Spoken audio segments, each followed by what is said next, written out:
in Tuscaloosa. It's time for the Miller's Edge with four-time SEC champion and two-time national champion Christian Miller. Once again with Christian Miller taking him down. Here's college football playoff national champion Christian Miller on Tide 100.9 and 12:30 a.m. WTBC. And welcome into this Talking Tuesday edition of the Miller's Edge. Tide 100.9, 12:30 WTBC. Hope you guys are doing okay, right? Chase, I feel like we're about to have to start playing the role of like therapists a little bit, because I know there's a lot of emotions going on with this whole transfer portal deal, and we're going to continue to talk about it. I know you guys are excited on one end. There's been some updates there. On the other end, some unfortunate updates.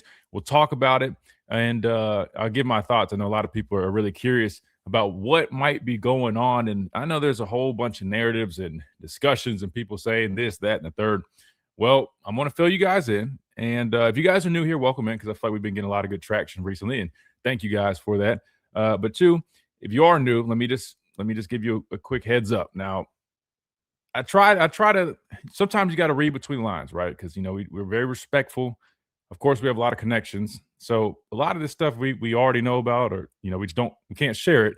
But just read between the lines when we talk, and maybe you kind of pick up what we're putting down. That being said, Talking Tuesday on the show means you guys are definitely more involved, and I know you guys are going to get on me. Phone lines have been jammed, and I've been bad about getting to them. But I promise it's for good reasons, because we've had a lot of guests. A lot of people like guests coming on here. So sometimes we have, a lot of conversations that go deep, and we can't get to the phone lines. But if we can't, just always join the chat, right? Join us on the Miller's Edge, on YouTube, on the stream. Join the chat, I promise. We'll talk and interact there if the phone lines are backed up. But I'll give you this. What I think I'm going to start doing, Chase, to make it easier and more efficient. Right, so today we'll be joined by Clint Lamb of Cover Crimson at the top of the hour, like we always do on Tuesday. So before that, if you guys wanted to jump on here, I would say give me the next segment to kind of talk about some of the updates on what's going on. Then I can go to the phone lines starting around 11:30-ish before we get to Clint. Then we can open them back up when we finish with Clint. And that way, I think if we schedule it like that, people won't be waiting as long. So I'm trying to do my part, guys. I promise. I'm trying to be the quarterback and be efficient and pass the rock around. And that's definitely what we want to do on a Talking Tuesday. So we'll plan on doing that. We'll talk about, the transfer portal, everything going on, all the recent updates. Plus, we still got some college football going on, even though, everybody talking about portal and the madness. Definitely some games coming up that I'm excited about. A lot of people wondering if Ole Miss can pull it off. Chase, I'm one of those people, man. I'm kind of rooting for Ole Miss in this whole thing, man. I feel like they're the underdog story. Lane Kiffin kind of left them dirty a little bit, man. And Pete Golden, man. Shout out Pete Golden. He got the dub over my other former coordinator, Kirby Smart, and he's got another test against another one of my former coaches, Mario Cristobal. So kind of crazy to see all these coaches in this semifinal right now, being former Saban guys, all of who I had connections with other than Signetti. He was here before I got here. I didn't cross paths with him, but Cristobal, why am I drawing a blank, Chase? Remind me. Cristobal, Pete Golden. Who's the third? Why am I drawing a blank right now? Oh, wait, no. Signetti. Who's the other one? Oh, Dan Lanning. I'm sorry. Dan Lanning of Oregon. Definitely crossed paths with him and have plenty of stories with him. He was an analyst for the outside linebacker room when I was in school here, so definitely know him extremely well. So there's that. That being said, Chase, man, we got to dive into some talk because I know a lot of people want to hear about it. And they're probably wondering what the hell is happening. So let's just give a little review about what happened yesterday and where we're at today. Again, January 6, 2026, man. So yesterday we came on here and we talked a lot about over the weekend, the initial, I guess, what do you want to call them? Entries into the transfer portal, right? We already knew about the tight end that committed here. I think Josh Ford is his name. So there was no new updates there yesterday. We'll get to that in a minute. But there was a lot of guys entering the portal, and I was trying to calm everybody to say, hey, man, listen. A lot of this is somewhat expected, right? We went down the list. We talked about the number of guys who, again, and I don't mean this, and there's no disrespect when I say this, but depth pieces, right? Guys that were a little bit lower on the depth chart that you probably expected. They were going to get other calls, other opportunities. I'm sure they want, a better shot at seeing the field. Money's involved, a number of things that you expect. So there was really yesterday, Chase, there wasn't too much, I guess, that took us by surprise. And that's why I was telling everybody, pump the brakes. Be patient. Let it play out. There's also going to be some people coming in. Everybody deals with this. It's the new norm. However, however, after I got done with the show yesterday, I told you guys, like, yeah, I kind of want to, prod a little bit, kind of just see kind of what the deal is with some stuff going on. And like I said, I out of respect, I mean, I can't just come on here and just say everything. But to be fair, with some of the things that are coming out now, caught wind of it yesterday, and was hoping that maybe some things could change. But I knew there was a good chance a lot of this would be happening today, so didn't catch me by surprise, given what I heard yesterday. But I'll just go to tell you guys before I got off the show yesterday, a lot of that stuff would have caught me by surprise, and I'll talk about why that is here in a minute. Because yeah, some of this stuff, man, it's not as, how do I explain this, man? Chase, it's hard when you got to kind of navigate a certain way out of respect. But man, the best way to put it is, it's not always about money. I'll be the first one to say that. Yes, that does play a role with some of this stuff, but with some of these guys, it's not about money. Some of these guys, and then you're wondering, like, well, if it's not about money, they had good opportunities, and what's it about? We'll talk about that the best that we can in a minute. But first, let's do this. Let's hit our first time out so we can stay on schedule, because we're going to have to dive into the weeds a little bit on this. And again, read between the lines, because we got to do it a certain way strategically. But I'm going to give you my thoughts on kind of what the deal is. And what are we talking right now? Well, there's been some big names hit the portal. And if you guys haven't heard already, Quay Russaw yesterday hit the portal. And a matter of fact, that happened when we stayed on the stream after we finished on the radio side of things. That one definitely shocked me.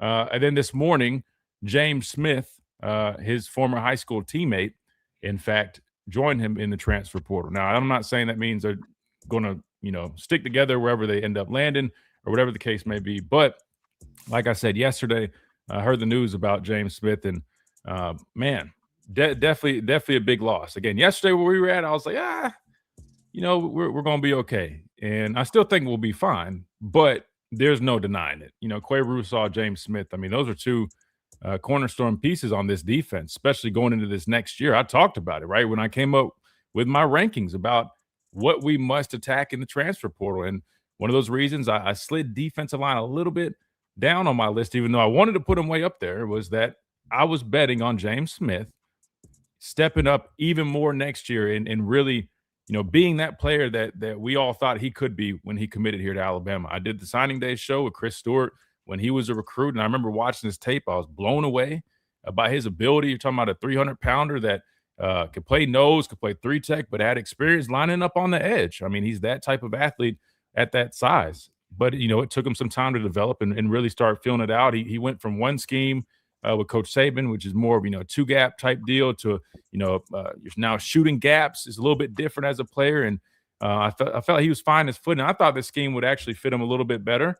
And I thought that finally started to show up. But, I guess other things happen. I'll talk about that a little bit and more when we come back from this quick timeout. Plus, again, Clint Lamb of Cover Crimson will be joining us at the top of the hour. We'll be talking all of this, discussing. If you guys have questions, join us in the chat. Again, we are live on YouTube at The Miller's Edge, plus on Facebook on the Tide 100.9 page, and on radio, of course, because that's our bread and butter. That is our staple right here, Tide 100.9, 1230 WTBC. Don't go anywhere. We're just getting started right here on The Miller's Edge. Quick timeout. We'll be right back.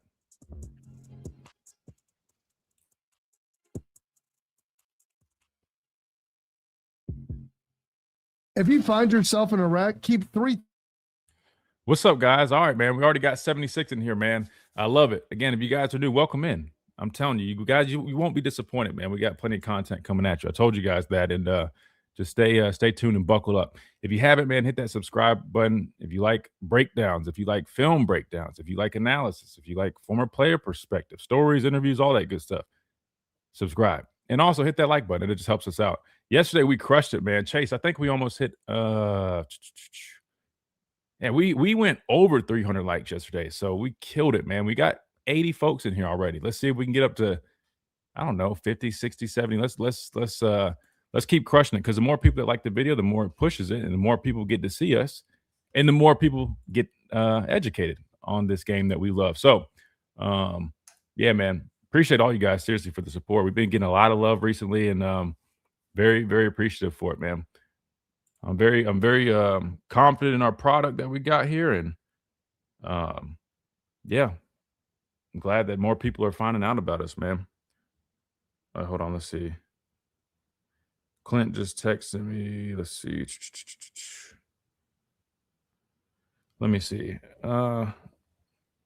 He might be a little short on time, but we could move him up to.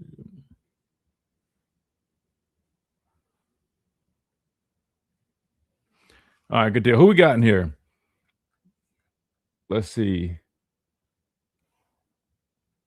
I'm just gonna go with Willis. I know it's RM Willis. We'll go with Willis. I like to remember y'all's names and stuff. That way I can always shout you guys out when you come in. We got Willis, we got Jake. What's up? Portal gives and Portal takes it away too. It does, but I'll be honest with you, Jake. The two we're about to talk about, definitely a little bit of a surprise to me, but I'll give my thoughts. But again, I got to kind of weave in and out. You know what I mean? I can't say too much. So you guys kind of just got to read between the lines. James Smith and Quay on a portal package deal. Nah, I wouldn't view it like that, Phil. Nah, with this, it's probably not exactly what you guys are probably thinking, or what most people would assume, given that they had good spots here, right? I mean, talking about two starters. Called it yesterday. James Smith was next. Yeah, you did mention that yesterday. I remember you put that in the chat. You assume that because they're high school teammates, though, huh? Losing foundational players. Yeah, and listen, that's why to me, when you have like key players like that's when it becomes a little bit of a problem. I'm just gonna be honest with you. You know, maybe one, okay, but when you see several guys, like, nah, that's a little bit of a problem.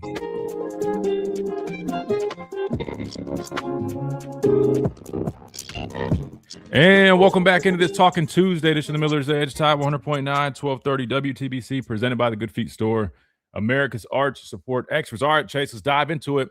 We got to talk about it. But where should we start, man? Should we do the good or the bad? Because there's some good too, right? I mean, we didn't really mention that in the first segment. There's a little bit of good to talk about. You guys want me to put you down softly, or you guys want me to just talk about the good real quick? Let's do this. We'll start positive. Positive news is this. The portal, like Jake said, I like the way you put it.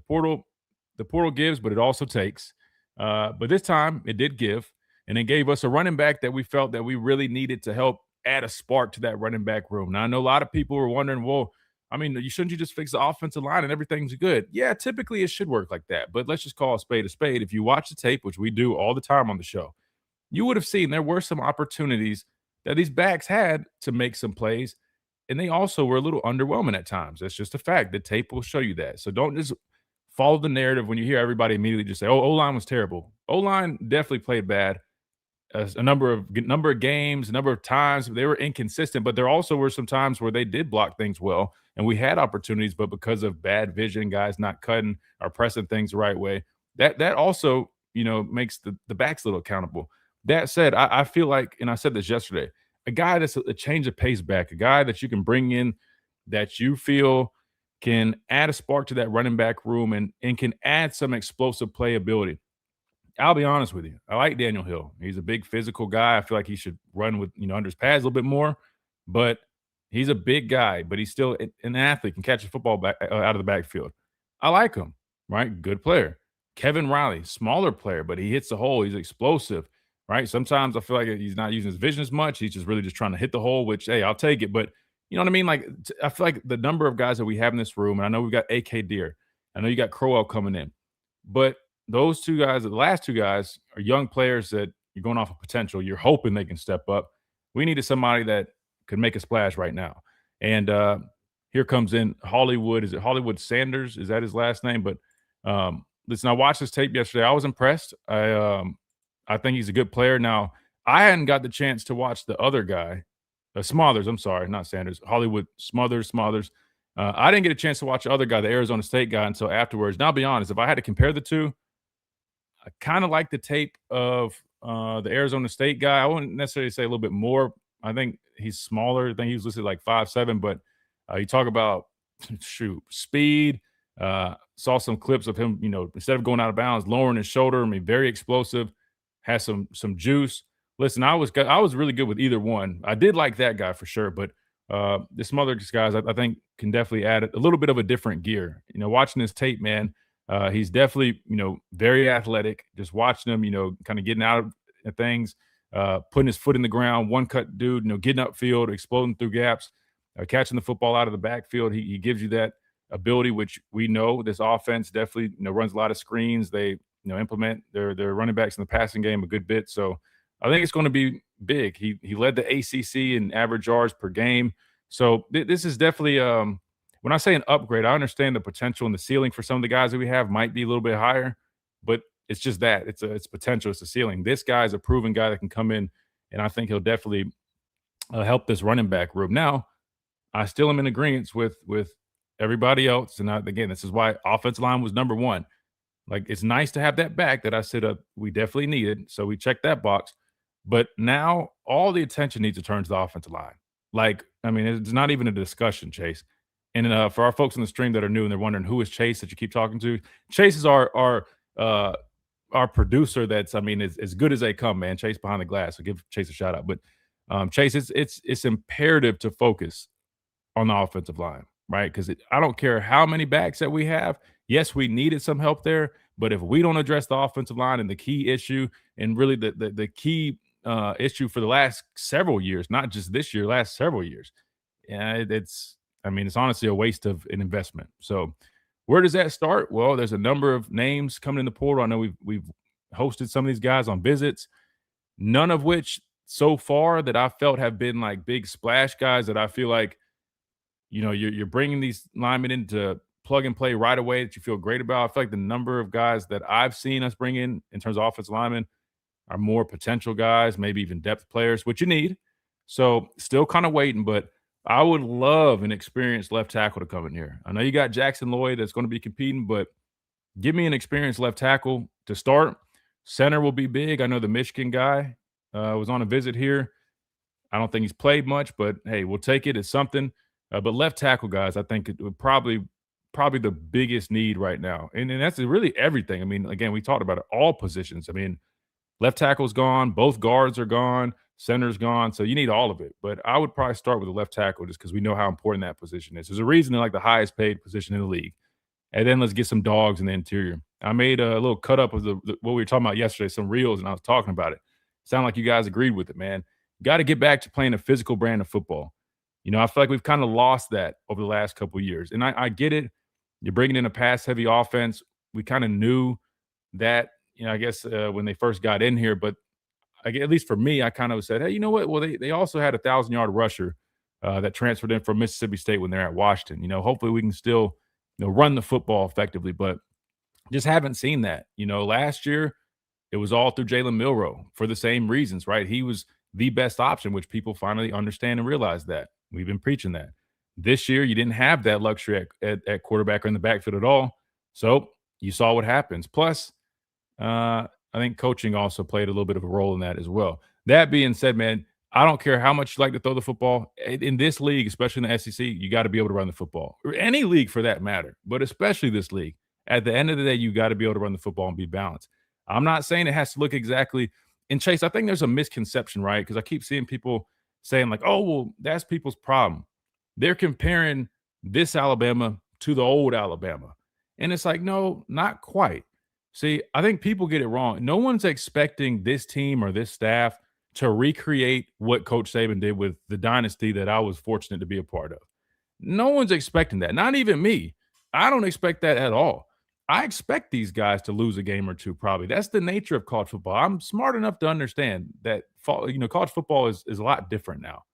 However, I'm not going to go ahead and make an excuse and just say, oh, well, it's different now. So, we're going to get used to showing up for a game and looking unprepared, getting out-coached, lack of physicality. I'm not going to settle for that. And I think that's very fair. I love the work that they do on the Dynasty. Chris Stewart, who I work with on the Crimson Tide Sports Network, AJ Trent, they had a clip that they posted, and they were very honest. They said it was honestly embarrassing as a former player to see something that you put your time and effort and all the blood, sweat, and tears in, and then, show up and look like that. That's not, again, it's just like me and Slade talked about yesterday. It's not about losing the game. We go play Indiana, the number 1 ranked seed. It's a tough game, a competitive game. We look like there's some confidence out there that, everybody's in sync. We at least just show up. No one's mad at that, especially the former players. We're good with that, man. Let's go compete. It's the lack of drive and intensity and passion that we've seen in some of these losses. Florida State, SEC championship game, this recent one.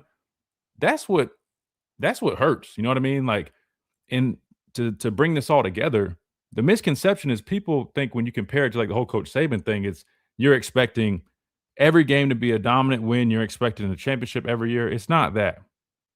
But one thing I could guarantee you would not happen under Coach Saban, because yes, if Coach Saban was still here, he would lose a game or two, 100%. It happens, right? But what he would not allow is performances like that, and let it not just maybe again, everybody's gonna say, oh, what about Clemson, in 2018? How many times though? That was one time in what? My 5 years of playing here, that might have been the worst one in 5 years. You know what I mean? Like, we're talking about, we've seen like 3 or 4 of those type games in 2. And then you add on top of that, some of the wins also still, you know what I mean, weren't great type. And then I'm not trying to nitpick and I'm not trying to point fingers. I'm just saying, like, I saw that whole deal and I just wanted to clarify on that. But back to the main point, Chase. My point is we need dogs. That's one thing that I feel like we've been lacking, not just since Coach DeBoer, but even Coach Saban's probably last 2 or 3 years. We didn't have the same type of dogs, right? That same type of energy. I mean, I remember when I started doing radio back in like 2022, and everybody was talking about that. Who are the dogs? I'm like, hell, I don't know. Somebody's got to step up. And you just didn't really have that same level of guy. You know what I mean? So I get it. It's not just a new thing per se. It's been going on for several years, but you got to find a way to fix that. You know what I mean? I just think that this Alabama's different, man. And it requires like it's hard to explain, man, but this place is a machine, and it starts from the top, and I just think my advice would be everybody's got to take a look in the mirror and everybody's got to figure out what they need to do. Because I'll be honest with you, and I'm going to dive into this in a second about the whole portal stuff. I just think right now there's just a lot going on. You know what I mean? And you're probably wondering, well, hell, why does a guy like Quay Rusar or a guy like James Smith end up in the portal? Well, I'm telling you guys right now, it's not really a money thing. You know what I mean? And they've got starting jobs. So that leads you to just wonder, well, why would they enter the portal? Well, listen, I just think there just needs to, I think there's just a lot of moving pieces right now. A lot of moving pieces. Not everybody's on the same page, and that needs to get cleaned up. Again, that starts from up top. Everybody's got to, it's a world when I get it's the Wild West, but you can't let things kind of unravel like this. And that's kind of the best way I can put it. We got to hit a timeout. When we come back, we'll keep on rolling. I'll dive in more about the exits right now that we talked about the new back that we just picked up. I'll probably pull up some tape too. We can discuss it. I'll give some more thoughts on it here in a minute. Plus, we keep on rolling. We'll have Clint Lamb here in a moment around the top of the hour, maybe around 11:45 actually. So we get Clint on here in about 15 minutes, get his perspective on everything going on and more right here on the Miller's Edge, Tide 100.9, 1230 WTBC.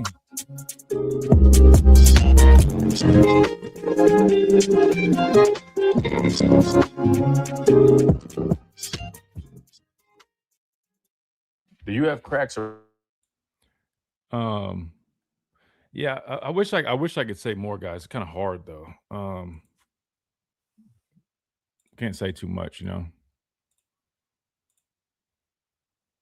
But I'll dive into these portal exits here in a minute. Let me see. I was trying to find that damn video.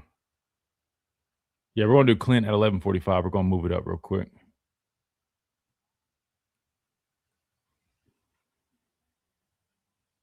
Yeah, let's see where we're at on the likes, man. Let's see where we're at. Somebody just reminded me. All right, we're at 42. Let's see if we can get up to 60. We got 93. Let's see if we can grab 60 real quick. Talk to the team and coaches. Listen, I promise you guys, anything that I say on here, man, these people already know, man. You know what I mean? Like, there's only so much any of us could say. It really is a choice and a decision that everybody has to make in that building. I mean, players and coaches alike, everybody. Like, can Courtney Morgan fix this problem? Listen, God, like I wish I could say more, man. um,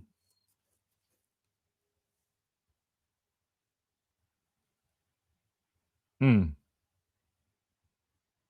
hmm, damn. I don't know who T is, but y'all just read some of the comments. I'll just say that. Y'all just read some of the comments.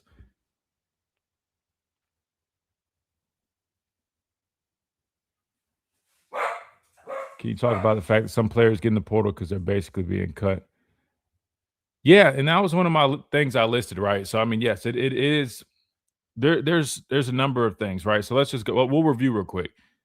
And that's why I said initially, like, definitely don't panic. It's part of it. Listen, you got a certain amount of guys that can be on scholarship rosters. You're bringing in a number of guys every year.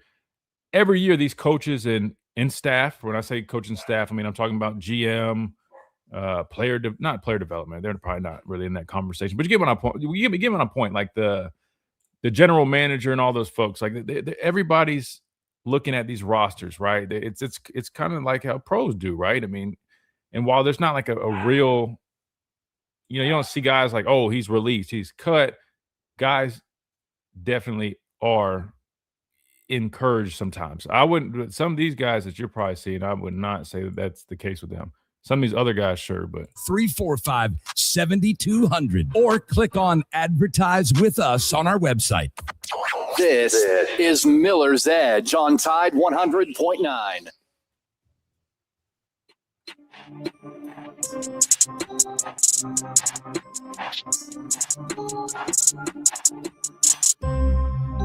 And welcome back into this Talking Tuesday edition of Miller's Edge, Tide 100.9, 1230 WTBC, presented by the Good Feet Store, America's Art Support Experts. Actually, I'm sorry, I forgot. New year, we are open on our title sponsor. So that reminds me, if anybody wants to join the team, right, we've got some openings.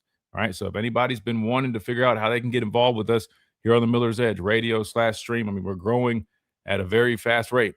Let me know. Again, you guys can hit us up at the Miller's Edge on any social media platform or themillersedge.com. There's actually a section where you can get more contact information, but we've got plenty of opportunities with the new year in terms of sponsorships, advertising, and we've got a lot of big stuff planned. So don't wait too long or you might miss out because there's always limited stuff, but we do have an opening for our title sponsor now that I just thought about that. And so if anybody is interested in being the title sponsor now, again, that's a big deal because, I mean, you guys have been rocking with us. We've been with the Good Feet Store for like 3 years. I mean, that's a big deal. So if you guys are interested, anybody that owns a business or anything like that, let us know. Again, themillersedge.com or just contact us on any of the socials. I can get you guys more information. All right, we talked about some of the guys incoming or the guy incoming, most recent one, Hollywood Smothers. Again, impressive back, a guy. I know some people were saying Gibbs. When I mentioned Gibbs the other day about bringing in like a guy with some juice, I don't know if I would call him necessarily Jahmyr Gibbs. Jahmyr Gibbs is like one-of-a-kind type deal. However, I think his ability in terms of, catching the football out of the backfield, quick twitch, good speed, you know what I mean? Has great vision, can make guys miss. I like this guy a lot from that aspect. I feel like he's definitely going to add a spark to the running back room. So I'm big on it. But just like we talked about, without a doubt, we got to work on the offensive line now. We have to. Before it was like, all right, you need us to upgrade. Now it's like we don't have anybody in the room. The room is kind of bare bones, man. You got Michael Carroll, the young buck, who has a lot of promise for sure, but it's about it, man. So we'll see what happens there. So I'm going to be watching closely over the next few weeks to see what moves are made on the offensive line. Because I'll be honest, I think there's a lot riding on it, guys, especially now that we're seeing some shifts with the defense. You felt a little bit more secure about defense. Now there's definitely some question marks and some concerns on that side of the football. We're about to talk about that. However, offensive line, man, I feel like if we can do a good job addressing that position, we can kind of ride out this wave that we're kind of going through. We're going through a little bit of turbulence, right? We can ride it out. We can be okay, but we've got to replace some of these guys with some good talent that fit what we're trying to do, but that ultimately, man, that can just come in here, can be physical, be gritty, and literally just reestablish the line of scrimmage. That's all we ask. And it seems like a lot, but come on, man. It's the University of Alabama. Who wouldn't want to come here and and play with that script A on their chest and those numbers on their helmet. All right, let's talk about the exits, Chase. We'll start with the first one that happened yesterday when we were on the overtime with the stream. Quay Russaw, right? Alabama Wolf, edge, outside backer, whatever you want to call it. Quay Russaw entered the portal yesterday, and a lot of people were scratching their heads, including myself. We're talking about a guy who he was injured earlier on in the season. I think it was a broken foot, if I'm not mistaken. Missed a number of games. He comes back, and he didn't have like some huge impact when he came back necessarily, but it's part of it. You know what I mean? He's still probably working back from the injury. Plus, Yonze Pierre stepped up big. Justin Hill definitely answered the bell, especially on early downs. Very physical guy. I like him a lot. And I said yesterday, I was excited about that outside backer room, a room that I was a little unsure about going into last season. But they ended up, making some strides. I think Yonze finished with 8.5 sacks. A lot of people were still kind of, wanting to see if he could, be a strong force on the edge in terms of run support. He proved all that. I mean, a complete guy. You felt good about that. Then Quay coming back, it's like, man, we got a nice tandem out there. Kind of reminded me of like me and Anthony, Tim and Ryan. I'm like, I like that tandem. That's a good group. Then you got the young buck, Justin Hill, and he's going to be special. And then you get the news. And it just left me question, like, why would a guy like Quay Russaw want to get in the portal? Because, again, I mean, some people jumped immediately to, oh, well, Yonze beat him out. I'll be the first one to tell you that's not what happened. It had nothing to do with how Yonze was playing. Anybody that knows, and I know this position better than anybody, I guess, unless you played this game, I guess, I don't know. You know what I'm saying? I've played this position my whole life. My dad played it, man. You don't just need one guy. You need a tandem. You need a group. And it had nothing to do with him, having Yonze right there playing even better. That wasn't it. And it wasn't a money thing. The other piece of this whole pie when it comes to transferring is sometimes there can be disconnects. Sometimes it's schematically, there's a schematic kind of, deal involved. And I think you have to just have an open mind when you look at some of this stuff. And I would urge you to do that with some of these guys that are head scratchers, right? You got to think about it, man. I mean, these guys, some of them, like, let's put it like this. Depending on what year these guys are, they had Coach Saban, then they had the new staff last couple of years. So they've seen and experienced a couple of systems at this point.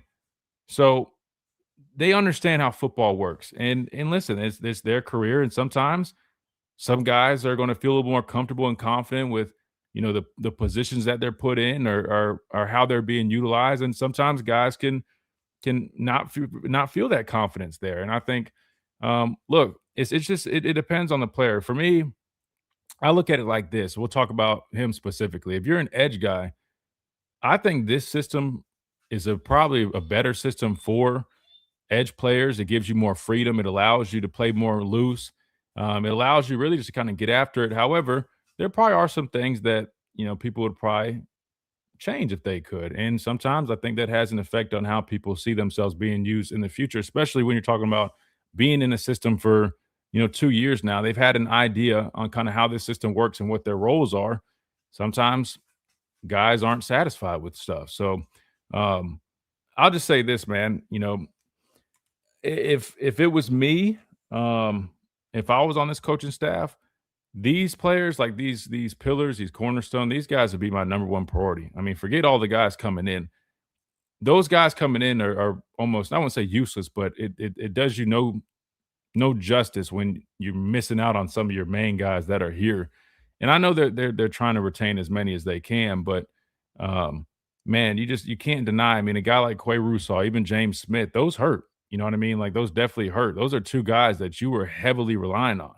And now with the two of them in the portal, I mean, you're talking about at D tackle, James Smith, I would argue, was the guy at the position. So you just lost your best defensive tackle. I like Simmons, but still, I think James Smith, I mean, anybody would probably say he was the guy in the group. Quay Russaw, I know Yonze stepped up, but I mean, there's no denying. I mean, that's a significant loss. And then not to mention losing a guy like Keon Keeley, who you're expecting to really fill in the shoes of LT Overton.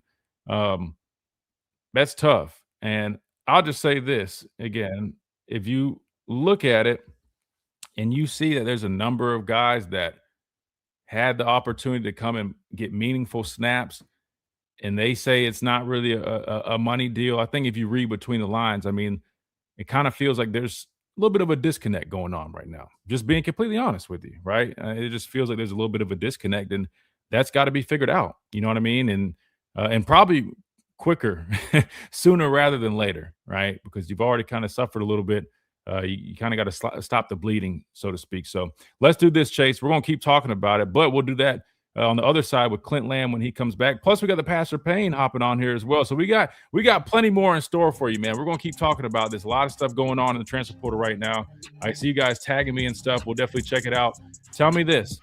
If there is something that you guys are interested in me talking about, discussing, or asking Clint or my dad, you can always tag us just like Jake did at the Miller's Edge. This comes from a tweet from not my former teammate, but my former, I guess, my Bama brother, Clinton Dix, who serves as director of player personnel. He says, go watch the tape and tell me what guys y'all are upset about leaving based off production. I'm in the office all day. I'll wait. So, like I just said, man, there seems to be a little bit of some disconnect kind of going on. I hate to say it like that, but it writing's kind of on the wall. We'll talk about more of that when we come back right here on the Miller's Edge. Tide 100.9, 1230, WTBC.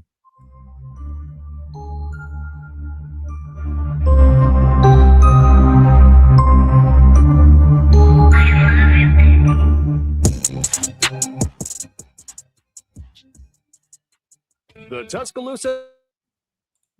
Oh, let's see. Let me get this right. We got a Pastor Payne on here, but let's get him right, man. There it goes. Yo. Wait, hold on. I can't. Oh, wait, you're on mute. You got to unmute. We got a $5 super chat from Wilton. He says, roll Tide. Shout out to my Talladega and Lincoln family. Shout out to Wilton, man. I appreciate the support, man. Seriously, thank you. Yeah, now I got you. I think you were on mute. Yeah, I'm trying to. No, you're good. It sounds good now. I was trying to get my headset on, but that sounds good though. Yeah, that sounds perfect. Okay. Wilton with another $5 super chat. Jacarius Peak, NC State offensive tackle on the market. I'll have to go and watch this tape. But listen, we need all the help we can get, man. We need all the help we can get. I know a lot of you guys are saying, hey, we need the Pastor Payne on here so he can say the stuff that you can't say. Well, there he goes. There he goes. So I'm sure he's got thoughts. We do have Clint Lamb joining us. He'll be on here for like 15, 20 minutes. So I'll let you ask some questions. But you want me to catch that back in later? or you can ask him some questions. I mean, I'm just gonna let him talk about kind of what's going on. Clint does a great job breaking all this stuff down. Defensive line is definitely a thing that needs to get fixed, more so offensive line and running game. Absolutely. And listen, that's defensive line was on my list 100%, but unfortunately I was anticipating us having these key pieces, man. With these losses, I'm not gonna lie to you, our front seven needs to be, they got to find a way to bolster that. Yonze and Justin Hill, again, I think you're still waiting on Yonze's decision. Even more important than ever. Those two guys are solid. Huh? Yonze either gonna come back or go somewhere else. He ain't going to pros. He's not ready. No, he's deciding to draft. I agree with you. He probably needs to come back, but he'd probably be a late day 2 type dude. He'd probably be like a third round pick for sure. But I mean, why would you not want to come back and make you some more money? Cheese. We need guys who can reset the line of scrimmage on defense. Yeah, for sure. But we gotta. This is just. I'm surprised. Clint tweeted that, man. No, why are you surprised? Huh? You just tell the truth. Listen, and I'm with them to an extent, but listen, there's a little bit of a disconnect because if you're saying that like that, here's the thing. I'll be the first one to tell you off the tape, James Smith, he still has another gear. You know what I mean? Like, I'm not gonna sit there and act like he's, especially off production, somebody that lit up the stat sheet. But who else are you building around? Like, come on now. Like, to me, I'm like, come on. I wouldn't. You gotta be careful saying stuff like that. Because there might be dudes on the fence that Well, might I see mean, something like let that. him ride. Let him ride, bro. And welcome back into this Talking Tuesday. This is the Miller's Edge, Tide 100.9, 1230 WTBC, presented by the Good Feet Store, America's Arch Support Experts. All right, we're now going to can't speak, man. Now heading on to the phone lines where we're joined by Clint Lamb of Cover Crimson, who joins us every Tuesday. Normally at the top of the hour, slid it up a little bit for my guy Clint. Man, welcome in, and listen, I hope you're having a great start to your new year. But listen, there's a lot of madness going on, Clint. So talk to the fans right now, man. They want answers. They want somebody to give them some peace. I'm trying to do what I can, but Clint, I don't think it's enough, man. What's going on? First of all, it's great joining you, Christian. Secondly, I think Clinton Dix kind of said it best on Twitter, right? This is a production-based business, and once he said that, it's kind of a great way to put it, where everything starts to click. We have heard that same type of sentiment from Ryan Grubb as far as the offense. It's a production-based offense, and if you're not producing, you're not playing. That's kind of the thought process. Well, apparently that's more roster-wide, team-wide, and so it's, if you're a guy like James Smith, really good talent, and I think as far as the flashes, he flashes the 5-star, the top 10 talent, top 20 talent like he was coming out of high school. But from a consistency standpoint, still way too inconsistent for a guy who is, starting to get into the later years of his career. Now, granted, sometimes you let a player like that go, and you never know when he could have been the next Christian Barmore. Barmore was one of those guys who was a little bit inconsistent, earlier in his career, but as he got more experience and continued to develop and work, he ended up being a really good player for Alabama, ended up being a second-round draft pick, and he might have just let one of those guys walk out the door. We don't know that, but I do, understand where the coaching staff is coming from, where they're saying, hey, we're at a point where we're paying guys a lot of money. If you're not producing, we need to go get other guys. We need to spend this money elsewhere and go get guys who can produce and produce consistently. So I think, when I saw that tweet, I think they kind of put a bow on everything. I understand fans are going to be freaking out because there's a lot of big names and players you've come to know, and in a lot of cases, players you've come to love. But that's the transfer portal era that we're in right now. And so we'll just have to wait and see what the dust settles. I know it's making fans uneasy because it's the known versus the unknown. And that's kind of life and how, it operates in the real world. But I do think Alabama can come out of the other side of this, getting a little bit more of what they want on a snap-in, snap-out basis for some of these players. Yeah, I think you're gambling when you talk about a guy like James Smith, because I agree with what HaHa said, to an extent, to the point where, yes, and listen, you and I both, we watched a lot of tape. I mean, there's no denying it that I don't think James Smith has played anywhere near his full potential. I mean, I think he probably would even agree. But I think part of this could be attributed to maybe he feels like he hadn't necessarily had the best opportunity with that. I would maybe argue, listen, he's had this system, in my opinion, is a better system than even maybe Coach Saban's system, given the fact that he has more luxury to kind of shoot gaps, which I think that's more of his style. But right. I don't know, man. I think there's a little bit of a disconnect going on right now, and it's really interesting to see. But I think that's kind of what comes with the territory, with the transfer portal here. But here's my concern with that, Clint, is like you said. I mean, you're banking on somebody to come in and to kind of replace him to fill that hole, even though he might not have been the most productive to this point in his career.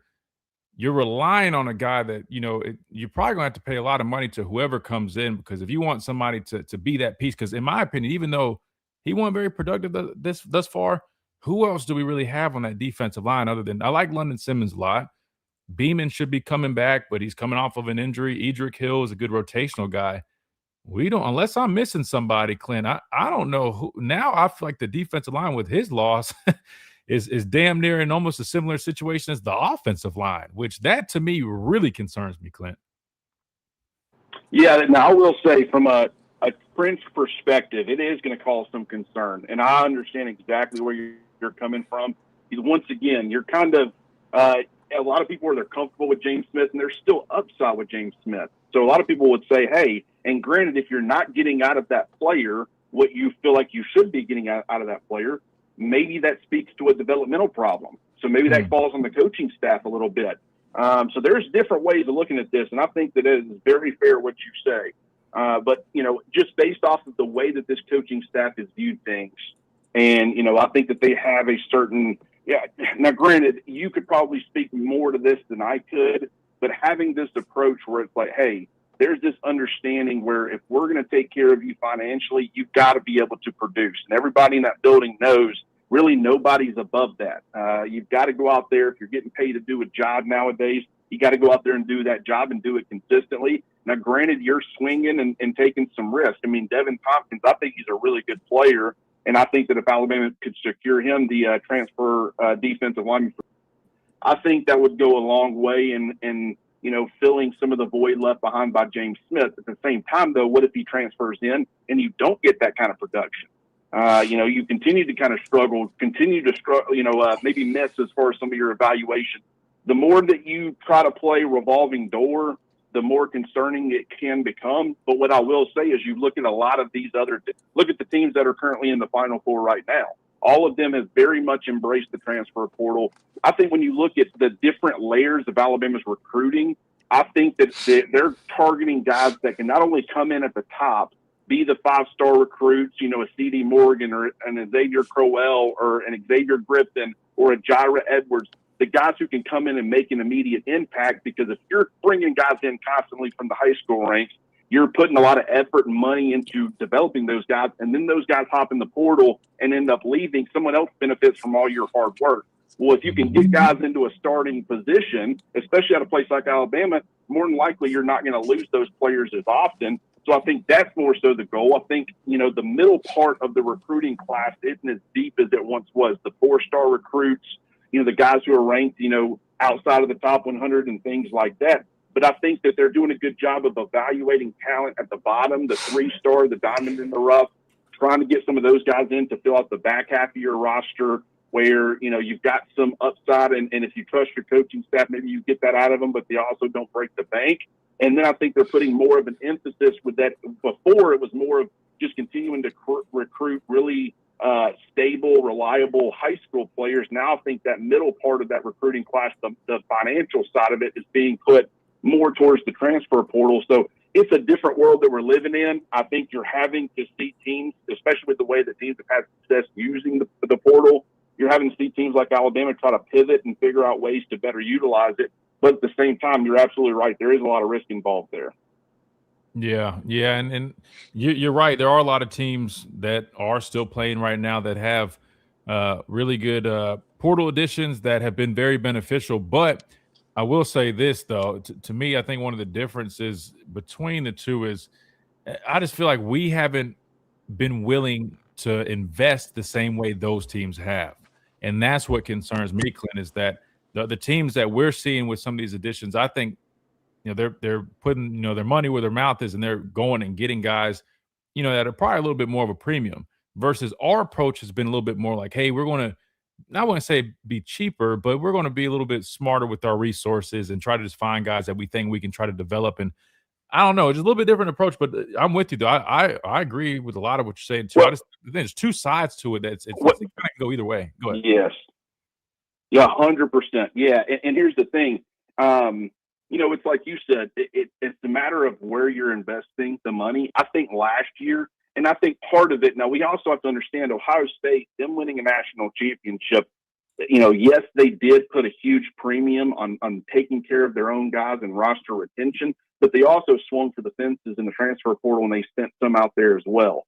So I think that the part that probably Alabama missed a little bit was you saw the same emphasis on roster retention last year. And I think based off of what they were expecting to get by taking that route versus what they actually ended up getting, now you're seeing them maybe pivot a little bit, because you're seeing a ton of these players who probably, I know James Smith, a lot of the resources and stuff, it was spent retaining guys, and it was having to take care of your own. Jalen Mbakwe was kind of the public figure on that front. But it happened with a lot of other guys, too, because they're being enticed into the transfer portal the same way that Jalen Mbakwe was. And, you got to make sure that they're being taken care of. And I think there was a much larger emphasis on keeping the guys that you already have in the locker room, the continuity, the familiarity, and it just based off of what you saw a college football playoff team, a team that is going to continue to year in and year out compete for a college football playoff spot.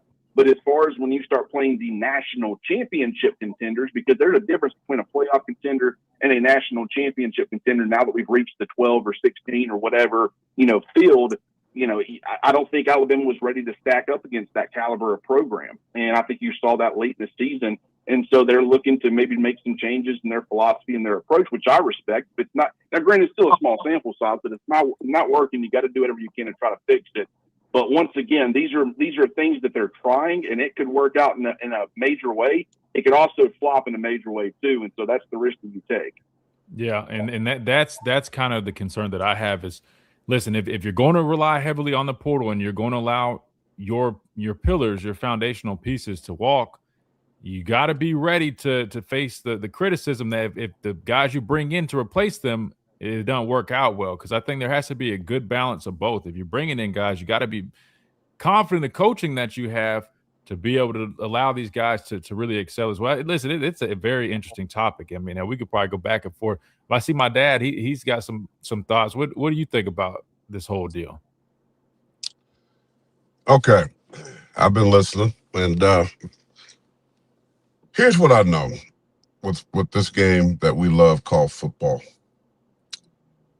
There's a certain way you play this game. There's a certain passion. There's a certain mindset that comes along with playing this game. And unfortunately, we've been saying this for a long time, that money has diluted, I'm going to use that word, college football, right?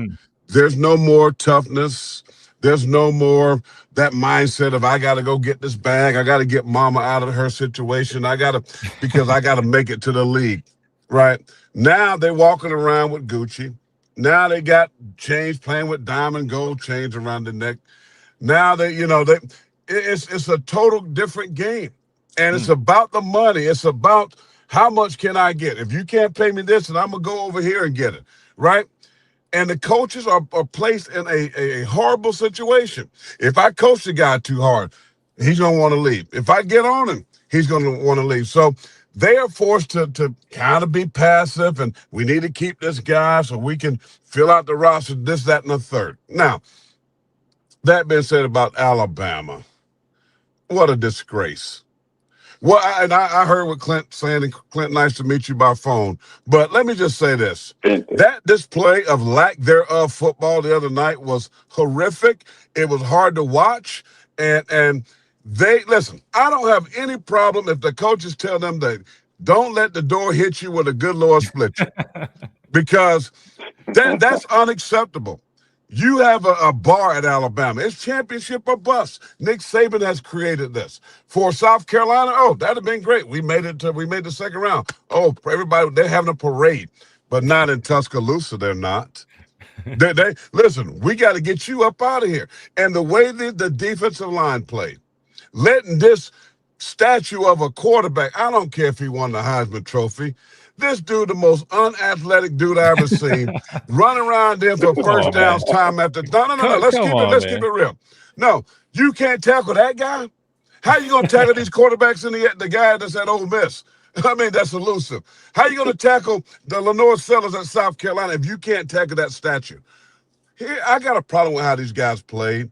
I looked at it and I said, their heart's not in. I could tell from the get-go. Something's going on in the locker room that Kalen DeBoer has lost. He's lost this locker room. I could tell that. This game was over before they even got started. And it comes down to money. It comes down to playing time. Why this guy's playing more, this guy's playing less. There's this game that's behind the scenes that the fans won't know about, right? But there's a game behind the scenes, just like it's at South Carolina. You know who else lost their entire offensive line? The University of South Carolina that studded with 5 and 4 stars. Guess what? Gone. They're all gone. And I'm glad they're gone because they was trash. I'm sorry to use that word. So if you want to ask me for $1.5 million and you can't block air, how am I going to give you money? Right? Come on, dude.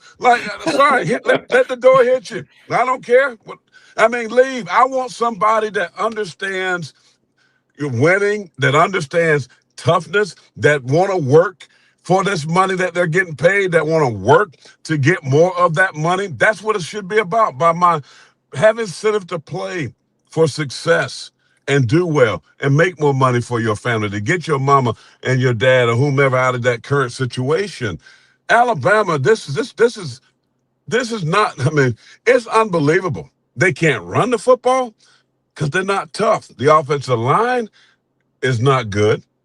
And these guys, I'm going to the league. I'm going, really? I don't know what league you're going to. Maybe Pop Warner might hire you, but you're not going to the National Football League. Now, I'm sorry. Because basically, if I'm a GM or scout, now what I've seen on tape, because film don't lie. That's what your boy was just talking about. Watch the film. Why y'all over fans crying the river? Why? For guys that can't play. I'm sorry, Christian. I'm sorry. I know you can't say you're that, right. but let me say it. Because you're that's saying it true. for me. I appreciate it because you say the stuff I can't say, so I appreciate that. And I know Clint's limited on time, so we're gonna get back to everything you're saying. I mean, sorry, Clint. I'm sorry. No, No, it's fun. Clint is cool. Clint keeps it real. No, trust me, you're fine. Here's the thing. Let me let Clint throw in a couple more thoughts because I know he has to go. Clint, tell me about some of the additions now. Hollywood Smothers. I thought a back that could add some spark to this room would be very beneficial, let alone I know we need to get the offensive line, but we did need, somebody to come help us out. Your thoughts on Smothers, and are there any other guys that you've been hearing or seeing that you think could be potential targets for Alabama, given that we've got a whole bunch of spots to fill? First, I want to say I think that he just said everything that 95% of Alabama fans are feeling, and including yourself and myself. And you know what? Yes, it can be harsh, but at the same time, it's also the truth, and I really respect that. As far as Hollywood Smothers is concerned, they need explosiveness in the backfield. They need a guy who, has the ability to make guys miss and create on his own, and that's just something that I think was lacking. Don't get me wrong, a huge chunk of their issues were in the trenches, and they have to address that. And I do think they're working to address that with a lot of these guys they're bringing in. But they needed a dynamic presence at running back, and I think that Smothers kind of provides that. And I think that Xavier Crowell, you don't want to bank on a true freshman to be that for you, but I think he's got those traits and those characteristics. Maybe he comes in and you can really start to solidify that backfield between those two guys. But really in the trenches is where you got to continue to make your mark. And Caden Strahan, or Strayhorn, the Michigan offensive lineman, he plays with that nastiness. He's only a 3-star recruit. He's not overly big. He's kind of shorter, but he's stocky. He plays with a physicality. And I just think they're searching for guys that can give you more of the Michael Carroll, play with a little bit of an edge and nastiness.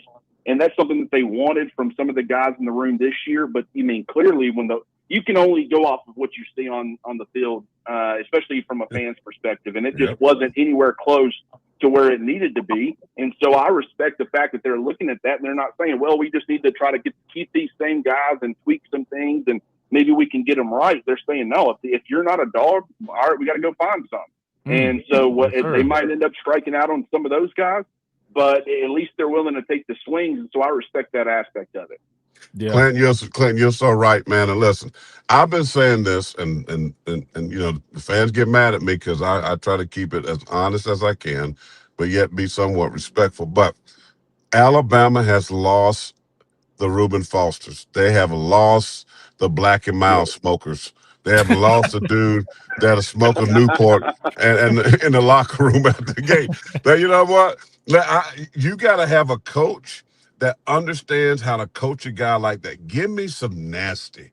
Give me a dude that want to fight. I'm sitting there and I'm mad, right? Because I'm a Gamecock, but I'm an Alabama #1 fan when it pertains to that. I'm in there watching the game with dudes embarrassed and mad because defensively, I didn't see any of those guys on the sideline, the Ronnie Harrison, fighting, mad. That this is not acceptable. They don't have a player on the field that take losing personal. Catch this right here, Clint. They don't take losing personal. And when you got athletes that don't take it personal, that losing is just okay, I don't care because my check's still gonna get deposited on Monday. So I don't care what the results are on Saturday or Thursday in this case. That's a serious problem. And I can almost promise you, knowing Nick Saban personally, this would be unacceptable, and these guys would not be on the roster.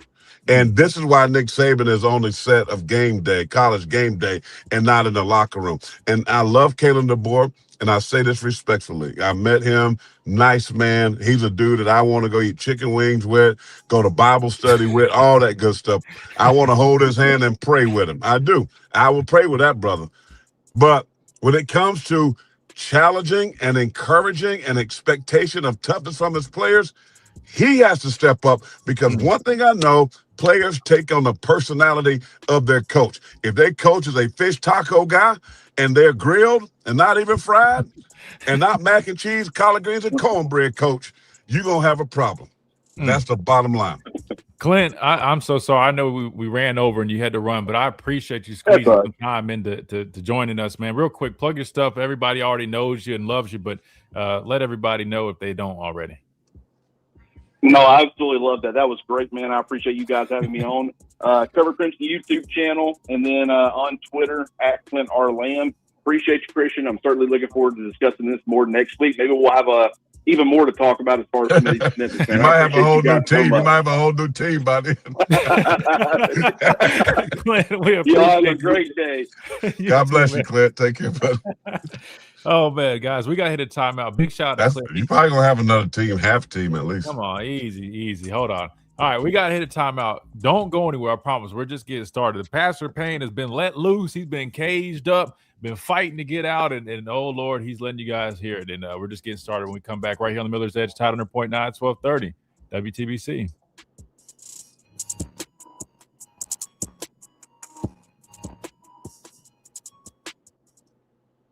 Oh, man. You know, listen, it's nice. It's so refreshing to have you on here, because you're my vessel, right? A lot of stuff I can't say how I want to say it, or, you know, I'm not trying to get locked out of the Malmore facility, but you're honest. And now I see haha's talking, you know, what's on his mind. So I guess we're in a space where we can be a little bit more upfront and honest. So, yeah.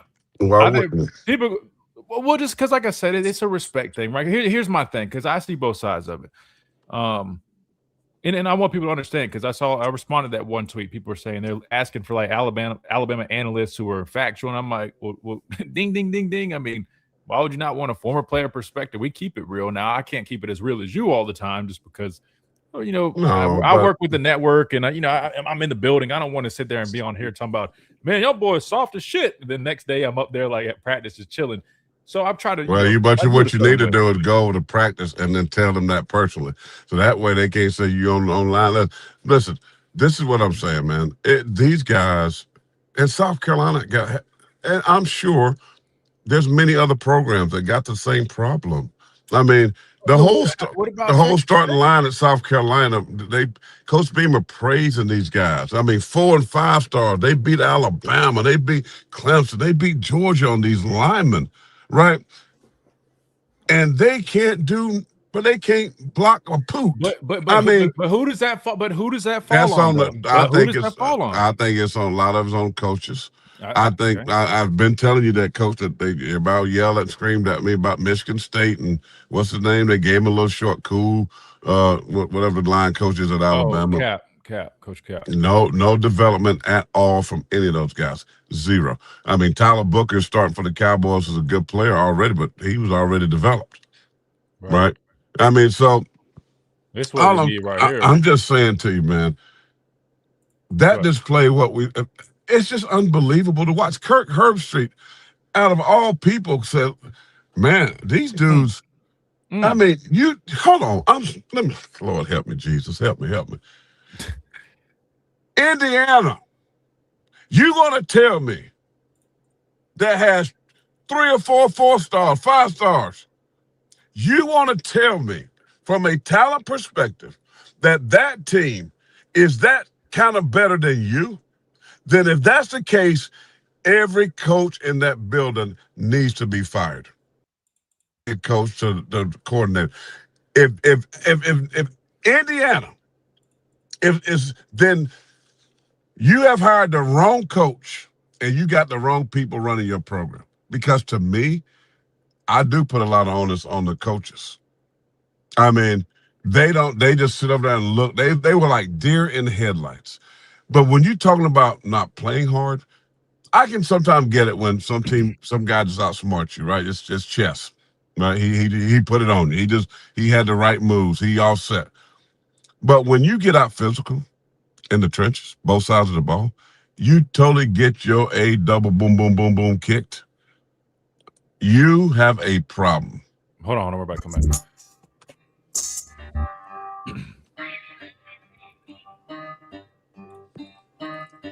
And welcome back into this Talking Tuesday edition of Miller's Edge. Tide 100.9, 1230 WTBC, presented by the Good Feet Store, America's Arch Sport Experts. Hope you guys are enjoying it. Again, we got a lot going on. We just had Clint Lamb of Cover Crimson join us. Big thanks to him for hanging out with us on the show. I know my dad also is in the building and on the stream, however you want to call it. He's in his truck like he always is. He loves that damn truck. But he's on here. He's speaking fire. He's spitting facts. And I know a lot of people missed a little bit of that. Try to leave and come back. Just leave and come back. It's a connection thing. Leave, then come back. Sorry, he's having some issues. But anyway, we got a lot going on right now. Chase, listen, it looks like I just got an email some app messages from our Tide 100.9 app. That was cool. It actually came up and gave me the notification this time. So while he reconnects, we've got a number of app messages on here. So let me do that while he rejoins. All right, let's see. First one we have is from, who is that from? Why am I getting this popping up all over the place? Looks like Matt from Lebanon. Maybe he's overseas. I'm not sure. My boss, an IU guy, was 3 rows up from the Alabama sideline. He said the Alabama players were laughing and joking, talking about how IU got them. Talk about a different type of culture. Did that happen in your time? Hell no, that never happened in my time. Hell no. That's the easy answer. Now, listen, I don't know if that we're just going off of what, Matt heard from his boss. I don't know if that's the case. I wasn't on the sideline for this game. I sure as hell hope that didn't happen. But to be fair, we did see a clip of guys kind of joking around during the Florida State game. I think they kind of at the ball, like 2 defensive linemen, I think maybe were kind of giggling about something. I don't know what the deal was, but I don't know. But seriously, I hope that's not the case. If it is, man, that would really, really disappoint me to say the slightest. We got another one from Pop in Lynette. He says, Christian, my dad was a Bama fan, and I've been one since the 60s. I'm deeply concerned about the transfer losses on the offensive and defensive lines, trying to keep hopeful for next season, but it's getting harder. Roll Tide, roll. Listen, I think you're very – there's nothing wrong with being concerned. It's fair, right? I think it's just important to be patient and see what happens. Like Clint said, there's going to be some movement. You're expecting – Who is he concerned about? Listen, tell me one guy that you're utterly concerned with that was so great. That's a good question. Listen, that's a good question. I'm glad you asked that. It's not so much the guys you're concerned about. Well, let's start with offensive line. Offensive line, you're already losing left tackle and center, but then you lose Formby, who everybody already was running him out of town anyway. So it is funny. Everybody's kind of like upset, not upset, but kind of questioning why he left. But to be fair, there's a number of reasons why he could have left. And from what I heard, I hope what I heard had to be a joke. I literally busted out laughing when I heard. Now, let me not go into that whole thing because I don't want to say too much.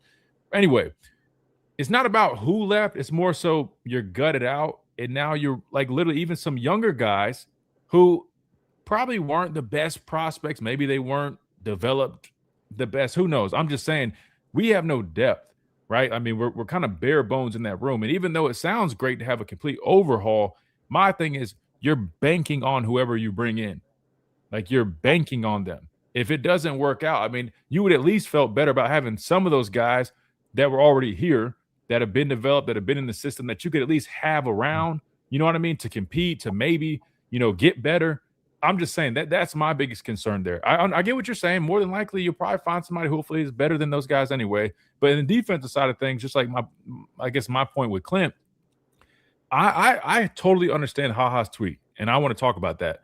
If you turn on the tape, which we watch a whole bunch of tape, hell, I'll pull it up on the screen right now. We got the all 22. Guys like James Smith, even Quay Russaw, I'm not saying these guys were Tim Williams and Jonathan Allen. But why they mad with HaHa? Because he telling the truth? No. I don't know. I don't think people are mad at HaHa. I don't think people are mad at HaHa.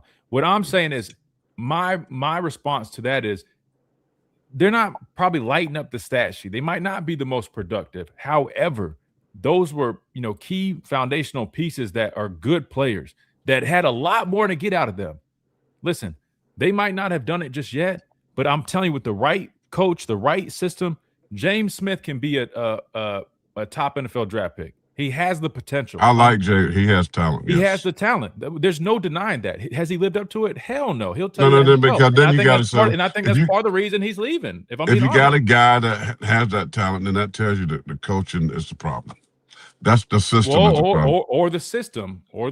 It could be the coach is responsible for the system. I'm just saying. No. Certain coaches. Because I think a lot of people. I'm talking about Womack. I'm talking about I know, but a lot of people in the chat were just saying, "Oh, well, it must be the position coaches." I'm like, that's not always the case. The system can also it depends on the person and it depends on the situation. But the system is one thing / coordinator. Position coaches are another thing. Like Quay Russaw, same thing. He wasn't lighting up stat sheets, but I'm telling you right now, I watched that guy. I mean, you played edge. Well, yeah, it ain't the coaching because Pierre played under the same coach and he did pretty daggone good, didn't he?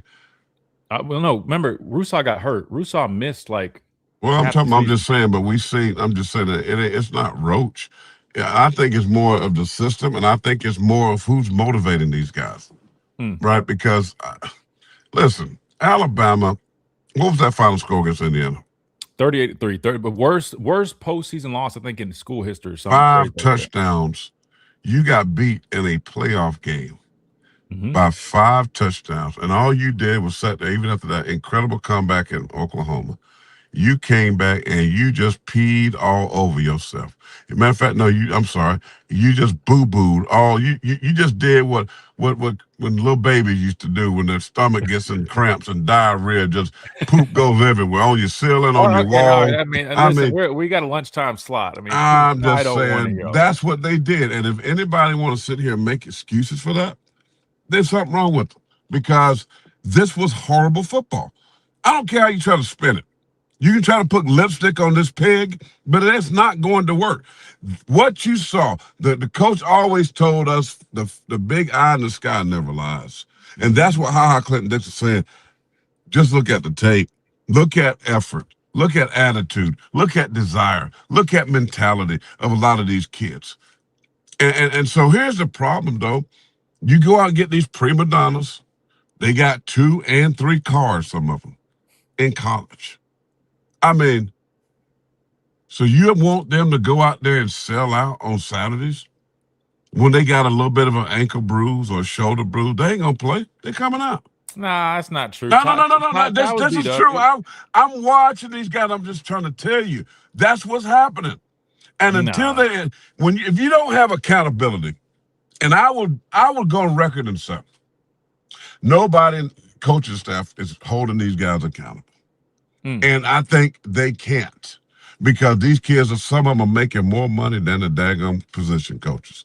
So if you got an 18-year-old making more than your position coach, what the heck are you going to tell him to do? And what are you telling him to do? I mean, so therein lies this problem. It ain't just Alabama problem. It's college football problem. And this is what Coach Saban is saying.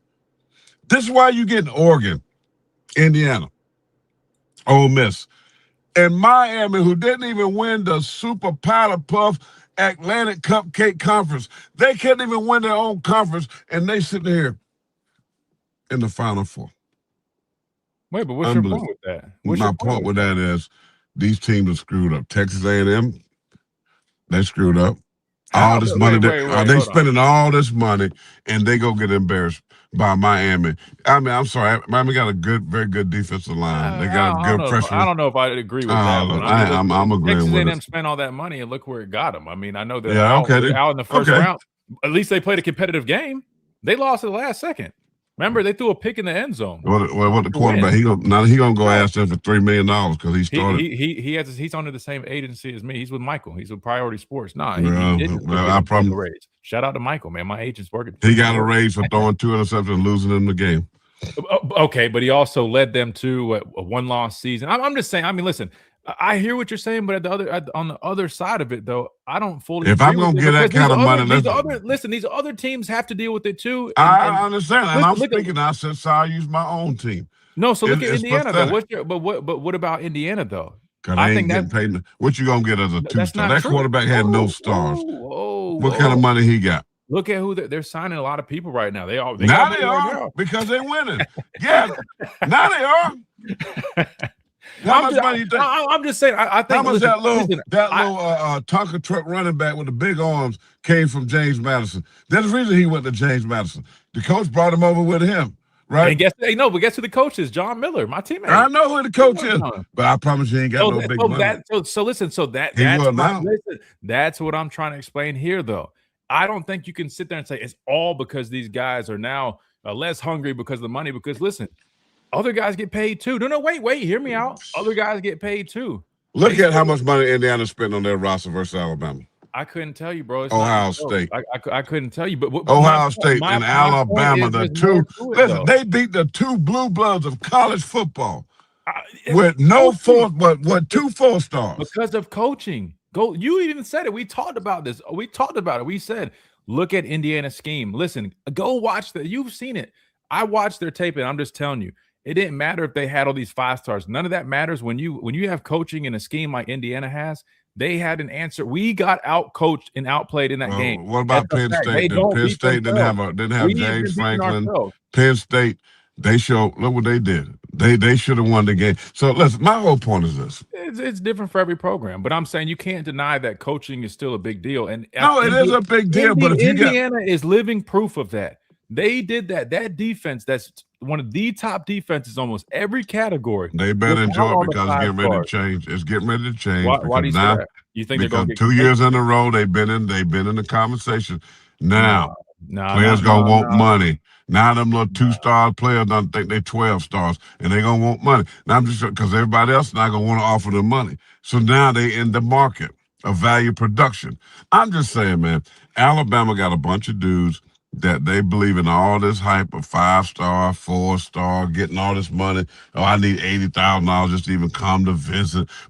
They're going to get those guys. And the fans are, the Alabama fans, you heard them right here on this show. They tell you everything about recruiting Pat and his gang and all this. They talk about all of this stuff. And then they get on the stage when it's time to dance and they trip over themselves. So that's all I'm saying. I don't want to hear no more about they won the battle in recruiting. I'm sorry. And I love Kalen DeBoer, but I believe Kalen DeBoer is on his way out the door. Because I don't think no. Hear me what I'm saying. He can't have another year like this. Like they won 11 games, and people go, oh man, they won. Yeah, they did. But they sure lost a lot of games that they come on, man. And when you embarrass that program like that, Nick Saban has got to be embarrassed. And I promise you, if you sat him in the coffee shop and had a conversation, he would say the same thing I'm saying. You can't be this soft. Listen, go get you some dogs. Go get you some fighters. Go get you a three-star guy that's hungry and develop him. You know why? He's going to play to try to one day get that bag. He's going to play in hopes of getting something. He's not going to be like, I already got it. I already got $500,000. When I got backup linemen, D linemen, all linemen, old linemen on this roster that's getting $500,000, what in the world? Who's running this program? They need to be run out of town. You giving backups that kind of money? Come on, Alabama, you better than that. So all right. Now let's turn to the next phase, which would be what's next now? Like what needs to be done? I talked about the additions that we need to have, but what do you think needs to be done to turn this around? Because again, I want to be clear now. It's not like this is like some dumpster fires. It's not all that. But Alabama it is. No, it's not. When you get beat 35-3, it becomes a dumpster fire. And it's 38-3. No, it's not a dumpster fire. Even worse, I would give him 3 points. No, there's definitely some concern, but it's not nearly quite that. But I'm asking, what do you think needs to be the next steps? Is it somebody said I'm gonna get me an offensive coordinator that's not my buddy, that I can hold accountable. And he kind of alluded to this fact. Go find you an offensive coordinator, which now they pretty much all gone. But find you a guy pay him the right money to get this offense back where they can run the football. Alabama has always been able to run the football since I've been following them. You can't run the football, you ain't going to win no games, okay? You got to get some big nasties up front that'll block. And I don't even, as bad as the defense plays against Indiana, they've done enough for them to have a chance. And the reason why they were so bad because the offense made them bad. Be honest with you. No ball control. They on the field all the time. So I'm not even going to harp on them. I mean, I'm not the biggest Womack fan, but this defense was decent enough to keep them in games and have chances to win. The problem they had is the offense. And as good as Ty Simpson started, it went downhill the last 5-6 games. Why? Offensive line, we've been talking about for years. Still a problem. Defensive line, a problem. They gave up 200 and something yards on the ground against Indiana. Manhandle you. I mean, hitting you in the mouth. I mean, something wrong with that picture. They got the wrong kind of dudes on this team. That's the problem. And if Kalen, but the biggest issue is to me, Kalen DeBoer needs to change. He's got to be tougher. And if he's not tougher, this team won't be tough because they're going to take on his personality. I joke about the fish tacos, but I'm serious too. That's that West Coast. That's that mentality of West Coast. Look at the guy that Alabama fans laughed at. Pete Golden. Alabama fans laughed at him. You told them for years how good of a coach he was. They laughed. Oh, he got drinking problems, blah, blah, blah. Lane Kiffin, blah, blah, blah. Two guys that I know can coach football. Gone. Damn good coaches. I mean, so now you got a guy that Kalen DeBoer was the pretty girl in the red dress. And everybody, he's done this. He's won everywhere he's been. But now, losing to Vanderbilt. Vanderbilt's gotten ahead of them, hitting them. And, Ole Miss. Georgia came back and embarrassed them. They get them. 2 of the last 3 games were embarrassments where they were dominated physically, where everybody in the country is saying Alabama has lost. I don't care who you ask nationally that cover football that's respected. They're going to say Alabama's dropped way down from a physicality standpoint. So go find you some Newport Black and Mild smokers that you have to tone them down on Saturday. That they'll fight till the end. But right now, you got too many dudes that want to wear the man bags. Yeah, that's what they do. Mine, I put my cigars in here, but you got too many of these dudes. They want us to put the strap over their shoulder, and they got their Gucci bag. Mine was about $98 on TikTok, right? But they got the Gucci bag. What are you doing on TikTok? TikTok shop. Oh, they got the Gucci bag, man purses, painted fingernails, 3 Mercedes Benz. That's who Alabama got on their roster. You know what happened to them kind of dudes? They get their head knocked off in games because they ain't tough. They want to look pretty with their nice fits on. They don't even call them outfit. They took the outfit out of. They took the out of outfit. That's what Alabama got on their team. So don't get mad. Let them run. Let them go. Let somebody else inherit that mess. And let Kalen DeBoer and whoever's running football bring in some real dudes. That's where they need to be. And I ain't going to change that. And if Kalen DeBoer don't get things right this year, then you mean to they're out the door. Oh, no. There will be a new regime. I'm gonna tell you this: if they get beaten games like this again, Kalen DeBoer is done in Alabama. And just as many people that they was at that airport, I'll never forget. Ryan Fowler, all them running around, Wyatt jumping over fences, barbed wire fences, to try to get interviews. And we got our man. Y'all gonna be running over there to get him up out of town. Y'all gonna push the plane on the tarmac. Come on. I'm done. I'm done. I'm done. Oh, Pastor Dave. I'm done. All right. We got to hit a timeout. Jesus Christ. We started 2026. We didn't. Oh, man. I'm lightheaded from laughing. All right, Chase, take us to break, brother, before it gets out of hand. We come back. We're going to keep on rolling. I want to hear from you guys. 205-342-9904. I know we had Coach West on the line. I know we might have had some app message. I promise we're open if you guys want to holler at us right here on the Miller's Edge, Tide 100.9, 1230, WTBC.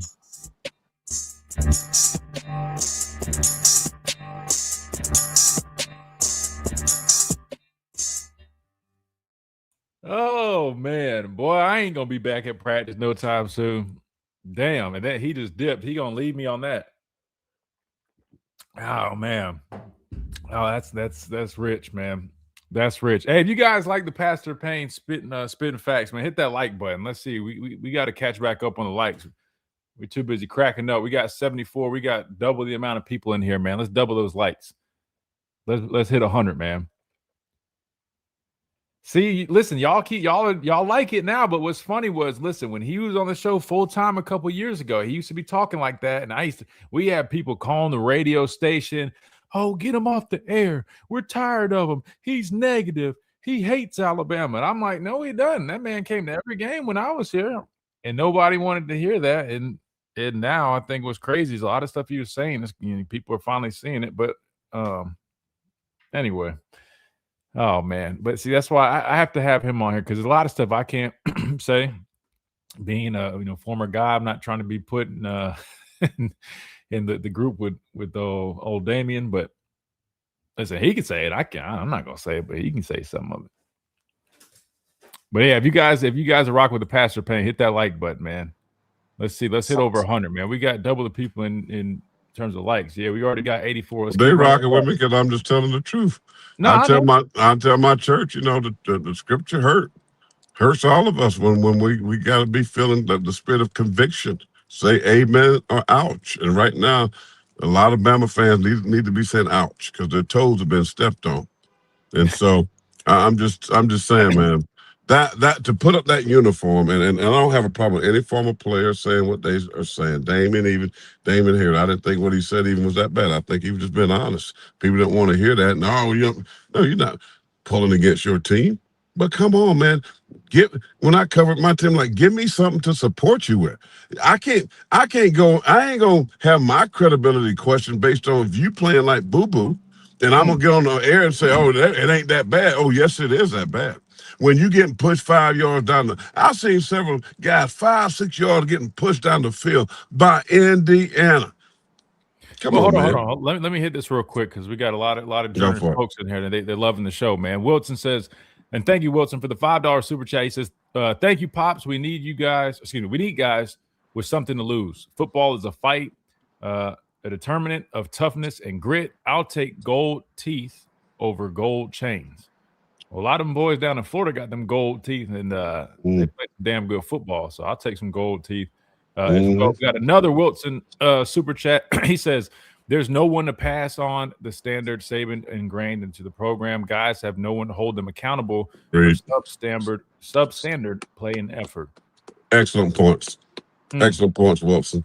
Excellent. We got one from Mike, another $5 super chat. He says, so glad I found your show. Big thanks to you and your dad. Keeps fans like me honest and informed. Hey, that's what we're here for, man. We're teaching the game of football for sure. Yeah, thank you so much. And I promise, I'm still waiting on the official tape, but we break down film. We talk about the game. We talk about the roster. We give our analysis on all this stuff. We get guests on here. So we just try to bring it to you guys, man, and put on a good show. Another Wilson $5 super chat real quick before we come back.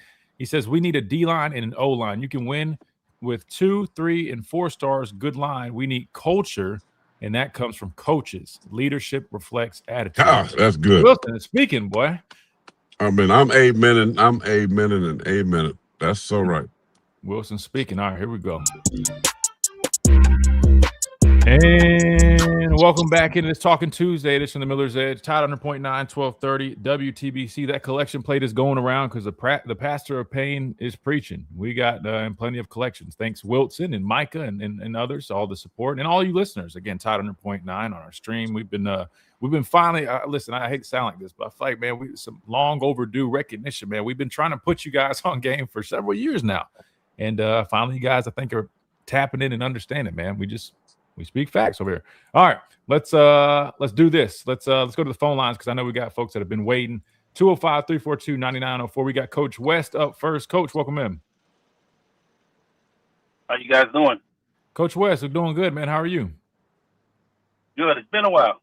Yes, sir. It's been a minute, man. How's everything? Good, Coach.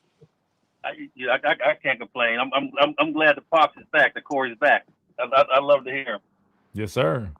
Thank you, brother. Glad to be back. You know, I think we're on the same page. To me, I know it's been DeBoer's second year, but he doesn't strike me as a good evaluator of talent. And I knew my man Formby. I mean, I've watched him like in one of the in the A-Day game, and I mean, goodness gracious, he wasn't any good. And I think we spoke a while back about Proctor.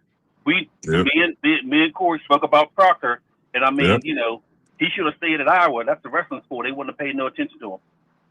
There we go. You know what I mean, but everybody was excited because he caught a pass and ran for a thing. I mean, like, you know, he upset because other former Alabama players are talking stuff. So I mean, like, we just did. I mean, I ain't never seen nothing like it. I thought kick six would haunt me. That's gonna haunt this year is gonna haunt me worse than that.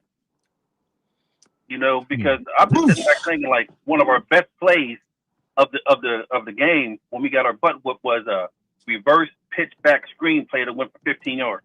I mean, that shit was awful. I've never seen it just wasn't put together well, and I'm just like, you have to sit back. There had to be somebody on the team that was on Ritalin that could have went out there and done a little bit better. Somebody somewhere. You know what I mean? There had to be somebody out there. You know what I mean? I'm just sitting there thinking like, we got all these guys. There's somebody out there that was hungry. You know what I mean? Like you said, you bring up Reuben Foster. I said, I know I had to have somebody out there that was hungry for this. And I mean, and you know, whoever we're losing, we're losing. But you know, like it just blows my mind to sit back and watch the decline. And like you guys were saying, I mean, yeah, we know money has a lot to do with it, but man, there's some kids that still, I mean, they may want the money, but they want to play football, and we had no football players. Yeah, nah, you're 100% right. All your points are spot on, and Coach, it's listen. I mean, heart and effort still matters in this game. You know, fundamentals, the basic fundamentals, still matters in this game. And you know, if you don't want to compete, and in Alabama, these guys don't get it, right? Because you're Alabama. That script A still means something to these other people that's never played you, like Indiana. Guess what? They're going to have fire, right? Because they're playing against a brand. They're playing against history. They're playing against this team that has controlled and dominated college football. That's all they've heard, Alabama, right? And so you know they're going to come with a level of compassion and toughness, and want to showcase that they can play on your level. And I said this last week, on the Bama Standard, if you're not able to match that, you're going to be in trouble. And that's what happened to Alabama. And it happened against Florida State. This is the same kind of thing to me, because they wanted to beat them so badly, and Alabama just thought, well, it's Indiana. We can just show up. It's Indiana. They're known for basketball. Yeah. And then they get their nose bloodied up. And that's what happened. And nobody was willing to fight back. And that's what shocks me, that they don't have guys that, as I said earlier, they don't care about losing, right? That winning has to mean something. And when you got a locker room full of those dudes, and then when you got a coach that's not pushing that, that's a major problem. I mean, what they're not sitting back paying attention to is, you know, you see all the coaches that are there now, Nick Saban disciples. I mean, and you can see that they all like might have been left in the basement and just eating raw steak all day. I mean, you can sit back and see Indiana's coach has that look in his eyes. You know what I mean? Like, you know, he just, you can just tell the preparation, the whole setup, and you know, I mean, and Christian, you know what it was like in that room, and how everybody there was no days off. You guys policed yourself. These kids aren't policing each other. Yeah. I mean, you can sit back and tell that there's, you know, and it's just driving me crazy when I sit back and see that like man, there's talent there. Like I like Ty Simpson, but you can't sit back and be any good when every second you're turning around and you get your head knocked off. Yeah, no, and You know, there's a lot. the running backs weren't super great, but I mean they weren't super great. But man, like I mean, if you ain't got nowhere to go, you ain't got nowhere to go. We got a 250-pound back, and we doing. I mean, some of the play calling, the 4th and 1 play. You know what I mean? Shit, I almost caught a plane putting on out of the whole damn thing. Come on, man. Yeah, and that's I think to me that's the biggest disappointing factor here with everything going on. That's why I always preface by saying, because I know some people they just say, "Oh, we lost," and they're furious. No, I'm realistic. That's not the problem. It's the manner in which we lose. Like again, that's why it bothered me. Like after we came back and had that great performance against Oklahoma. And I'm hearing kind of how the players and the coaches, everybody speaking in the media, like, yeah, y'all wrote us off, and yeah, this is what happened. We ain't back. And I'm like, whoa, slow down, because you can't be too mad at the national media because they're going off of what they see in the 3 or 4 games before that, and even the first quarter, we didn't really put anything out there for people to buy into. And then what happens? The next opportunity, which is a great opportunity, go play an Indiana team in the Rose Bowl. I mean, we lay an egg and we show up like that again. If you lose to Indiana in a competitive game, they got a Heisman Trophy winning quarterback. They were really well coached. They don't make mistakes. You lose a close one. Everybody understands that. But I think the point is the frustration comes from the way we lose, the lack of passion, the lack of confidence in terms of the game plan and not adjusting correctly. That is concerning in my opinion. I think that's very fair for anybody to have concerns about that. I mean, and that's the thing. Like you got to realize, buddy, you're not in Kansas anymore, Dorothy. I mean, you're in the street, and the SEC is like being stuck in the street.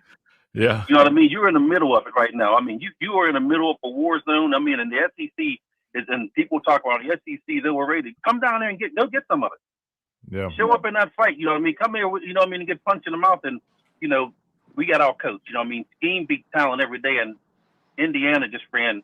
Those guys were just physical. They were just hungry, and they just beat us to the punch in every way. I mean, it was so bad. It was like watching my 3rd and 4th grade kids play. But look, let me give you an example. You know? That cornerback for Indiana, 5 right? Pawns or something. I mean, Ty Simpson can't finish the game. Like when that stiff quarterback, non-athletic Mendoza, that's one of the goofiest dudes I ever seen in my life play this game. I mean. I just went back to them. If we were in the locker room, LT, Pepper Johnson, Carl, like that, you think we'll let Randall cut it? And he was a great athlete, but they're gonna be laughing and running. Oh, he gonna get the business. Like they playing 2-hand touch. They playing flag football. But Indiana, what do? What do? They knocked the quarterback out of the game. Now you got to put in a guy that ain't really played much. So that's what I'm saying. That's mindset. That's attitude. Alabama, they go tap a guy and run right by him and run back and try to line up again. That to me tells me your mindset is bad. And to me, I blame that on coaches. Oh man, it's just crazy. You know what I mean? You know, like there has to be some kind of, you know what I mean? Like, listen, I don't know how much, I don't want to go back to the Shula era, but that's what it feels like we're going back to. Well, that was a little bit before me, so I can't really speak too much on it. But listen, I will say this: I don't think everything's all a lost cause. I really do believe. I mean, listen, they can figure it out, but they have some serious things that they need to correct right now. And I'm from Missouri. Huh? Missouri. You know what they say Missouri is? It's the show me state. So they're gonna have to show me. I'm not jumping on that wagon again. No. That's what I'm saying. They're gonna have to show it, and that starts right now by making some tough decisions. Like literally, there's gonna have to be some tough decisions made right now. I see 38-3 now. That's what I see. You know, it's easy to coach talent. Now you got to be able to coach it. I want to sit back and see if you can coach. Mm-hmm. And this is what it's about. The board got to see if you can coach. Like Corey said, you know what I mean, get rid of your friends. You know what I mean, bring in an offensive coordinator, one that knows how to show these guys how to sit back and block and get nasty. I mean, like, we were just getting blown by. It didn't even make sense. Our center is what was he, 200 pounds? But they said he was a good center or whatever like that. Listen, he's a good player. I'll show Parker Burleson love. He's a good player. A little undersized. Who's the person that came up with Proctor being first round? Yeah, you got to blame some of those draft experts on that. Even they were saying, he's nothing like Neil was. Like anybody, you know what I mean? Like, I'm just sitting back thinking, like, he ain't nothing like that. Like, I mean, he just big for no damn reason. You know what I mean? Like, Everdale didn't turn out too good. I told the Giants that was going to be a flop. I seen too much of him. And he wasn't even as good as him. And that's the crazy part. No, I agree with that. I agree. Coach West, we got to hit this timeout, man. We're up against the clock. I appreciate you, man. It's been a minute. I'm glad everything's well, man. I appreciate you connecting with us. All right, fellas, be safe. Yes, sir. You too, brother. Blessings, Coach. Blessings. Good deal. Quick timeout. We come back. We'll get our last segment in via radio, and I'll hang out here on the stream. Don't worry, man. We got plenty to talk about. We'll hang out with you guys right here on the Miller's Edge. Got the coach cussing up here. The coach cussing. WTBC. Oh, Lord.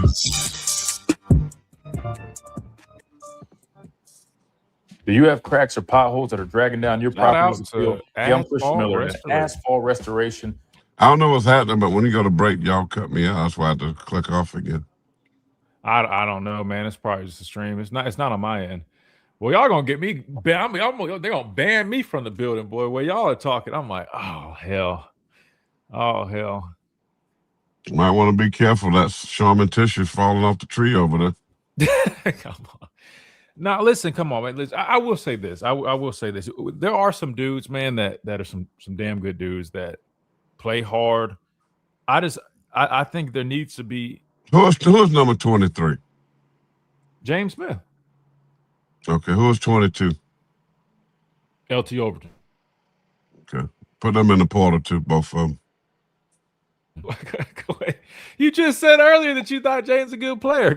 I mean, I say he has talent. No. Yeah, you said he has talent. There's a difference between a good player and has talent. I've seen a lot of talented players that can't play. What is Lane Kiffin won ever? Well, I mean, his team that he coached up is in the semifinals right now, brother. We got listen. I know Alabama fans, like when a coach comes here and they leave and they like even like Pete Golden, who I told y'all was a good coach. Everybody likes to joke on all the other people. Like, guys, it don't have to be like listen, man, Lane might not have won a national championship, but like I'm telling you guys, I've literally been in the buildings with these guys. I've been in meetings with these guys. Like, these are damn good coaches. That whole narrative about Lane and people trying to joke about it, y'all can joke about him all you want, but he's laughing to the bank, and he's also, again, got a team that's in the semifinals right now. Granted, Pete, has been coaching the playoffs, but still, I mean, that's his team. That's his coordinator. They going to LSU. That's Charlie. And Charlie Weiss, his coordinator. Who is the one that's brought him up in the coaching rank? It's Lane. Lane hired him as the youngest offensive coordinator. He's under Lane's apprenticeship, whatever the word is. We got to stop, guys. We got to stop with like who do they have? Nah, come on, man. We don't do that on the show. We don't just say that. Just like everybody tried to tell me about Pete. Pete was the worst defensive coordinator. I told you guys, it's cap. Y'all just talking, man. I bet that he was my coordinator. That dude was smarter. Honestly, one of the smartest coaches I've ever been around. Like, we got to stop with these fake narratives, man. You guys got to stop just going off of what you read on Twitter, man. I'm telling you guys for facts. I'm in the buildings with these people. Now, Pete can coach his tail off. Why did Lane leave? He took a head coaching job. He took a head coaching job. Where was it at? Florida Atlantic or whatever. Yeah, FAU. Yeah, he took a head coaching job elsewhere. I'm not saying like, he should be the coach here. I'm just saying when people bring these people up, he still doesn't have credentials as DeBoer. Is my point, guys. Stop it. Everyone's acting like he's so much better. I'm not even comparing the two. I'm saying he's a damn good coach. Like, come on, man. Come on, Seth. Don't do that, brother. Nobody's comparing anything. Coach DeBoer has great credentials too, but for you trying to prop DeBoer up and make it seem like Lane's not a good coach, man, you sound silly, man. Come on, man. I'm trying to help you out.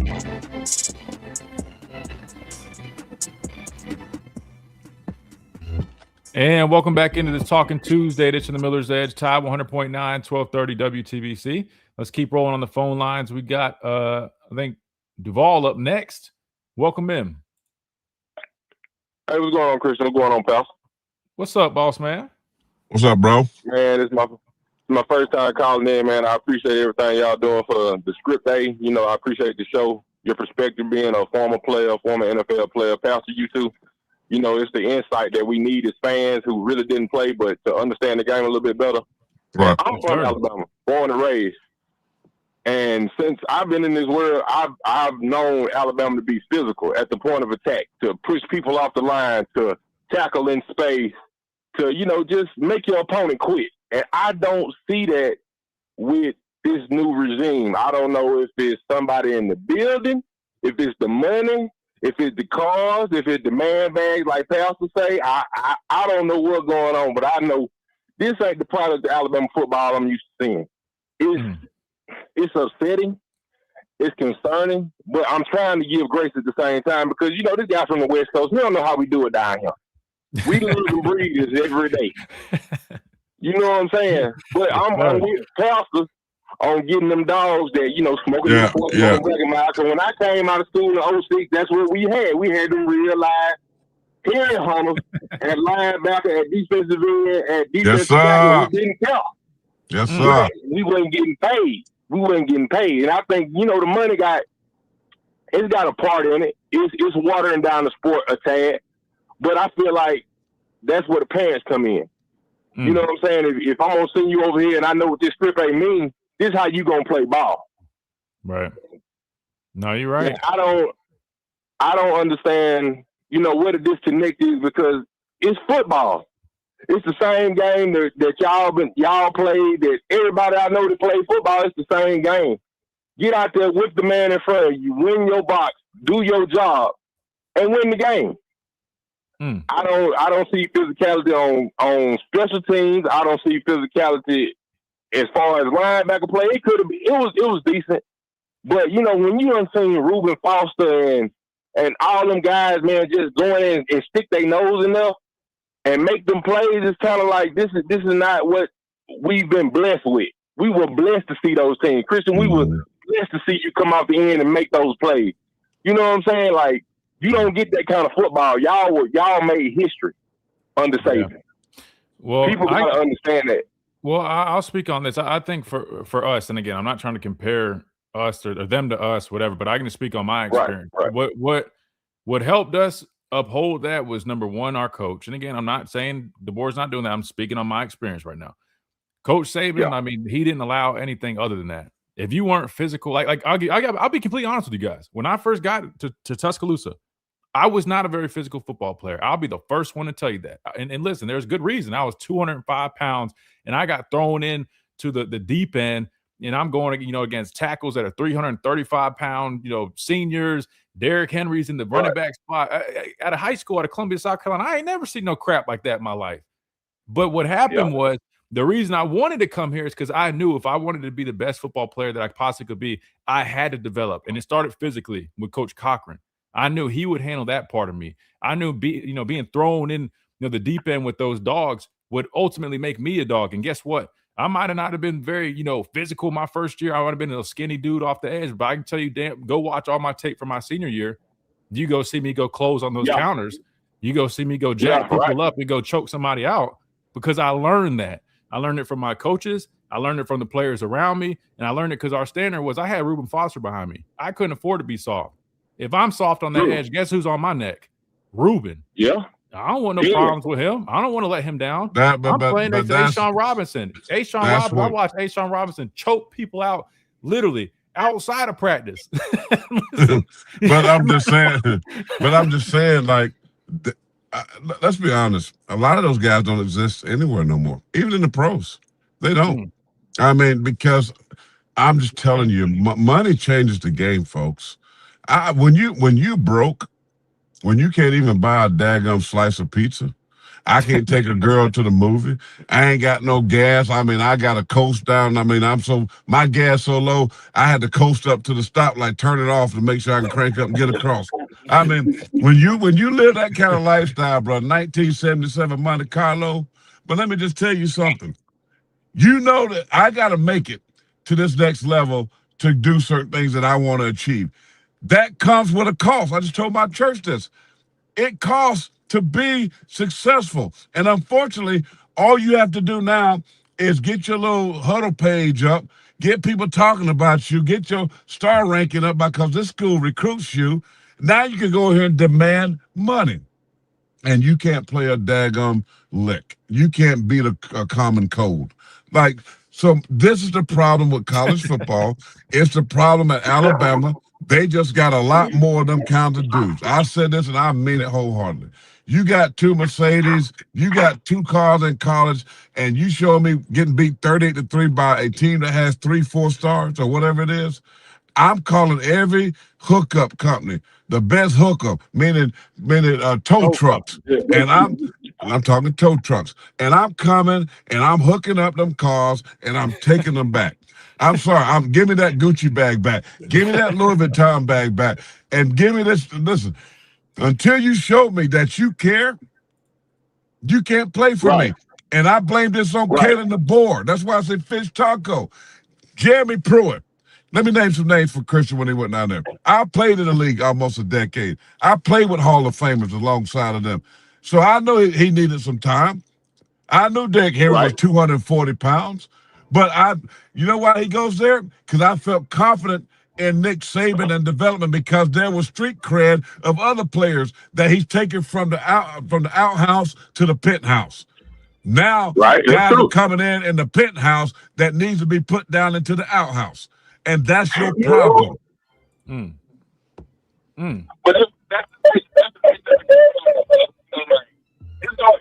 going to be I don't want to say everybody's going to be wet. That's what can make the difference. If you put these kids on contract for 3 years, 2 years, they can't just get your money and run. You know what I'm saying? It's some form of accountability, and I feel like college football needs that. And Christian, to your point, saying that you had Ruben on your neck, you had them guys behind you, and the staff, just the culture of the staff. Scott Cochran, he built that culture every day when y'all came in to work out. You know what I'm saying? When y'all came in the building, yeah. He ready to go. He's ready to go. Let's hit it, baby. Let's get to it. You know what I'm saying? And I can appreciate that. And that's the football that your tailor gets sent home. I promise you'll get sent home. Look at Mario Cristobal on the offensive line, head coach. Kirby Smart in the playoff. Pete Golden in the playoff. Signick, whatever they call it, Indiana. He's under Nick Saban. Oregon coaches. You still got Tosh Laporte, Christian's old coach, defense coordinator, getting ready to be the Cal head coach.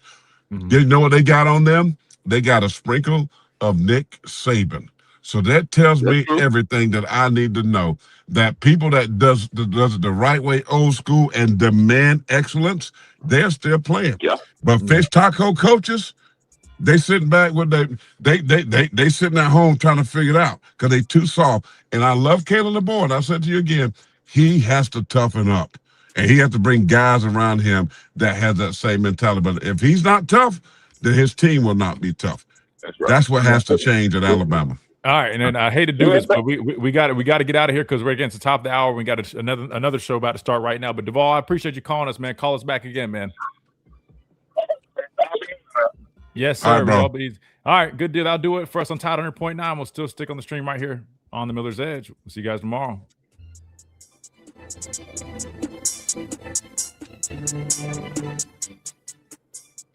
You've been listening to the Miller's Edge. Sorry, Chase. Tell Wyatt I apologize, man.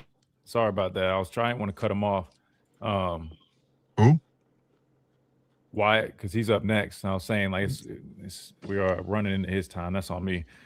I got to be better about that. But you got people talking, and I don't want to be rude. If you guys haven't, man, I think we hit about 100. But let's see. We got 140 something in here, man. Nah, we're at 99, man. Let's That's nice, man. If you guys haven't, man, hit that like button. If you guys are enjoying the stream, if you guys are new here, make sure you guys subscribe. Again, we do it Monday through Friday, 11 to 1 every day on radio, Tide 100.9, but also stream here. And you know what's getting ready to happen? Team like South Carolina, they get these guys like from Alabama because they got all this touting and 5-star, and then we go bring them over here. And that was that. Because you think, no, they was at Alabama, and they was a 5-star, and the fans get all excited. And I'm like, Although that linebacker that transferred to Florida State that came here from Alabama, he actually played pretty good. Who? The linebacker. Yeah. No, listen, I'll say this in terms of physicality. 41, Nikhil Green, man. I'll pull up the tape, man. He's a physical player. I like him. I like that, and he's gone. No, I like him. I like 42. I like number 90. Number 90 is his That's what I'm senior. saying. Yeah, no, 90 is a true freshman. I do like him a lot. Yeah, that's what I'm saying. We can build with that. He plays hard. But I bet you if we had a list of where he's at on the pay scale, I bet he's at the bottom. Who, 90? Yep. Oh, well, I mean, you already know that. He was like a 3-star out of Mississippi. He was what? But see, that's what I'm saying. Like, people can't immediately jump to say, oh, Roach, because listen, that's Jamie and Roach on that one. True freshman playing like that. To me, listen, I think it's more of a deal where you got some guys that maybe aren't the best fit, some guys that like it depends on the person.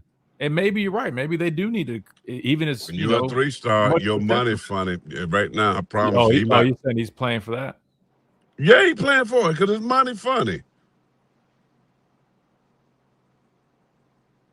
His money's funny. Shoot, tell me he thinks so. He's a 3-star.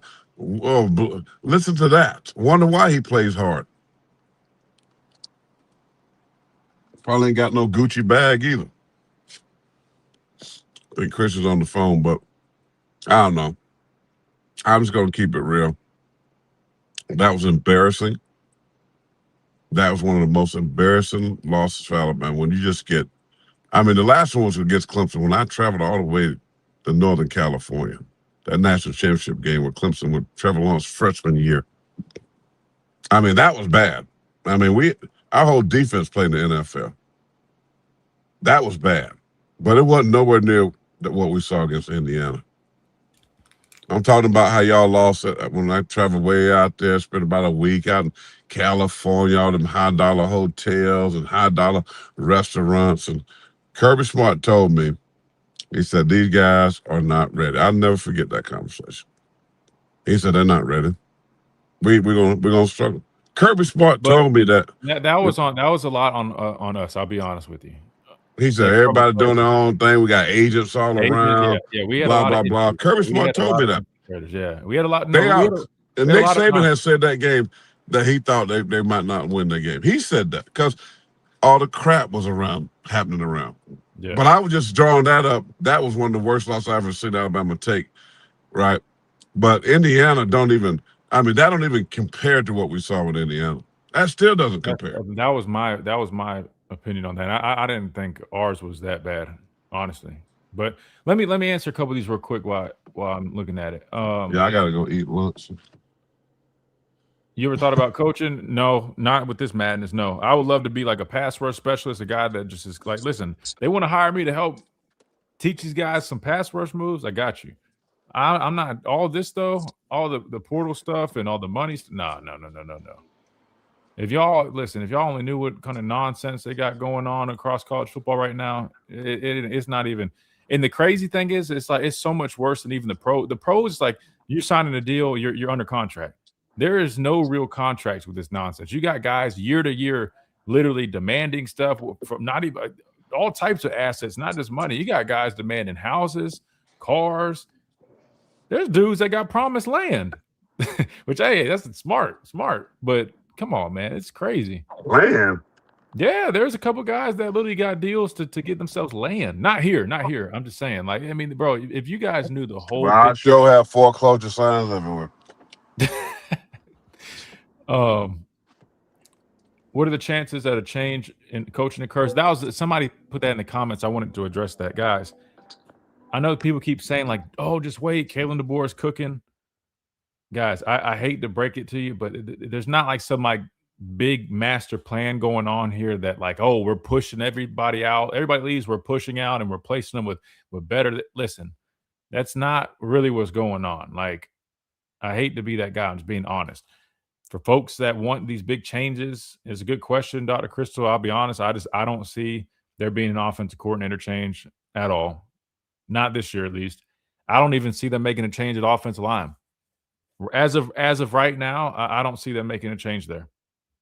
I'm not saying it can't change, but as of now, I don't see those changes being made. So anybody that's like saying all this like cryptic tweets or stuff like that. Now there could be some people hired off at some point, but not like probably not these main assistants. I don't see anything like that.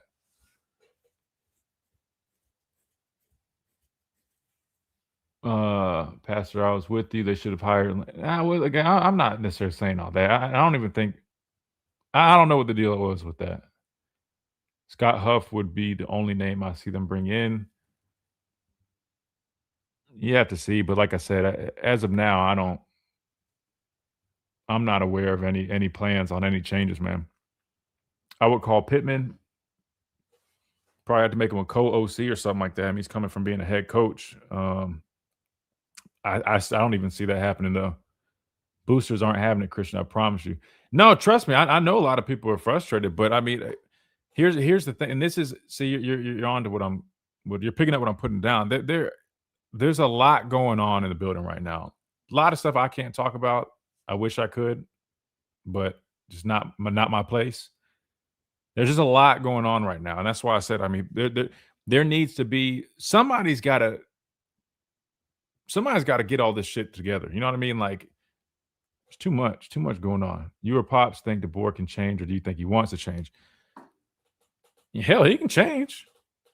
He's got to make a decision. I mean, the positive is I saw him make changes from year 1 to year 2, right? I can be a little more honest about this now, but year 1, I'm just being honest with you, man.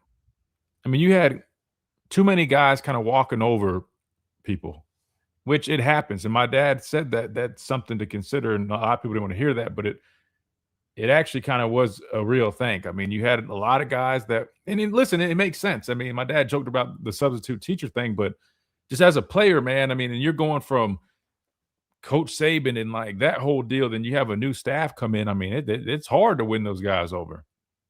And there was some of that going on last year. And I'm not breaking any news. Just go back and listen to the interviews the players were saying. They literally said, yeah, we had some guys showing up late, which I don't know why they would admit that, but they were saying those kind of things, and it just showed. So fast forward to this year, I think the buy-in was better. Coach DeBoer was, asserting himself a little bit more this season. So from year 1 to year 2, there definitely was some change. His demeanor, the buy-in, just their structure, their culture.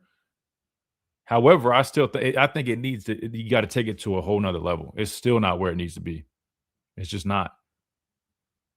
And I want to be clear, just like my dad's. I love Coach DeBoer. I'm very appreciative to him. He's always respectful anytime I'm around. Always invites me up there to be at practice. Other coaches always invite me to go, chop it up with their players. And I mean, I like these guys are great people for sure, man. But my job is to kind of, and I don't want to say like that. I'm gonna sound like Damien. I'm not saying, I'm an analyst, but you know what I'm saying? I mean, my job is just be honest with you guys. And I don't compare it to my time. I don't think that's fair to these guys necessarily. And I don't want to do that, but I just base things off of my experiences and knowing what it takes to be successful. Right. I mean, I spent 5 years here. I was a redshirt guy. I saw it through and through. I had several coordinators. I mean, I was a team captain here. I mean, I rely on that experience to kind of form my opinion. And some of the things I'm seeing right now, I just don't think they're putting us in the best positions, if I'm just being honest. Get a left tackle and move him to guard. Yeah, no, Prater needs to play guard. If he slimmed down some, I think he could still play some tackle. But in the league, I'm just telling you right now, I mean, like Brian Burns, who was my draft mate with the Carolina Panthers, guys like that, true speed rushers, man, that have elite technique, elite athleticism, elite bend, counter moves. I mean, Prater's, if he's going to play tackle in the league, he's got a lot of development to go. And I like Prater. I think he's got a lot of potential. That's the problem, is potential, man. And in the league, brother, you don't have just a whole bunch of time just to develop, right? I mean, especially when they draft you high like that to play offensive line. I mean, they're expecting you to contribute.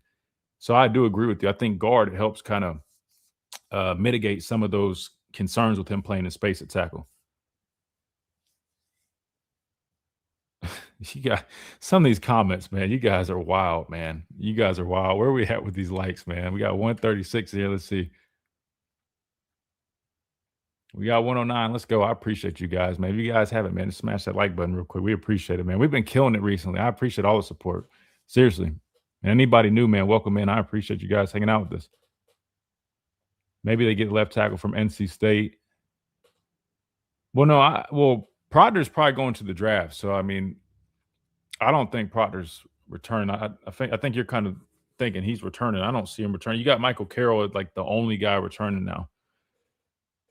Love the honesty Pops brings. I know it hurts at times, but I've learned that the first thing required to change is admitting it's a problem. Yeah. Damn, man, these guys work quick, man. Damn. Well, yes. I got these folks coming to fix this, install a new board on this HVAC unit. Latoya, what's going on? You mind talking for just 2 minutes while I just let them in real quick? Yes, hey Latoya. I don't see the board, but what's up? Because he said you're on there. No, the board. I meant like they're installing a new board on my HVAC unit. I just meant give me 2 minutes. I just gotta go ahead. I'm talking to Latoya, and I'm talking to all the folks there online. Can you see the chat? No. Oh wait, let me try to. I can put it on the screen. Hold on. I can though. I can see it. I put on the screen. I was about to say, if you want to answer, if you guys have questions, ask him a couple questions real quick. I'm just letting this technician. Okay, Proctor is not a first round, but he will test well when it comes to combine because he's athletic. You know, the pass he got thrown or he ran one in.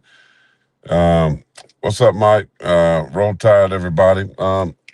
You know, these guys have a lot of talent, and I think that some of the things that you see that these guys like at Alabama will go and have long careers in the pros because they are talented. I mean, they're big. They got all the measurements, but that doesn't mean they play well in college. And that could be, a lot of that could be coaching and the development. And so, and that's what, as a fan, it becomes disturbing when you go out and you get all this high coveted talent and then they don't come to your program and they don't do well. And then they end up transferring. You pay them all this money, then they leave, and they go to another program, and they get paid more money. And that's what I don't like about this whole college football thing.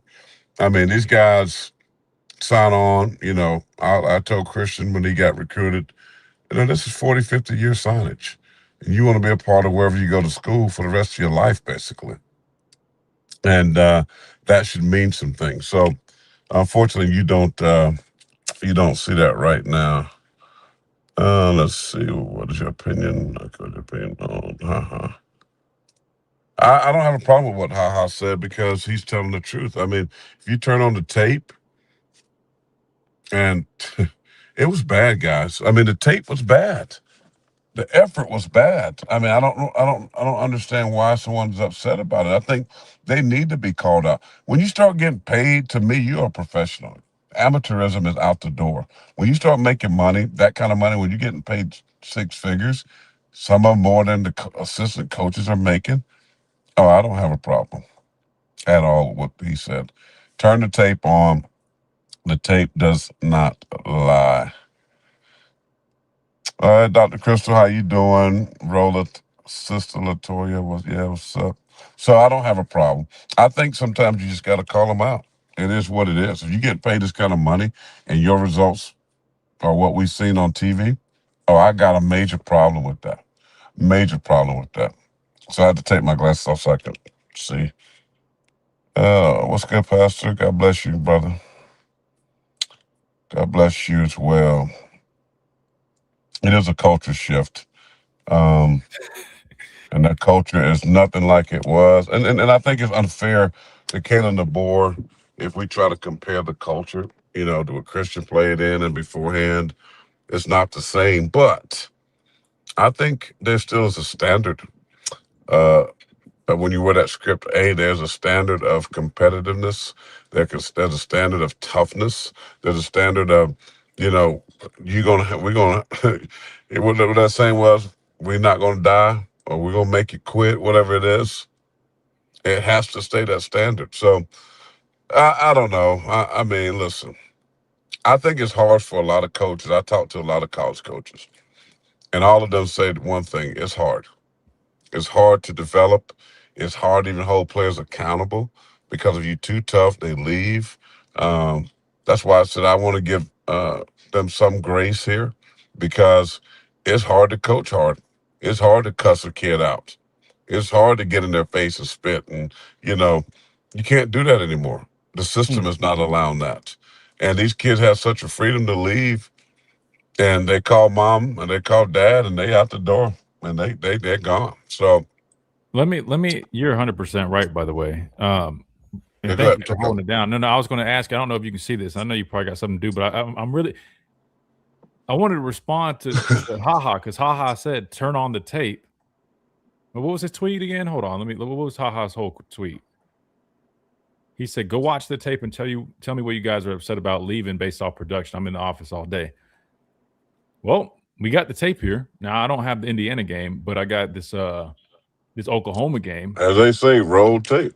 Yeah, so and you guys know how we like to do. Again, if you guys like breakdowns, hit that like button, subscribe. This is what we do on this show. Former players breaking it down, giving you honest and factual analysis. So let's try to focus in on James Smith for sure, then little Quay Russaw. All right, so let me go to the and you tell me what you think. Let's just watch it from the tight copy because we're focusing in on guys in the front. So remember, James Smith. I don't know if you can see it on because you might be using your phone, but he's 23. No, I got my iPad. Oh, you can see it? Yeah. All right, let's see. Let's watch some tape. Well, they got a stunt here. You can see the line stunt to no, it looks like they're 42 and 23 are going hard inside. Look at them. So that's Dylan. I'm not Dylan, but zero right here. Supposed to scrape. Watch his steps. So this is predetermined play right here. Fair, but you know what I would say. What I don't like about it is though, it's still it's not. They just get washed down though. Even though even though this kind of play just for a coaching point for the fans here. Even when you have a pre-designed motion stunt, line stunt is what they call it. As you can see, 23 and 42 are going hard down inside. That means a linebacker zero needs to scrape outside right there. And you see two, he's your force. That's why he's outside taking the flat defender right here. But you can't let them wash you way down inside. Now, because if they ran the ball, you got all this green grass right there. You have to fight the pressure. They always say that's the language they use. Fight the pressure. Even though you're going down hard inside, fight the pressure. But look how far they get washed down. Now look at this mess right here. But you know what I'm going to argue though is I don't think there's much structure going on, and here's why I think that. If you watch, yes, they're on a movement initially, and he would typically scrape, but watch Yonze start fighting back outside. I'll be honest with you. I think some of these guys, I think their rules are a little muddy, and then they just start improvising. Regardless of from a technique standpoint, I mean, you're right. He's letting himself get washed down. He's standing up. The effort's not great. I mean, I hate to say that, but that's one. Yonze gets back outside right here. He gets back outside. No, but what I'm saying is normally if he was working on a path, he shouldn't work back out. So what I'm saying is I think he initially played it like a run. He's closing as he should. And you're right, this guy was scrape. And then he's getting back out for contain because, listen, he's in coverage. So he's not wrong. He just plays it, little tight. He goes too far a little bit inside. Right. But I think, and now I'm looking at it, you're right, because here's what we call principles. Your guy blocked down, you close and spill. That's why 42 is really going hard down inside.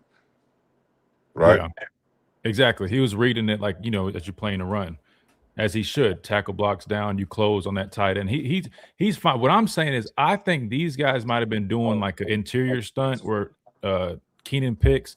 But what I'm saying is just the effort alone, technique. What I'm saying is who are you going to beat with that type of effort? You know what I mean? He's kind of, again, I'm not trying to knock him. This is just honest talk that a coach would tell him. We're playing patty cake. You know what I mean? We're not really that's 23. So he turns his back. He's dead in the water.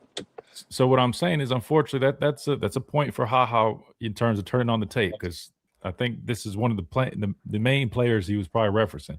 Let's see another clip. Let's go to the tight. All right, now he's in now we got him working in a 3 technique. Up, slides down into it. I ain't even ready. He's not ready. He's beat. He's beat because he don't know what to do. He's looking.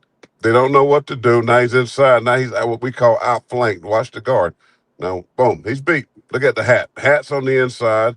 The running back's looking. Who's the running back reading right here? Number 11. Look at his hat on the inside. But see, that's what I'm saying. That something's not right. You shouldn't have this many guys not really having like clear. It seems like they're almost improvising. Like, watch, he's supposed to be an edge guy, but why is he peeking inside? Why is he cross shedding inside? But see, here's the thing: we used to run something called Jimmy or Pony technique, because normally you're a C gap player right here. If you're in a 5 technique, you're on a tackle. You're a C gap player. You're setting the edge. You want to keep that outside arm free, right? But if we were in cover 4 or 7 split safety coverage, right, to help stop the run, we would work a Jimmy or Pony, which would be like this. You initially play the C gap, and then you shed into the B gap, and then you have a backer that's going to replace. The problem is there's no communication. Number one, there's no pre-snap communication. We would communicate between each other. No one's doing that. So why is he shedding the B gap? You shouldn't have just a two-way go on this. Who's really the edge guy? He should be it, but he's just being a football player. I'm almost wondering, and then they're confused. So I just don't know. Like, to me, it almost seems like they're just – Kane does tell, his players, hey, go be football players. I felt like that was more of a thing, like in terms of zone, vision coverage, hey, go break and read the eyes of the quarterback.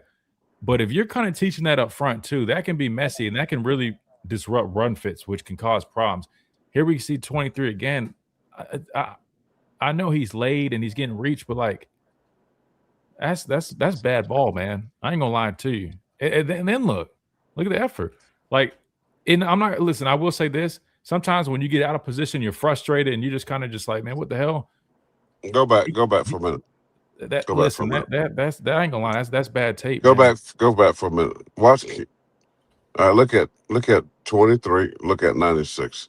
They just turn it and run it. 96 runs himself right out the play. Look, instead of fighting the pressure, look, they 23. All of them out. Now you got 42 on the backside. Got to try to make this play, but as a whole, but good job by the field player, that Bray. Who's that coming in there making that tackle? No, you got 10 Justin Jefferson linebacker cut back.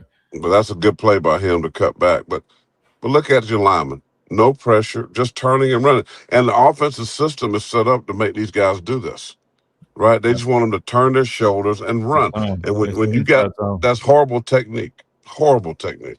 Yeah, they're running. What they're doing is they flip the back. They're getting all it is the inside zone, right? All these guys zone blocking, right? They're all going in a direction. He's looking for this cutback, and the way you play inside zone, you got to press, right? You can't. They want you to run lateral. You start running lateral. They're doing exactly what you want. Yeah, you're opening up these creases for him, and luckily he initially overplays it and cuts back. But what I'm just saying is, I'm just saying, if a guy were to tell me he's not really, confident in the system that he's in, watching some of this, I'll be honest with you. It's one thing to have freedom, but it's another thing when there's just not clear rules, man. Look at 23. Go back. Hold on. Look at this. Look, just get knocked around. Look where he ends up, at the hash mark. Come on, bro. Y'all mad about that? Okay. But listen, I'm not trying to defend him because that's a bad play to put on tape.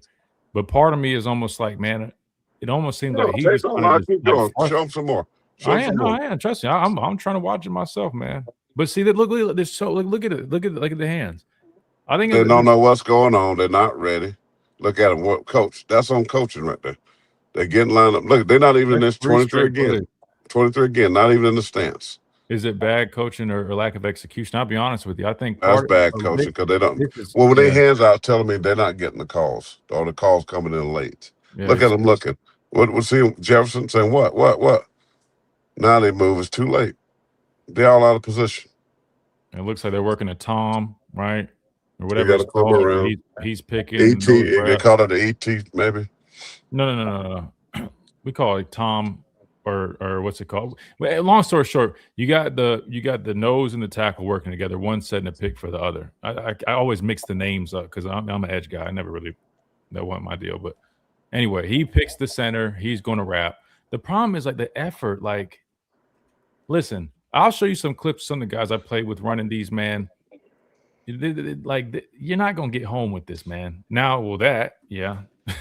As soon as I say that, I mean, that's just bad ball on his part. I mean, this dude's trying to be a bully and try to go double this guy, and his dumb ass just left this guy open. But still, though, I ain't gonna lie, man. First series ain't looking too good, man. Anyway, I don't think you even have to say no more. Let us say less. Well, no, I'm trying to give him a chance. Man. All right, so now we got him. Now we're in an odd front, right? We got a 5, we got a 0, and we got a tight 5. This is that. And what's the down and distance here? 1st and 10. See, this is one thing that I'm not a fan of in this system. I mean, it's 1st and 10, and we're in an odd front with this whole rover 3-3 look. I don't like this, man. Because watch what happens. I mean, look at the running space that they have.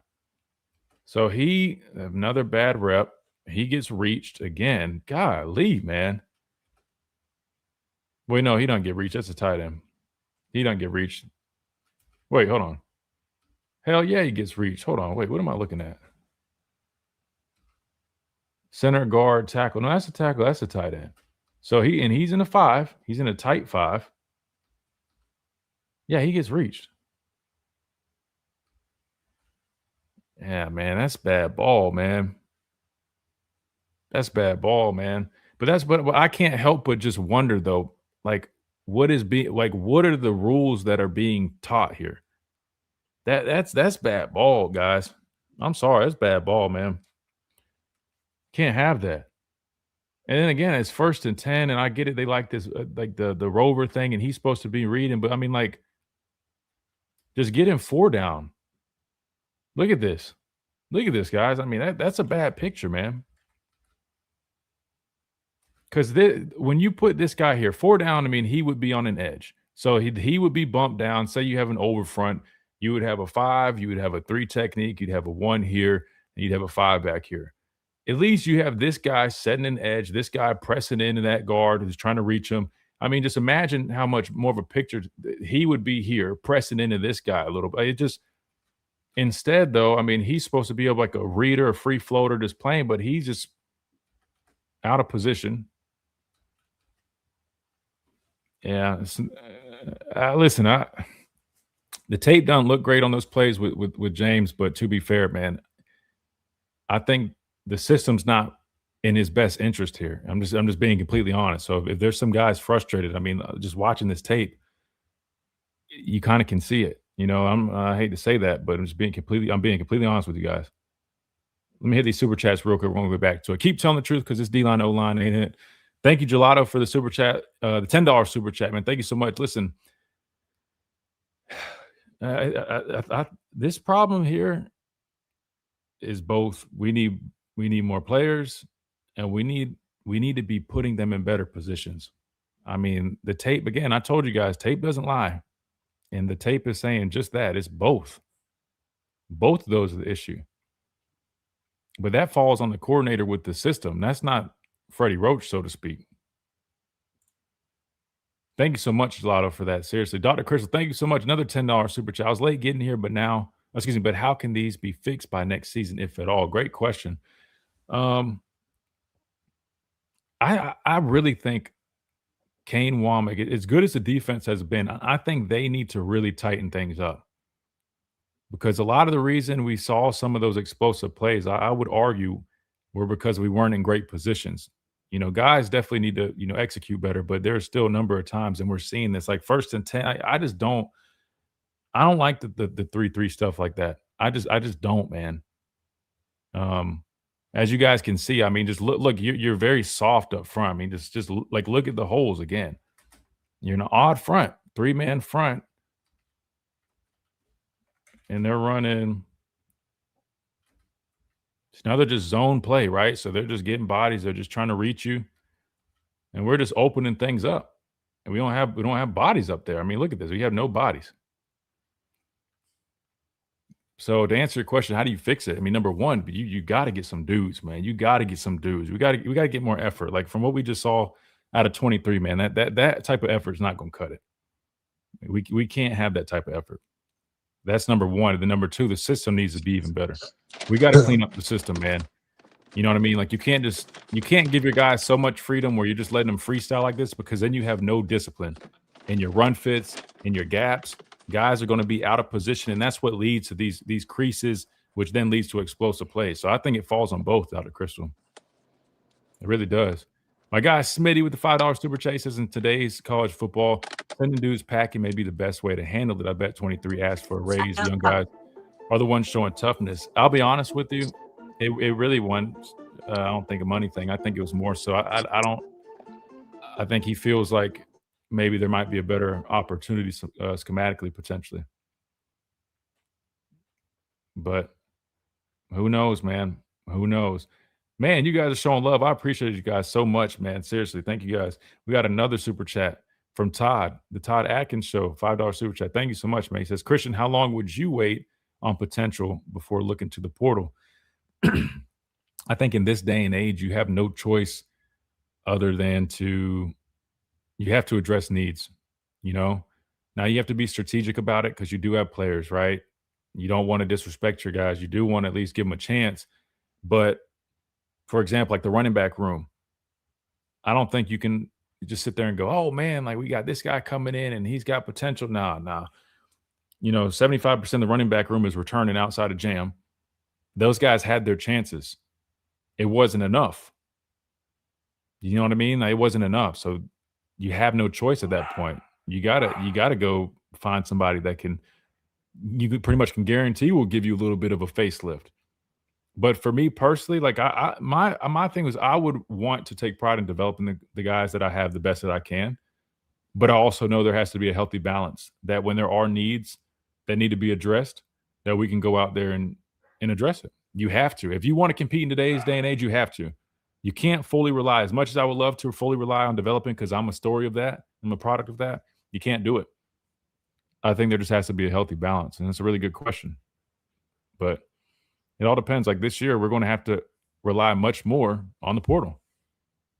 And it's probably going to look different year by year, but don't be shocked if more and more portal players become a thing, even here at Alabama, which I'm not a fan of here, because I mean we've always been the type, we'll bring in some portal guys, but it's never been like what we had to do. We never built things around it. Unfortunately, it's starting to look like that's going to be the new reality until they make some changes, man. But thank you guys so much, seriously, for the super chats, man. Really appreciate all the support. Again, it all gets reinvested back in the show. So all y'all support, man. You guys are buying stock in the Miller's Edge, better equipment, better guests, better shows, more content, all that, man. So seriously, thank you guys. All right, let's watch a few more. Whoops. Now, again, the reason we're watching this tape right here is because, number one, I don't have the Indiana one just yet. We'll go to that when we get it. But two, HaHa said, hey, pull the tape. Tell me what you guys see. You guys know we love watching it. Let's talk about it. All right. We got a mint front right here, aka a tight front. Basically, you got a 4-eye, so it's still an odd front. But the difference with the last one is it was 5.05, right? This time, and what's the down and distance? 2nd and 4. Looks, and to me, listen, if you're going to do a 3-down front, there's nothing wrong with it. But the mint front, which Indiana played a good bit of, I believe, and Georgia does a lot of mint front. This is the new wave for all these teams that run 3-man fronts. Pay for YouTube Premium now, no excuses. I got you. That's next. All right, I'll do it. I'll sign up. Do I need to do it right now? But a tight front, guys. Again, 4-eye, 0, 4-eye. It's more condensed, right? It's why it's called tight. And basically, this allows you to stop the run way better out of a 3-man front, which we play some of this, but you get the point. So we go to it on 2nd and 4. I'm assuming we got Yanze walked out. Working the game here, which is good. Anytime you're rushing 3, you got to find a way to get some type of pressure. You got to get some type of game going, right? 5-on-3, you're out, man. You got to do something. But still, let's watch 23 though, because again, that's what we're focusing on. I mean, I'm gonna sit back on this one. I'm gonna let y'all tell me what y'all think on the rep. Again, they're running the game. He's the picker. He's setting the pick on the center for Tim to wrap. Bad pad level. I mean,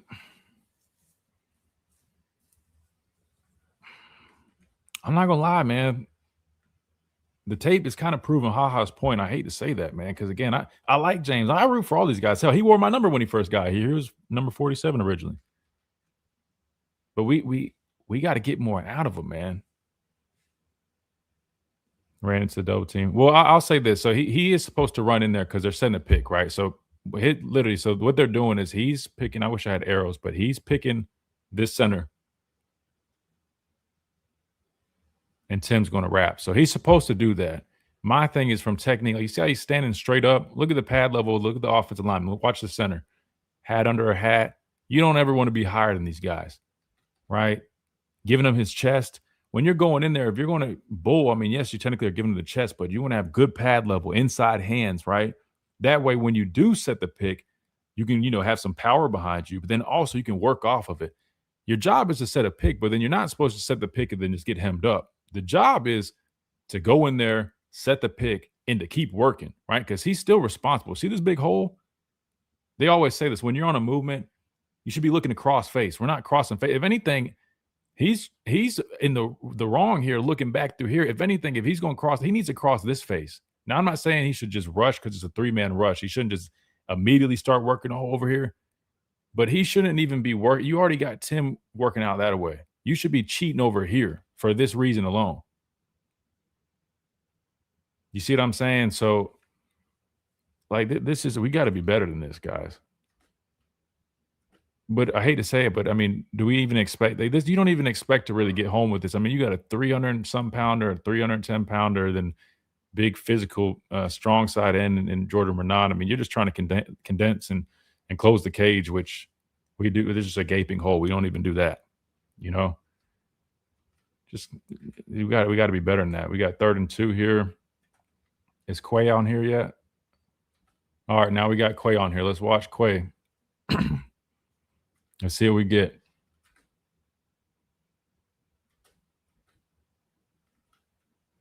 The hell? Oh, they started in tackle over. I was confused. Starting tackle over. Bring them back over. Tackle blocks down. We're supposed to close, which he does. See, now this is what you get out of Quay, right? Physicality. Y'all want some dogs, right? This is why I think like Quay is a loss.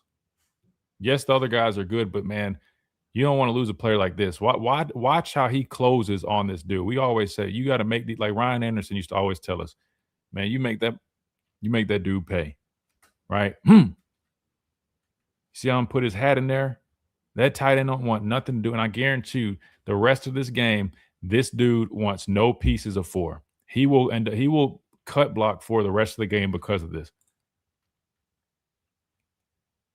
You can't coach that, man. That's just a dog. And watch how he blows the play up right there. So there's no room for, right? Because what they want is, you see how this works?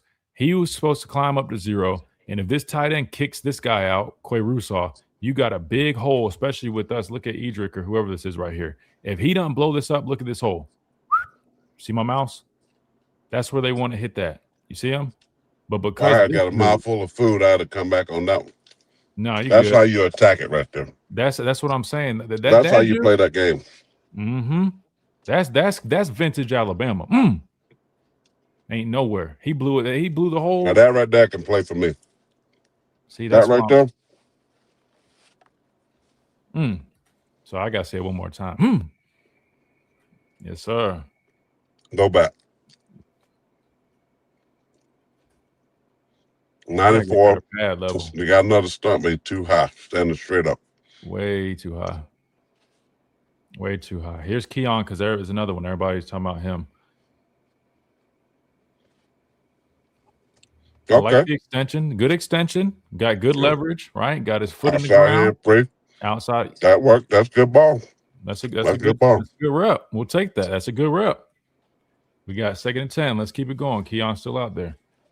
Again, we're just focusing on the front. That's why we're keeping the tight copy right here. We'll go back another time and watch the back end if we need to.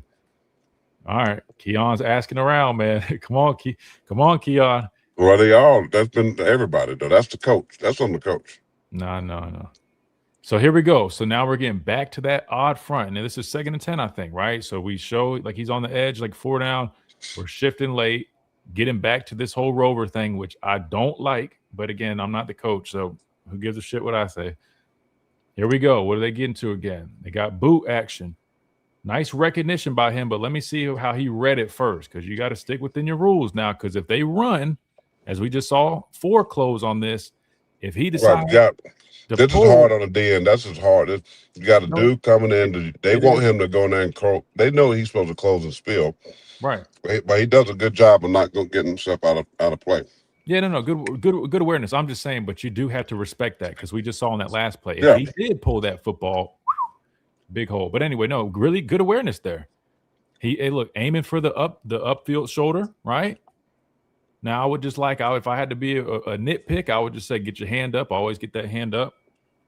But good job. Getting hit on the quarterback. Good awareness. We'll take it. Let's see what Quay had. That's the system. The system has them doing, like, they're just like free floaters. Like, I don't, anyway, we'll talk about that another day. This is all coach's fault. That's what I'm saying. They don't know what they're doing. So here we go.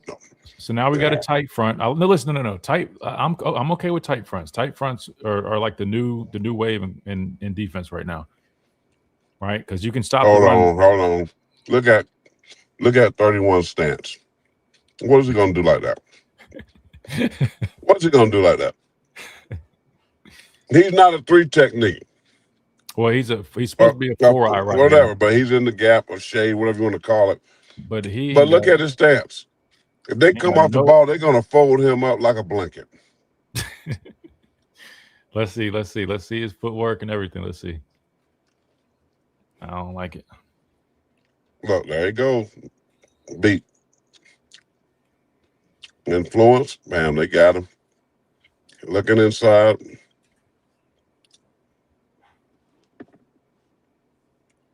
All right, that's my guy 90.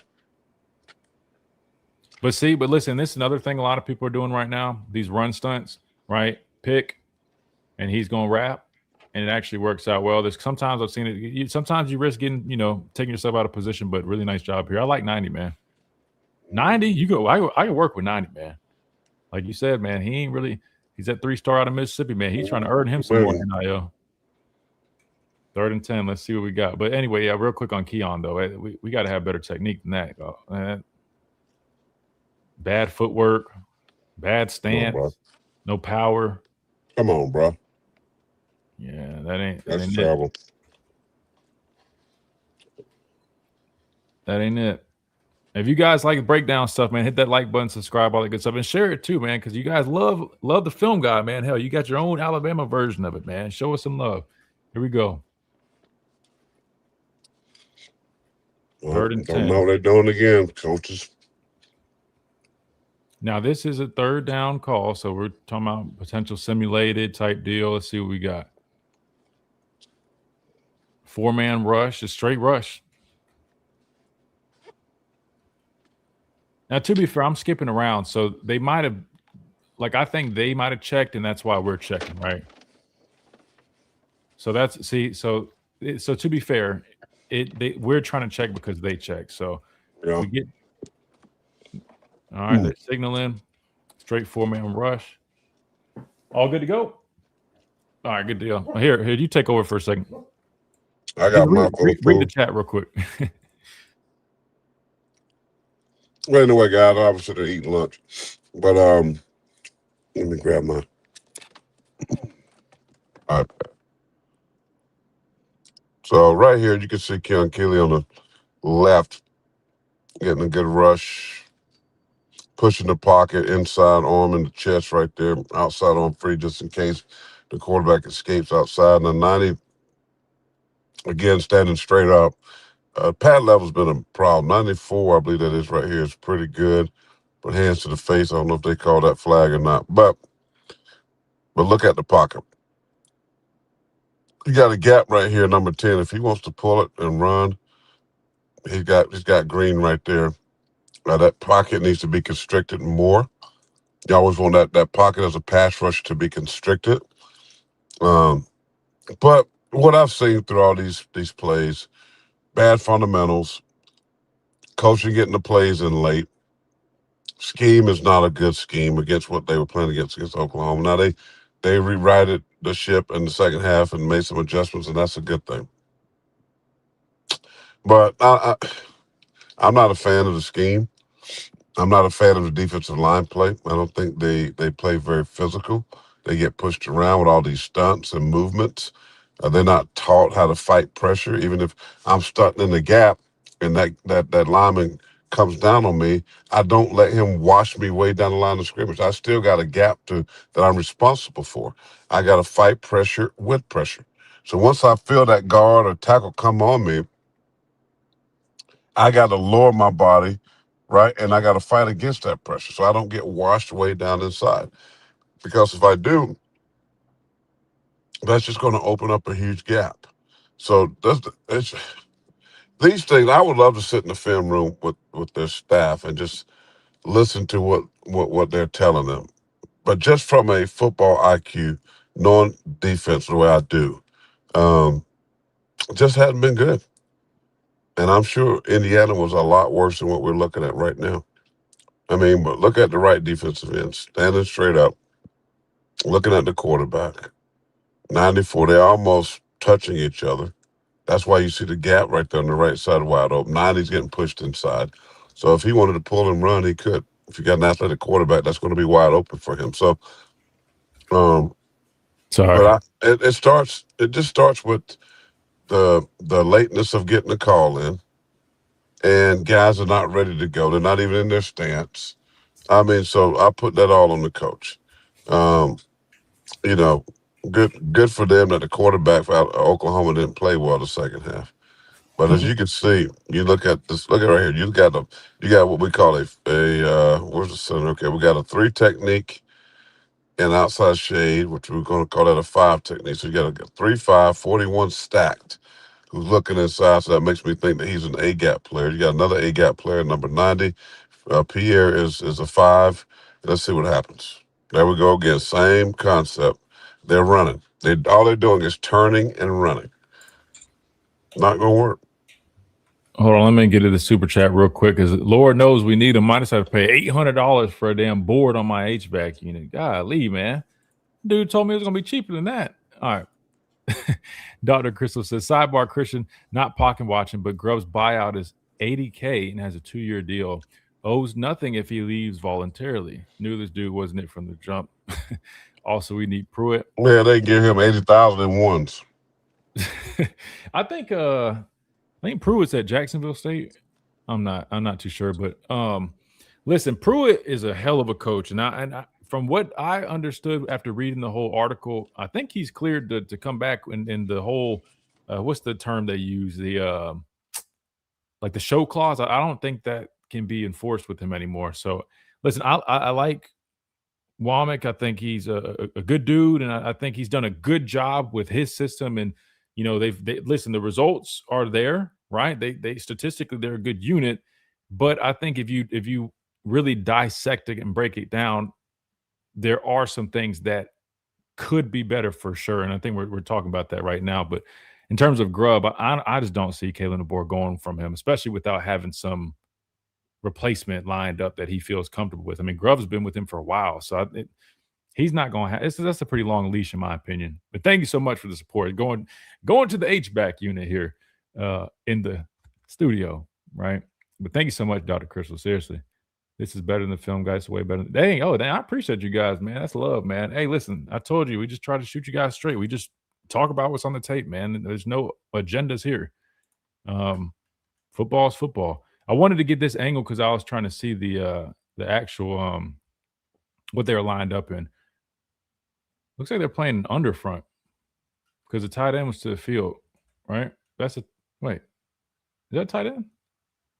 I don't know. We'll call it under front. The only difference between under and over is over. The 3 technique is to the tight end side of the strong side, and under he's away.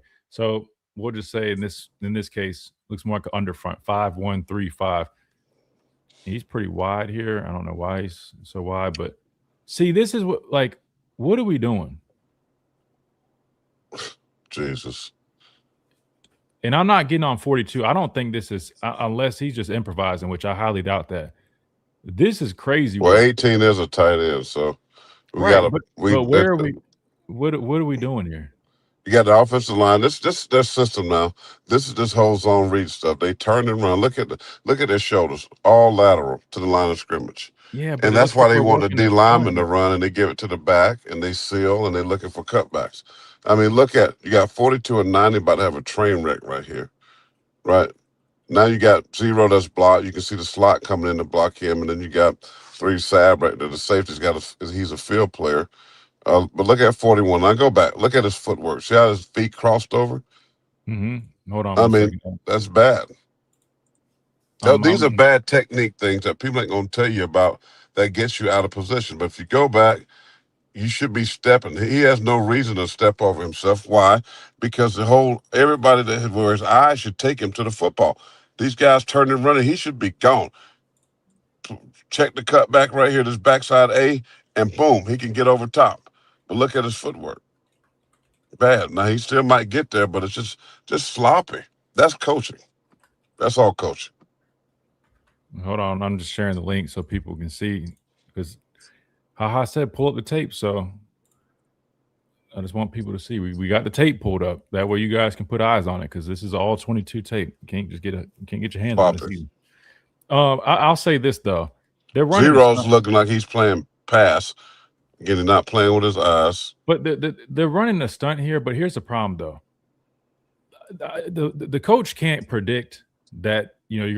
That's obviously you don't want to run a stunt as they're literally running a toss to you.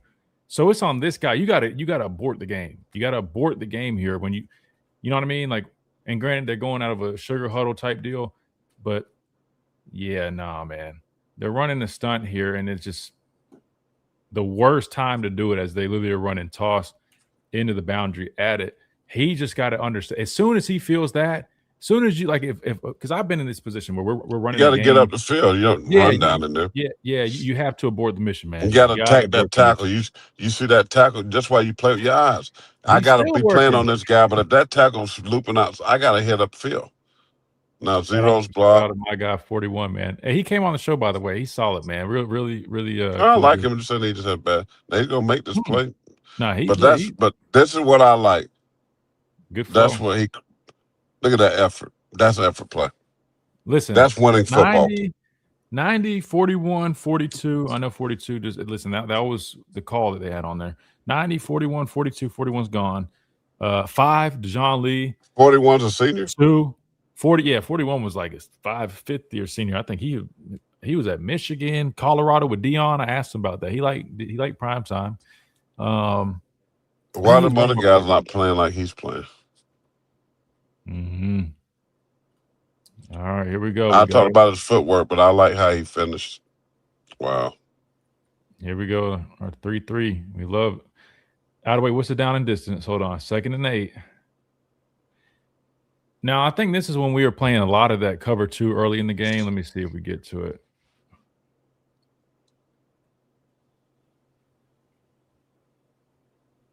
Yeah, so this is when we were playing heavy zone early on. And so they're basically just like invert 2 to the top. So again, cover 2, you got, half field player. But the reason I call it invert is normally the corners both are like squat flat players. The way we were playing it was the safety, where's he at? Wait, out of position. No. Hold on. Anyway, he's the flat player. The way we were working it was they had the Husky playing the flat, the corner, the other half player. Oh no, sorry, I couldn't see with my light. This is the safety. It's cover 2, but they're using him as like a deep middle field runner. So this is cover 2. We were doing a bunch of this early on, and I understand. I mean, listen, man coverage against a quarterback that can run, it's a little risky knowing that everybody's backs are turned. But it was really smart for them to adjust. Yeah, well, this dig route, nobody's gonna cover that unless this linebacker's got to get underneath that. He's out of position, and they complete it. I knew that before I even knew the play. Look at the linebacker. Look where he's at. Well, but he's supposed to be right here in the hook. But this is what I'm saying. This is good play design by them because they're influencing this guy with. Now, but cover two principle. Your cornerback is your flat defender, right? Yeah, but remember up top it's invert, so it's a little bit different. And they're using this guy as a middle. Because he should be carrying that guy and be able to play the hook. Wait. I know why it's confusing. Hold on. Let me hide the chat real quick. You couldn't see him. It's cover two, but listen, he's a half player, but for some reason. Who is that? Bray is like way off down on the numbers. This is cover two, believe it or not. But he's a half player and he's a half player, and they're why using is he outside the hash then? Trust me, I don't understand that either. But I'm telling you, it's cover two. Because I asked, I'm gonna be straight up with you. I asked because they're running this number of times. I'm like, either I'm tripping. I'm like, either there's some type of cover two we're playing, or is it cover 6 where we're playing, 4 and 2. That type of cover two that I've been playing. It's a new thing. A lot of people are doing this now because it even had me confused at first. I'm like, these are cover two principles. I'm seeing cover two, but at the same time, this safety that's floating right here, I'm like, am I tripping with what I'm looking at? But no, it's in fact cover two. But they're using him right as this like deep middle field runner. And they're just inverting these guys. He's the half player. And the reason he has to be the half player is because they wanted this guy as the middle field runner. So hear me out, because this confused me. And this is actually a good point. And I actually kind of like how they're doing it. Where'd you go? I lost you. You don't hear me or see me? No, I hear you. I just can't see you. Okay. All right. So basically can you see the tape?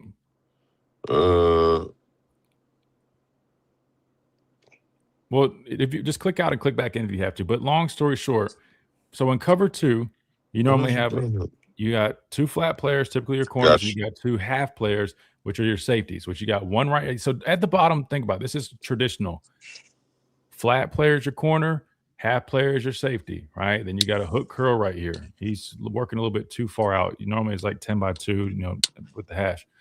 But with them using this guy, because normally it would be a backer that would be responsible, right? For these middle field runners, that can be a mismatch. You don't always want so a way to not have your backer being the middle field runner with some of these slot guys or these fast athletic guys, because these coordinators are smart.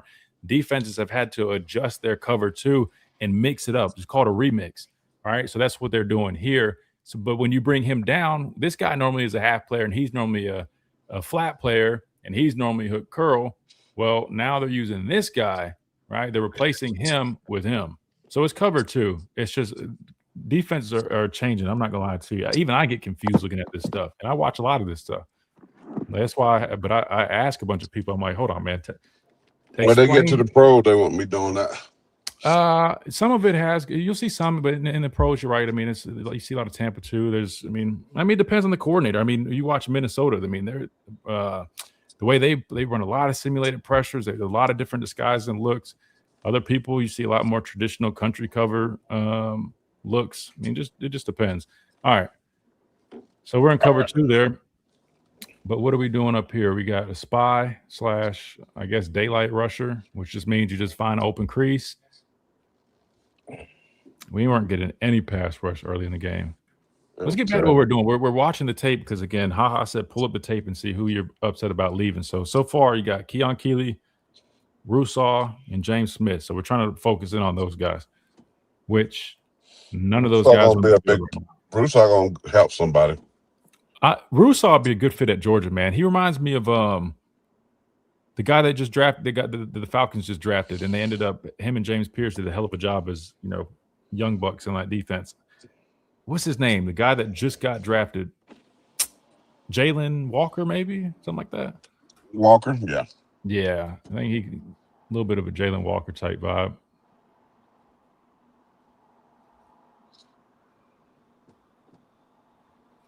I like the hand usage. I mean, with Yonze, just got to recognize it quicker. But then he's working. Look, I'll take that though. That's evolution, man. We ain't see a whole bunch of good hand usage early on in the year.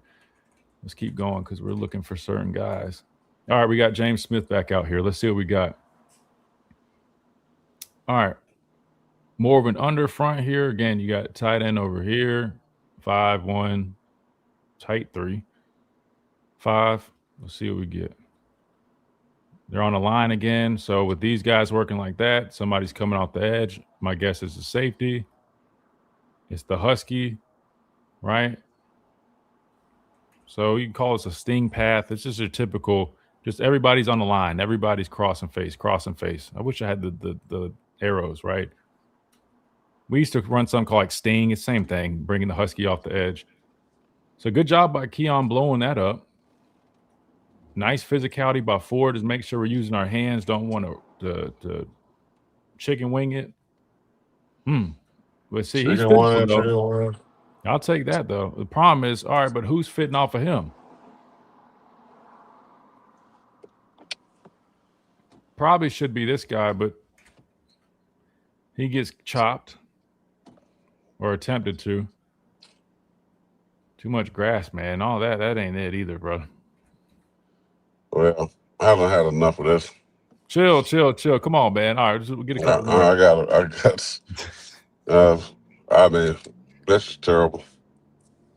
Touching base with Damon Wilson from Missouri. Lord, please give us some edge rush help like that.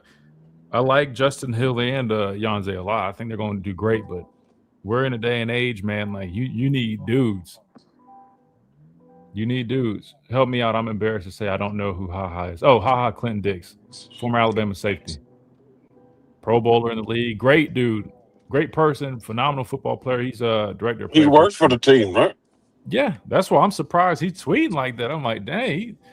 He said, shit, pull up the tape. He's been honest. 1st and 10. 1st and 10, we call an all-out blitz. This is the same call that we ran against Indiana where they hit us for that touchdown. Yeah, you talk about being aggressive, man. I mean, we must have just had a strong feeling that they were going to run the football. Well, Oklahoma. There we go. Ken Kelly wide open. 31. See, like this would be a negative on the grade sheet, right? I get we're all out going, everybody's going, but first of all, we false step, can't false step. Well, we didn't false step, but still, I still don't like the angle though. We didn't false step. I'm wrong on that, but we gotta be tighter. We gotta be tighter. We're running upfield, man. We're running the football. So we got to have better football awareness. Same thing here, man. Especially when you know somebody's coming off your ass like that. Pause. You got to literally like bad angles. Like way too much space. Nice job getting stopped, but it's really just because we just have an aggressive call right there, and they're running right into it. They're running split zones, and we're split zone, and we literally got 8 guys coming. You know. Question: why can't we start buying older guys with? Whoa, buying older guys, kind of crazy.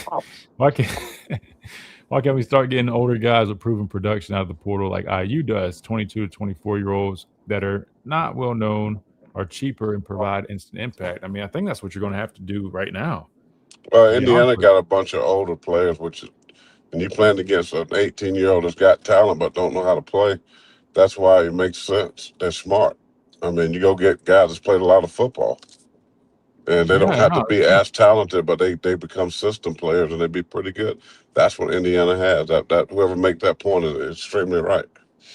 Yeah, I mean, and if I'm being honest with you, just kind of the vibe I get with how we play, and there not being so much structure with what we're doing. I hate to say it, but you kind of have to rely on like veteran guys that to me, that's just a better fit versus trying to get these guys to do all this stuff and giving them so much freedom. And you're seeing what's happening, man. It's not clean, man. We're not very clean.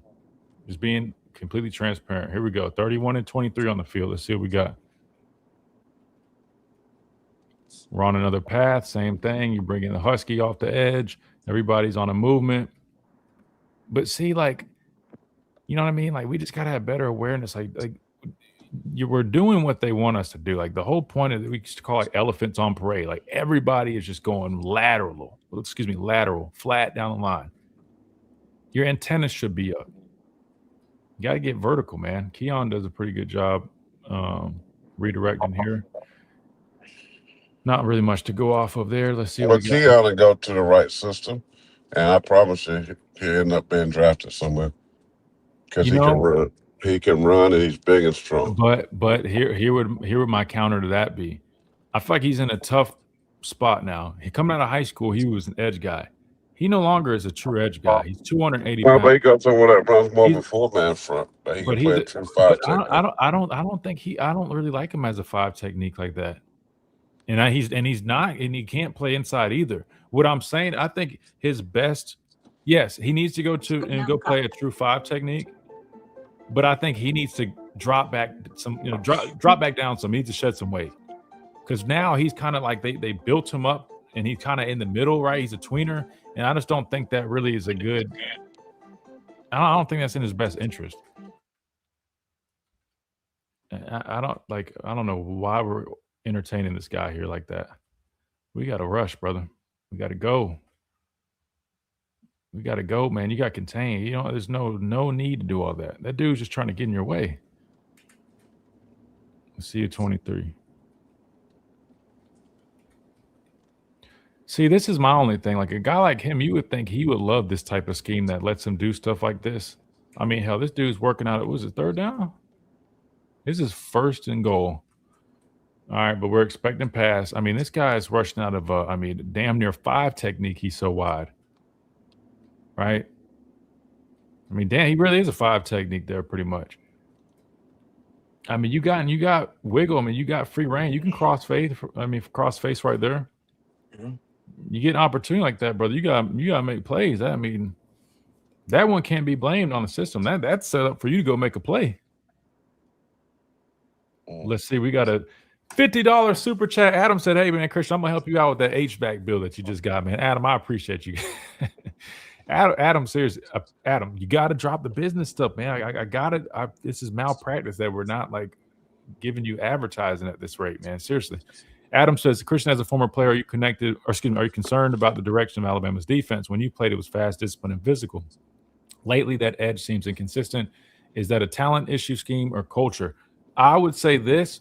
Am I concerned about the direction of it? The fact that for a second year in a row, we've proven to, like my dad said, we've played good enough defense to give us a chance. Is it perfect? No. As you guys are seeing on tape, there's a lot that can be tweaked and improved upon. But that said, we're still getting decent results. So would I say I'm concerned? I wouldn't say I'm really concerned necessarily. Are there things that I would like to see change and improved upon? Absolutely. Just like I said that last year in year 1, we saw some improvements in year 2. So that's a positive for me. However, is it inconsistent at times? Yeah, for sure. Is there a lack of structure within the system and scheme? Yeah, I think so. Is it a talent issue? We don't have the same level of talent that we had when I was here. I mean, I have no problem saying that. But 42, you can work with that. Rusaw, before he hit the portal, you can work with that. 90, the young guy, I mean, we can work with that. I mean, I think we were lacking probably 2 guys, like 2 dogs up front. Now that all 3 backers were gone, we were lacking like a true force and presence at linebacker. The guy from Virginia Tech, I watched his tape. He's a rangy guy, good athlete. I don't know if that's the answer. I think he could definitely help, but I want me like a proven Mike backer that I feel strongly about. You know what I mean? That can come in and be that dude. They ain't got nobody like that. No, but I'm just saying the guy they're bringing on a visit from Virginia Tech, he to me he seems more kind of good athlete. I'm sure I don't know how much money he wants. I don't know. And then lastly, your point about culture. Listen, I don't think they have a bad culture by any means. I just don't think it's the same type of culture that we had. And I hate comparing them to us because it's not fair to those guys. But I know a lot of you guys always ask that question. But no, I think their culture is just different. And it's a different generation. It's a different era. I mean, I don't think you'll ever recreate the culture that we had. Because like my dad said, you had a bunch of dudes that came from some pretty rough situations. Hell, some of us, not us, not me. Some of my teammates had kids. I mean, dudes had no choice but to make it. You know what I mean? So it's a little bit different. But really good question. But I would say the defense is in a much better spot right now than the offense, in my opinion. The whole offensive line is getting gutted, and you're hoping that you can rely on the guys you bring in to be the right guys. But it's kind of a gamble because, I mean, you don't know these guys that you're bringing them in, you know? And now you're kind of starting to get that with the defense now that a lot of names are starting to hit the portal. And I'll be honest with you, I don't think we're just done yet. I think there's still going to be a number of other guys that could potentially leave. I'm not saying that there will be more or if there's going to be a bunch more or only one more, but I don't think it's necessarily done yet, if I'm just being completely honest with you. But seriously, thank you so much, Adam. Hell, I'm just gonna put Adam on the backdrop at some point. Adam Lamparello. Just put Adam Lamparello. Where's Adam from? I think Adam said he's from up north because remember he's a big Giants fan. He knew all about your Giants days. Smart man. Yeah, he knows all about your Giants days, man. Adam's the man, seriously. Looking at this house here on the lake real quick. Oh, wow. I can't blame you. All right, let's see. We got 23 in here and 4 next to each other. Let's watch it. All right, we're in our 3-4 defense here. For those that say we only play a 4-2-5, here we go. I know it's coming down the red zone, but here it is. We can do it. So we got 3-4 defense. James Smith is playing what we call 4-eye technique inside shade of that tackle. Striking him. Nice job. They're going quarterback counter. Right, so we got to press. See, this is I hate to say it, but man, like, listen, all the clips we played, man, like, we got to have better effort than that. And and this is why I said yesterday, man, like, you can only develop guys as much as they want to be developed at times. You know what I mean? Like good initial effort, but like we got to finish, man. And again, I promise, guys, I'm not trying to, pick on guys. You guys know me. I never do that, man. This is all just honest analysis. It's like a coach would do. But I mean, like, I hate to say it, but you understand what HaHa's saying when you turn on the tape, brother. Like, it's not about stats. That's why I said I don't care about stats and all the PFF stuff. And I go off of what my eyes tell me on tape, man. And so far, the first few series of this game, man, these haven't been good plays. I don't know if he was banged up or what, but and what's frustrating is I've seen this dude work in practice a lot. I mean, that dude has a lot of talent, man. But he has to also be accountable. Like he has to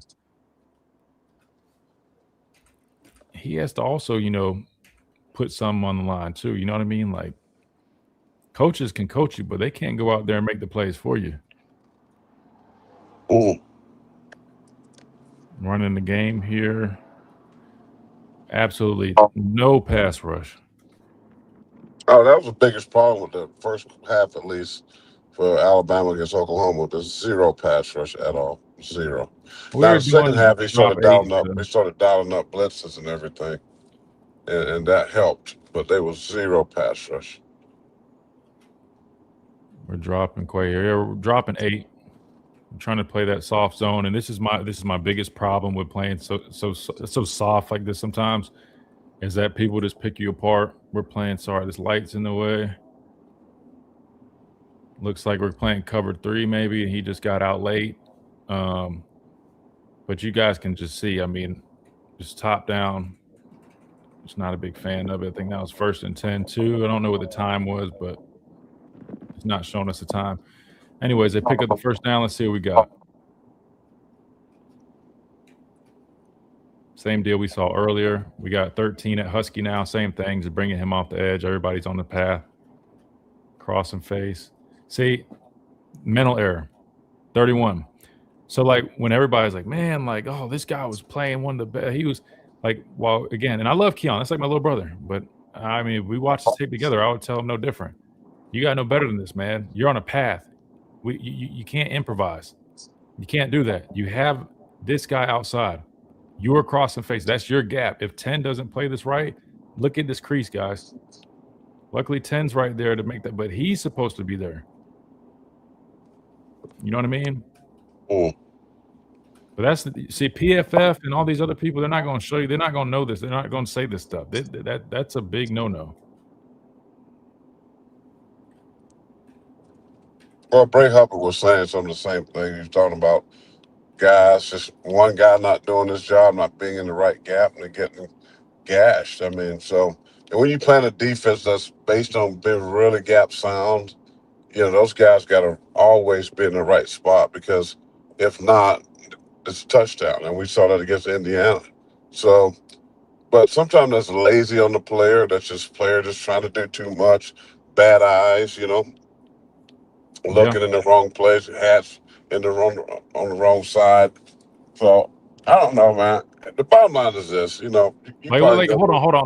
Like, come on now. This might be the worst one yet. Where are we going? He don't know where he's going. Brother, he looks like he's trying to go get a hot dog from concession stand. I mean, brother, we running the ball to you, bro. So I hate to say it, but guys, so to Clint Dick's point, now he said pull up the tape. Now we've identified 31, 23, and 4 guys that are transferred again. And this is not a pick on them. I think all of them have great potential. I want them to withdraw and come back, because I think they can be even better next year. But if you're wondering why would tweet something like that, I mean, this is what is talking about, man. Guys, they're literally running a sweep to us, jet sweep right at us, man. And he is a 6 technique lined up. I don't know if he's supposed to be a 6. I don't know if he's supposed to be a 5 technique. He don't even know where he's supposed to be.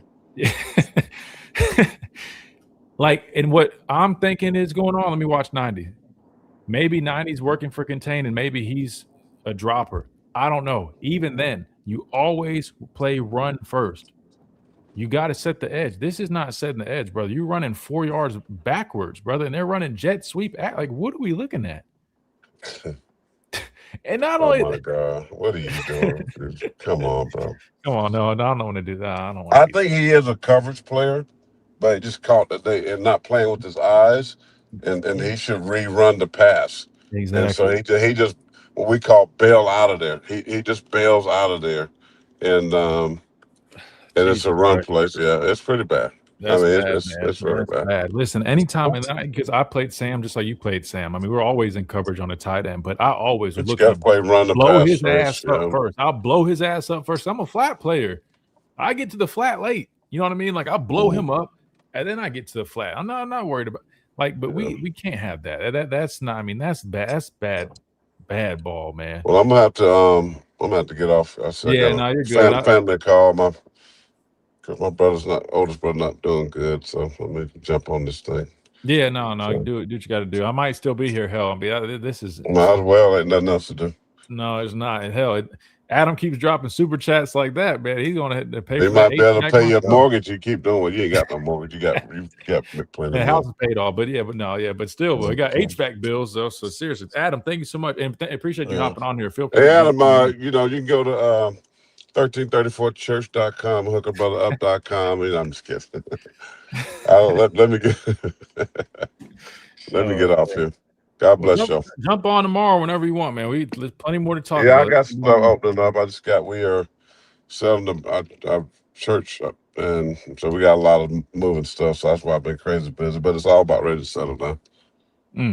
Well, good luck with that, and jump back on here because we're going to be watching a lot of tape this offseason. We're going to be very, very honest. We're going to call it an honest offseason. Should name the show badfootball.com. Breaking down tape. No, I ain't going to do that. Like I said, we're just trying to teach, man. It's all about teaching. All right, be safe. Love you, man. I appreciate you. Love you. Yes, sir. All right, good deal. We're going to keep on rolling. Adam with another $50 super chat, man. Film is in session, so let's keep on rolling. Adam says, Christian, would learning more on Coach Saban's cover 7-man match principles help this defense? That system always seemed to limit busts and handle spread offenses. Well, where's my big old big old football Bible. Where's my football Bible at? Hold on, guys. I got a whole football Bible right here. Or somewhere. There it is. Oh, about pulled my back the other day. You guys want to learn cover 7 and all about Coach Saban's systems? There you go. That's about what it takes. So, yeah, we could teach them cover 7, Adam. How much time do they have? Because it's going to take some time. But real quick, I'll go back to the tape. But these are our old installs. This is Coach Saban's old installs, man. You guys see how thick that is? And that's for one game. That was for the Georgia game. That literally is for the Georgia game. This binder was one game. But yeah, so you want to learn cover 7. This is the football Bible right here. Literally. It'll take you to church. That said, would it help this defense? I'll be honest, Adam. Unfortunately, it would not. And here's why. Totally different systems, right? We're already seeing guys that are a little confused, a lot of stuff going on. Unfortunately, this system doesn't, they don't run cover 7. And I could be totally wrong. I don't think they run cover 7. Cover 7 is going to be any guy that comes from Coach Saban, you'll see some cover 7. If not, you don't really see a whole bunch of it. So yeah, I mean, great question though. It's just that would require basically like changing the whole system for the most part, because the rules are way different. And I don't, that's just not who Kane is with his system. So unfortunately, no. Now, did we have some busts? Yes. The reason we had busts though is because, as you guys can see how dense the playbook is, the plays were very dense. So we would have calls within calls, checks within checks, coverage after coverage. So unfortunately, there would be a couple occasions where, yes, sometimes guys would be a little confused. Sometimes guys wouldn't be on the same page, and that was what would lead to busts. However, if there was solid communication, you're 100% right. Coach Saban was so detail-oriented. He had a way of stopping anything you threw at him. And that literally was what made him so good defensively. And he also adjusted and adapted. Just like the reason he recruited my skinny ass from Columbia, South Carolina. They had Denzel Duvall, 260, Xavier Dixon, Adrian Hubbard, all these guys, 260 plus. What he saw in me when I was 200 pounds running around, a little scrawny, tall string bean in Columbia, South Carolina at Spring Valley High School, I don't know. Because I'll be honest with you, I didn't even think I was good enough to play at Alabama when I was getting recruited by Alabama after my sophomore year. I knew I had potential. Everybody told me I had potential. I didn't even know that. But hell, he saw it. And I guess he knew what he was talking about because I ended up being a pretty decent player. So, yeah, it's just his system was just so detailed. I mean, look, I'll show you guys a play real quick now. I ain't trying to show you guys too much now, but I guess it don't matter. But, like, what do you want to see? I mean, you guys want to see a call within a call? I'll have to find some stuff. But, I mean, like, here's an example. If I don't knock my setup over.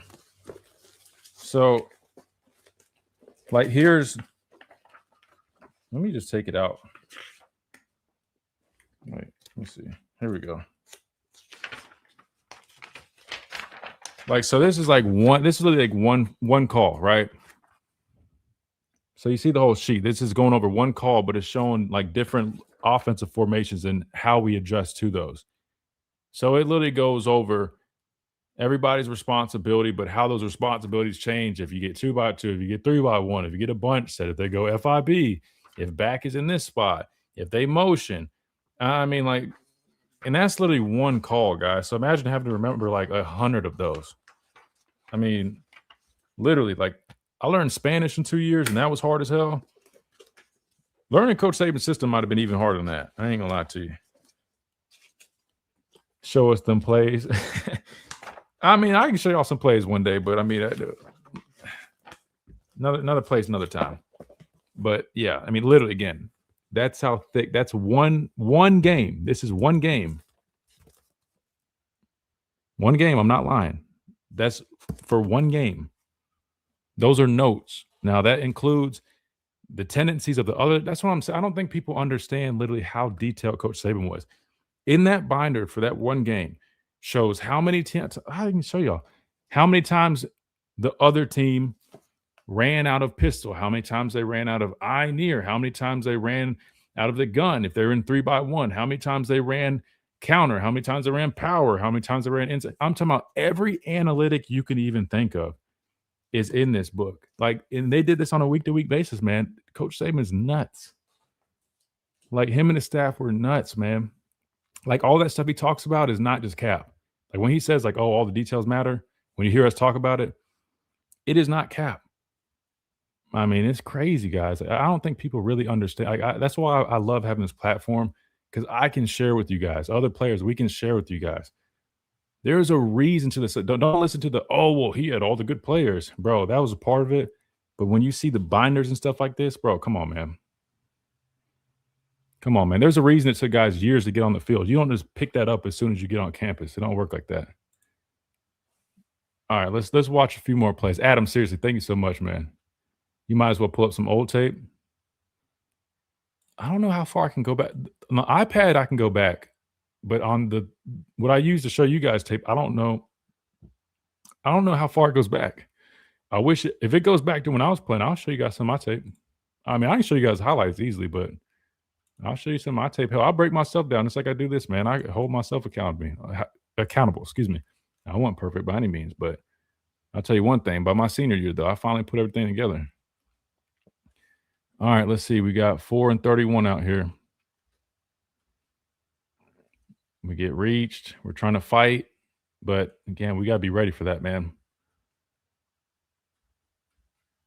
Right? They're basically running a toss here. So you're getting pin here, puller here. We got to fight that, even if you fight it vertically, right? I mean, that guy's we're lined up in a 6 technique, so it's tough. I mean, you just got to press that, but we're late. Got to press that.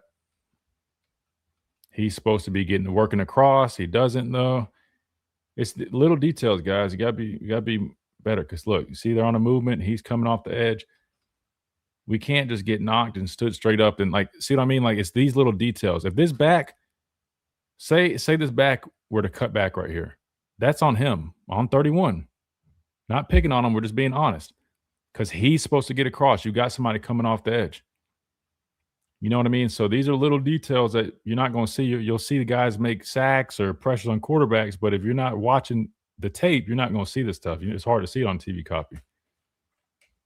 So I guess what I'm saying is, like, before you freak out when like what HaHa's saying is just go watch the tape, and I think you'll be a little more settled when it comes to, like, damn, well, this guy's leaving. Well, yeah, it's a big loss, but there's two sides to every story.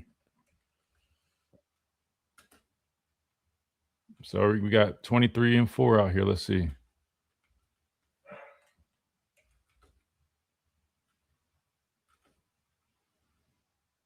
Got 7 guys on line of scrimmage. Okay, TK with the fake drop. Oh, man. We got TK running the fake drop. Fake and go. That's funny. Now this is another guy. We've been talking about the front 7. We can build off this. Watch 16. Watch 16 right here.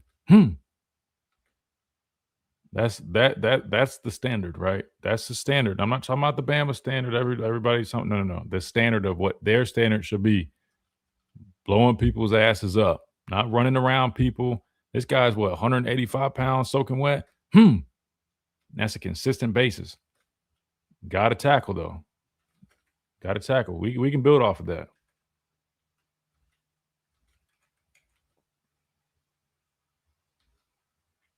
This is when we finally adjusted, started to bring some heat. We weren't just sitting back and all that cover two. Bring both backers down. That's how you know, man. We're going on 3.5 hours doing the show. Can't even speak right. Playing man coverage. Nice job, 7. He definitely has some ups and downs, but good play right here. A little close, but no flag. We'll take it. Let's see what we got from the tight. We're in that tight front. 4-eye, 0, 4-eye. Bringing backers. It's got to be tighter here. Got to be tighter. We're not going to get home like that. I don't. We should be right off his ass. right off his ass. Because this guy, what's supposed to happen is this guy should be stressing this tackle right here, getting him upfield so he can't come clean his clock, and he should be fitting right off this dude's ass. You know, we got to execute, especially if we're going to bring pressure, man. You got to get home, as we saw against Indiana. If you bring pressure and you don't get home, you're screwing the guys on the back end, man. So we got to have a little more effort than that. Working the run stunt again, setting the pick, wrapping here. Watch from the tight.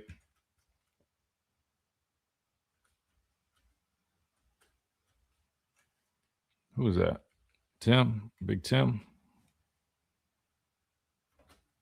Hopefully Beeman or somebody can help be that force in the middle. I will say, man, Tim Keenan was a nice anchor in the middle, man. Help clog stuff up, blow it up.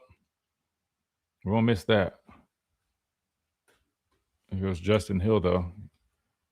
See, now we can work with that, right? That's how you set an edge, and that's a true freshman right there. Jack his ass up, put him on his ass. That's what I'm talking about. Well, you know, Coach Bo used to have a saying: you got to go out there and make somebody your. You guys can fill in the rest. He made him his. He made him his pet. We'll say that he made him his pet right there. That dude's special. That's true freshman, man. Jacking that dude's ass up, put him on his ass, and getting on the tackle. It's a dog right there, boy. He ain't even celebrate. I like that. We don't even need to celebrate it. We're used to that shit. We do that all the time. We don't even need to celebrate. Put somebody on their ass, make a tackle, just get up. That's business. I like him, man. I've chopped it up with him a couple times, man. He's a good dude, man. Real solid. All right, we're showing zero blitz.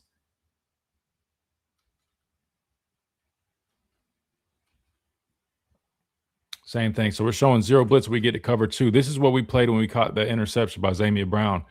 Same thing, right? Really nice job. I like how late. Now I know it's really late, but I like this because I mean that you talk about a disguise. I mean everything is painting the picture. Cover 0, right? We have no deep safety, but boom, coming down as a flat player. He's a half player. You saw Bray. He sprinted back. He's a half player. This is just cover 2. Really nice disguise. Now, up front. Now, see, now this is the only thing I'll say right here. Now, he's a flat player.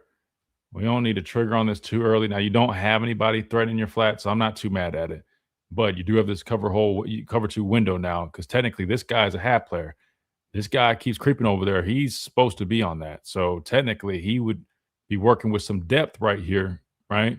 And being underneath that. We get aggressive, and that's why this is open because he can't trigger on that, even though we do have a middle field runner as well. But like I said, I ain't going to nitpick too much. Let's see what happens up front, though. All right, we got 23. We got our eyes on 23. We lose contain.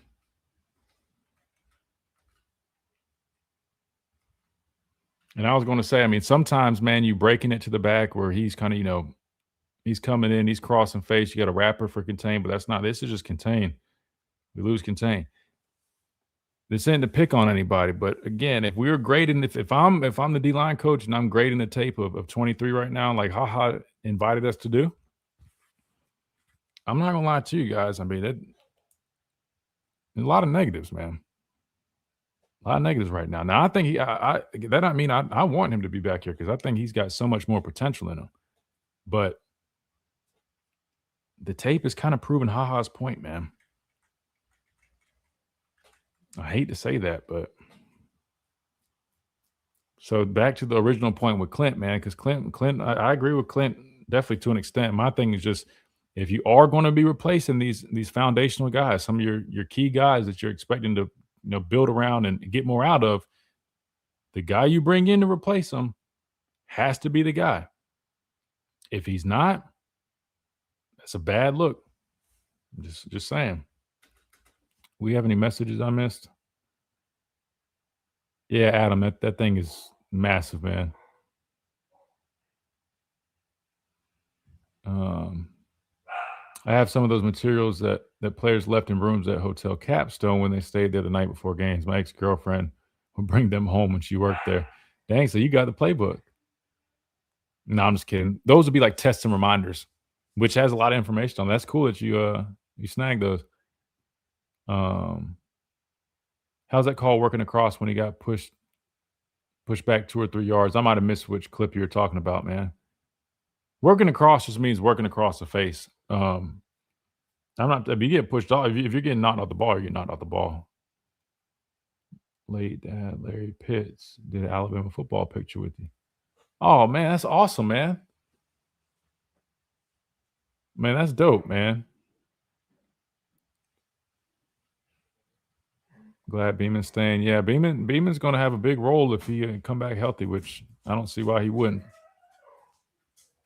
Who is 11? That's Jordan Renaud. Jordan Renaud. We don't need potential. We need production. Yeah. Love your content. Thank you so much, man. I appreciate that. Seriously, thank you, man. We're trying to get more people on board. Like I said, man, everybody likes these film breakdowns. And again, shout out to the film guy. I think he does a good job. But I'm like, man, Alabama fans, you got your own Alabama version of it from a former player, man, right here for you. Kelby Collins is 17 and Jordan Renaud is 11. Bring in players that are better or that can get better than what you let go. Yeah, I mean, that's that you have to. That's the name of the game. If not, man, all eyes are going to be on you, you know? If the O-line and D-line looks worse this year after losing some key guys, there's going to be a lot of eyes on Cordy Morgan and the coaches. Yeah, 11 plays tough. 11 is a strong physical dude. He plays tough, man. Still, I think he just got to keep developing, man. Just get more comfortable. You know what I mean? And he was banged up too. He's dealing with some injuries this year. I mean, we got all day in the pocket here. We got 31 over in a 6 technique. You got to go. We got to register that way quicker than that.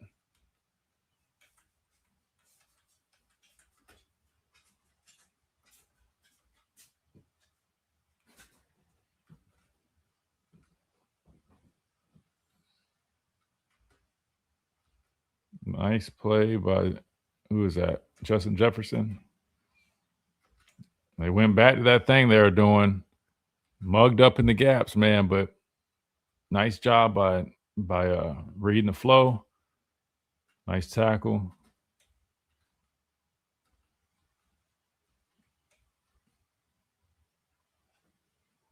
I think they're doing some of that sugar huddle stuff on that one. What's it down in distance? I got to stop skipping that. 2nd and 12. Let's see what we got.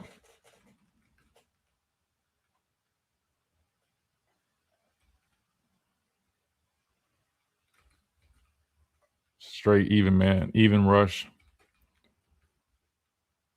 But see what I'm saying? We're rushing the quarterback here. I know it's quick pass, but I mean we're just getting stood up. We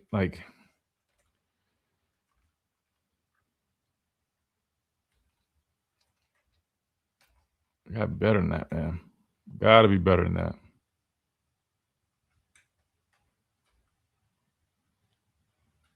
Got an even front here. It's over front. 5-3-1-5. Working some games to the right of the screen. We're working a TE, so that tackle is setting this pick. We're wrapping. Try to do a little stutter bull. I don't even think these guys know what they're doing over here. Again, 31, same thing, man. Like, that's why, again, the plays that Keon was making, definitely, good plays, right? But you guys can see this is what the coaches are saying. So actually, Matt, let me make this point real quick while I'm on it. So when you hear people are saying like, man, those coaches, man, like, what are they doing? They don't know what they're doing. Why isn't he on the field? He should have been on the field. Look, he made a sack. You guys are watching the tape with me just like I'm watching it as a coach would. Every snap, technique, alignment, assignment, we're giving plus minuses. As you guys can see, Keon had a number of good plays when he was in there, right? And on the TV broadcast and the announcers, they're highlighting, man, this guy, and they're going back to the high school stuff. But as you guys can see, this is what the coaches see, right? So if there's any, people in media, or like, even if you just have the thought, like, man, why aren't the coaches playing this guy? This guy should have been. Listen, don't listen to a lot of stuff you hear, because this is what they're watching, and not just on the game tape. They're seeing this in practice. And so, like, when people used to ask me all the time about Keon, again, love him to death. But it's like my little brother, man. Trust me, I love the dude. And I think he has a lot of potential. But we have to just be honest with ourselves. So if there's guys that are mad that they're not playing, this is what the coaches are going off of. You have to be able to sit there and say, like, be real with yourself. Like, bro, like, yeah, I might have made a play or two, but look how many negatives, man. Can we rely on you to go out there and do your job? I mean, this is another mental error. He's taking the inside. Who's got contained? They're working the game. He's cut, it's like he's getting a pick for him. They're doing a good job. That's what they're supposed to do. They're working this right. He's trying to go inside. He's just rushing upfield. He doesn't have contain. So we're just improvising out there. And then at that, we're just getting stood up on a double team. This is not effective. That's an ME, a mental error. That's what Coach Saban used to call it. It's a mental error. And negative. You know what I mean? Like, and there's no rush on this side because we're running inside and no one's rapping for us. So we're not getting any rush. We're just getting hemmed up. We might as well be doing bachata, if you guys know what that is. All right, I think this was that pop pass they ran. Great play right here. That's tough. That was a great call by them. All right, we'll watch a couple more since I know you guys enjoy this stuff. It's crazy. And when he's put in the right position. I mean, listen, I think he's been put in the right position a number of times, but I don't think he knows what he's doing out there. Kind of like four guys, the dog mentality. Yeah, listen, if I'm building around this defense, guys, give me 16 Red Morgan. Give me Bray Hubbard, man. I know sometimes, he might have a mistake here or there, but I mean, he plays hard. He attacks the football. I like Bray, man. Give me 16. Give me Bray Hubbard. Give me Xavier Brown, physical player. We can build off of that. Give me 90, the freshman up front. Justin Hill, right? We can build with those guys. There's some pieces for sure, talking about the sack he got. Well, the sack he got in this game, he was unblocked, remember? He just was unblocked. But there's guys to build around, man. There's some physical players. I'm probably missing one. 41 is out of eligibility by 42, Yanze. DJ Lee, there you go, 5. I knew I was missing one. I'm like, man, I'm forgetting one. Damn, guys, you guys are killing it with the likes. We got 148 likes, I believe, man. Dang, you guys are killing it, man. If you guys haven't, man, just hit it. We'll keep running it up. Yeah, there's in the back end, there's a number of guys to build around for sure. They're getting to the tunnel screen right here. Playing off, right? We just got to trigger. You see this, you got to trigger. I know you got to contain on this, but you got to trigger. We got to force that, right? Same thing. Once you recognize this, we got to get in run support. There goes Red. He's trying, right? He's got to press that a little bit, but we can't. This, we can't wait, man. We call it firing your gun, man. You got to be able to know that you got other hats running to the football. Now, he is a safety in this equation, so I get it. You got to probably slow play a little bit more, but just trust. You got 10 other hats running to the football. We got to fire, man, because you're just letting this guy eat up all this grass. It's just more yards. I think he was a little listen, Sab, after he got hurt last year, I feel like he still it kind of lingered into this year. I feel like he didn't play his best ball. I expect him to come back. Hell, I've been sitting on this stream so long, he might have made a decision and we don't even know it, but I think he comes back. I wouldn't be shocked if Bray comes back too, but I think I think at least one of them comes back, and I think it ends up being Sab, if not both. But I wouldn't be shocked if Bray ends up going.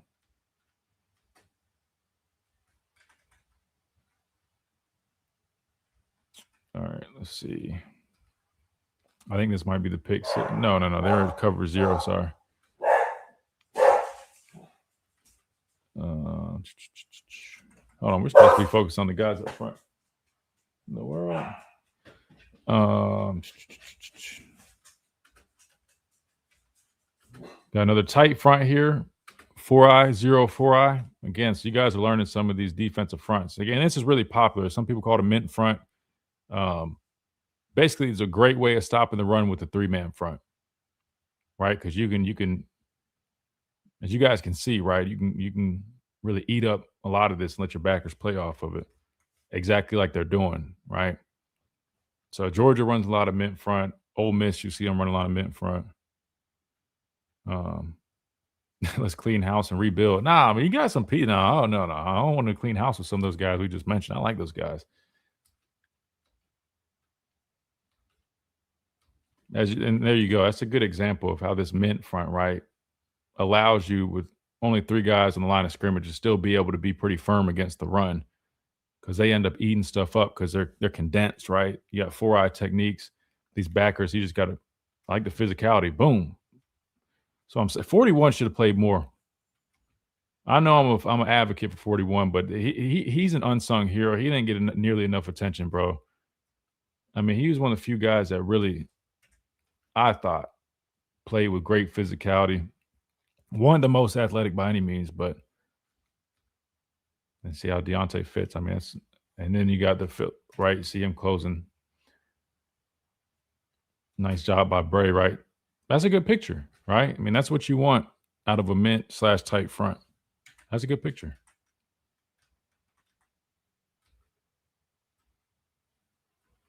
Right? Similar to what we saw earlier, except a little bit different picture, but now we're really starting to heat things up.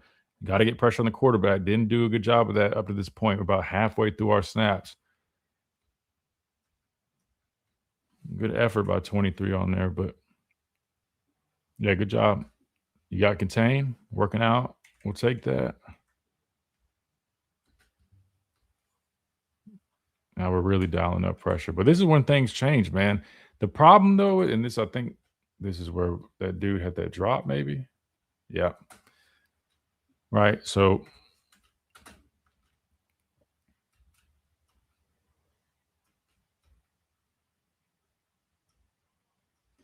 trying to see what we are playing here.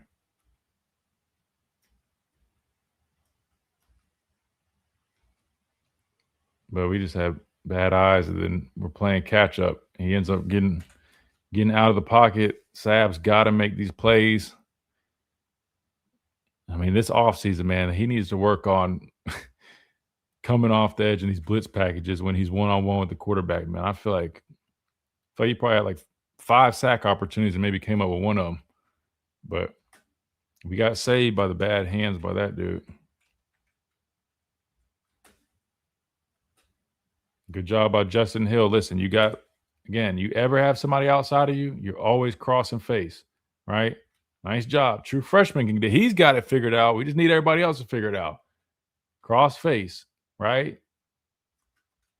Get some push in there. Good job. Now we got to get up now. You're down, you up, man. That used to drive Coach Saban nuts. If you ever laid on the ground over a second or two in practice, Coach Saban would lose his shit, man. We got to get up. Got to get up. All right. We'll watch a couple more real quick. I think we're about, oh, yeah, I'm almost done with the first half, then we'll finish.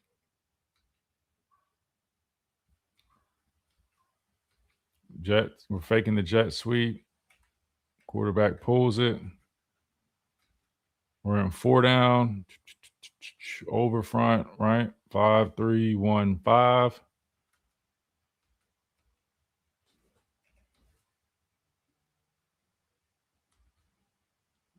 If that dude's doing, you gotta work back into it. Let's see what we got here.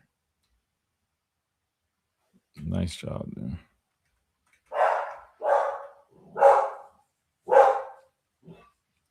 What we got here? See, and this is why my thing is like our goal. Are you good? Our goal should be trying to get 4 guys that we can rely on to get to the quarterback. We shouldn't have to dial up so much pressure. Like 42, we can build off of that. But I mean, too many times I'm watching, we're just going straight even rush, 4-man rush, and we're not getting much pressure, right? Like that would help this team out tremendously from a defensive standpoint. I felt like the only time we really got great pressure would be bringing pressure, like bringing blitzes, right? Bringing a fifth man, running some type of simulator. Outside of that, so that Damon Wilson guy from Missouri, man, if he's probably going to cost you a pretty penny, but I mean, pair him up with Yanze, I mean, that would make me feel a lot better. But next season, we can't have all this, like all that time, these guys just being able to sit back there like that. I mean, it's like 7-on-7, you know. And I like 11. He's a strong, heavy-handed guy, physical guy, but like we need some real edge rushers.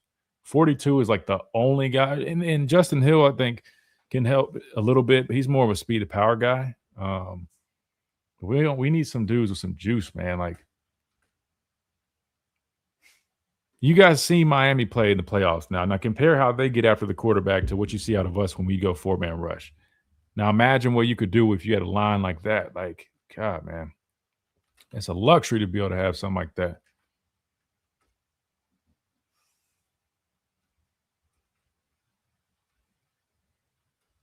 Now, I'll be honest with you. This kind of is partially on my tier right here.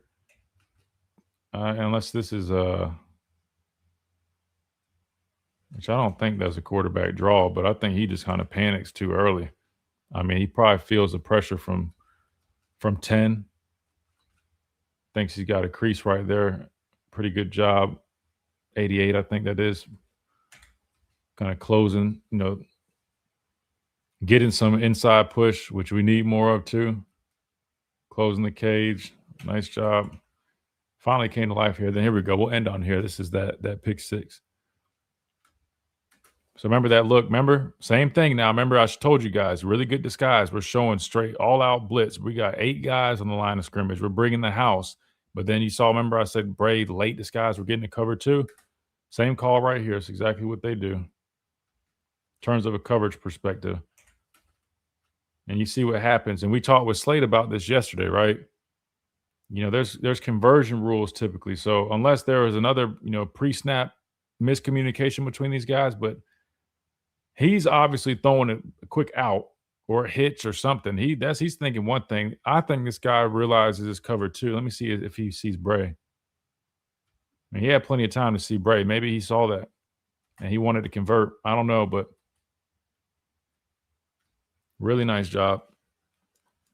Really nice job. I know we were supposed to watch the tape of the guys in the portal, which we were doing, but can't help myself, man. We end up just talking about everything. Let's see what they had up front. There's James Smith. It's quick game, so there's only so much you can do. But I hate to say it like this, but you know, to respond to HaHa Clinton Dick's tweet, right? So since we're going to call that right, here's HaHa's tweet. Go watch the tape and tell me what guys y'all are upset about leaving based off of production. I'm in the office all day. I'll wait. So, and shout out to Jake for tagging us in that. We highlighted James Smith, Quay Russaw, and Keon Keeley. We'll start with James Smith. If I had to put my thoughts or grade on it, just that one game. One great tape. Just gonna be honest, it was not great tape. Keon Keeley was not great tape. It was other one, Quay. I like Quay, man. He's a physical dude. I like Quay. You know what I mean? He plays with good effort. I think he just needs some more development with a couple of things. But that said, I mean, I'll let you guys, form y'all's opinion. I just showed you the tape, the all 22. You got to see up close, tight copy. You got to see all those guys. You guys can form your opinion. Are you still upset about them hitting the portal? I'll leave that to you guys. But that was really fun, though. I enjoyed that. We need to do more of that, man. Need to do more of that. We'll break down some more tape and some more people. Proctor's gone to the draft. No surprise there. He's either got to shed weight or he's going to move to guard. I will say this, man. James Smith has a lot of potential, and one thing I do appreciate, you talk about getting them black and mild dudes. I mean, James Smith was on that type of time after games, trying to square up with people and He was one of them dudes, man. But the problem is, it can't be. You got to have that energy all the time. And like, I hate to say like this, but I'm not seeing that same type of energy show up on tape. And I'm not trying to call them out or anything. Again, I love all these dudes that are here, man. Again, they're all part of the Bama fraternity. But, you know, if we're going to be talking like that, you know what I mean, outside of it, man, like, we got to play like that too, you know? Especially when you got the potential. You got to play like that. Definitely have no problem growing this channel with more breakdowns like this. So much fun. Thank you. We do it all the time, brother. We do it all the time, man. I think people are so, you know, used to watching who they watch. I just think they just got to expand their content a little bit, man. We're sitting right here. It's free. All we ask is you hit that subscribe button and that like button. We got tape galore, real perspectives, and not to mention, I mean, I know a lot more than I actually can say. I just can't really say much. So, but that's besides the point.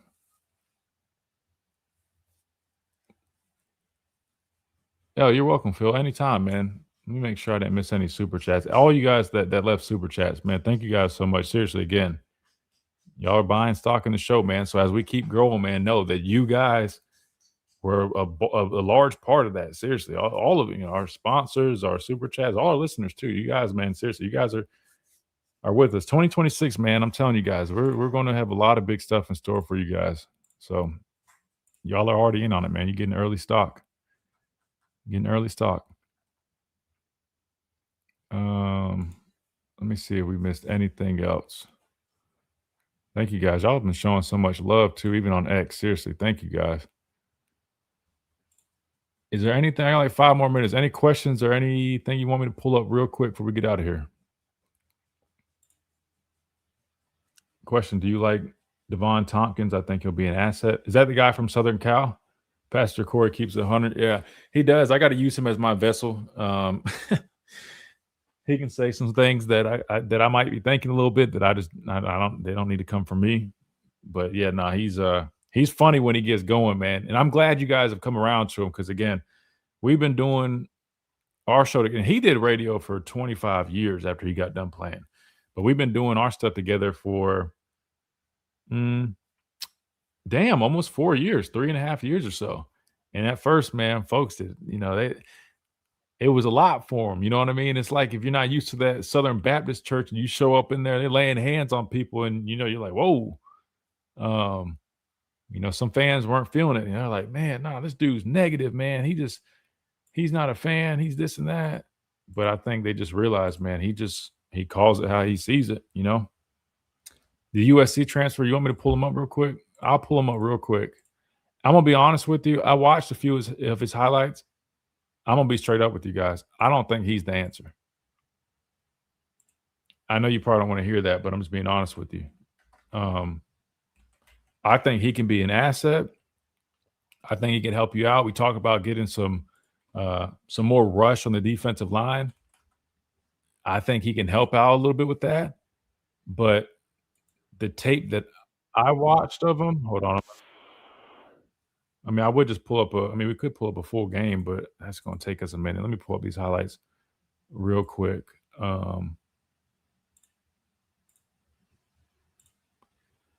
I feel like here, I can show you better. I can tell you. Let me put this over here.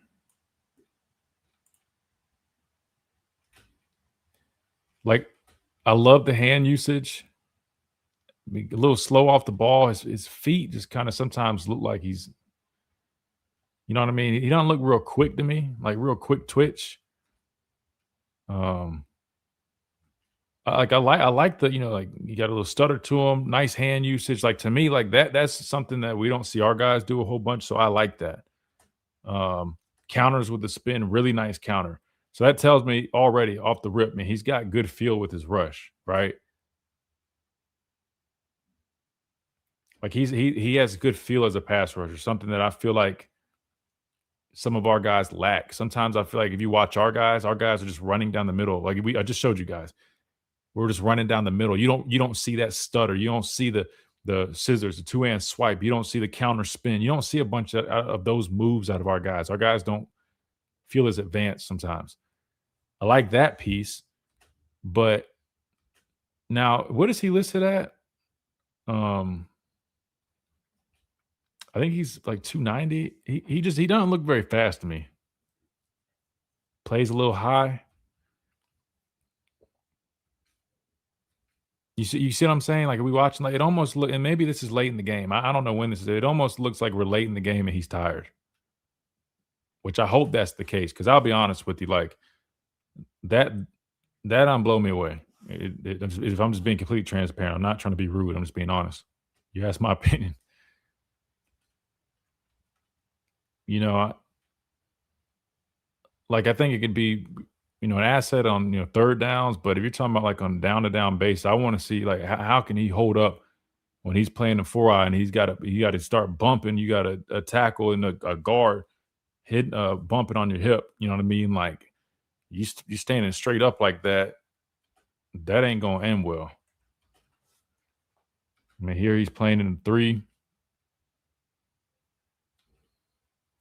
I mean, I think he's a bigger guy, and that's probably part of the reason he looks a little slow. But, like, guys, I feel like I'm watching this shit in slow motion. Like, again, I'm not trying to be funny. I'm like, are we seeing this the same?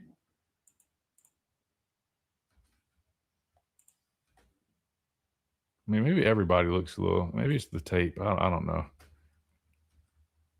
This must be third down. I mean, he's in a wide 3 technique, damn near. Was in 4, damn near. Again, like the hand usage. I mean, immediately I like the hand usage. Like I'll take that. We can work with that. But like, footwork is a little clunky.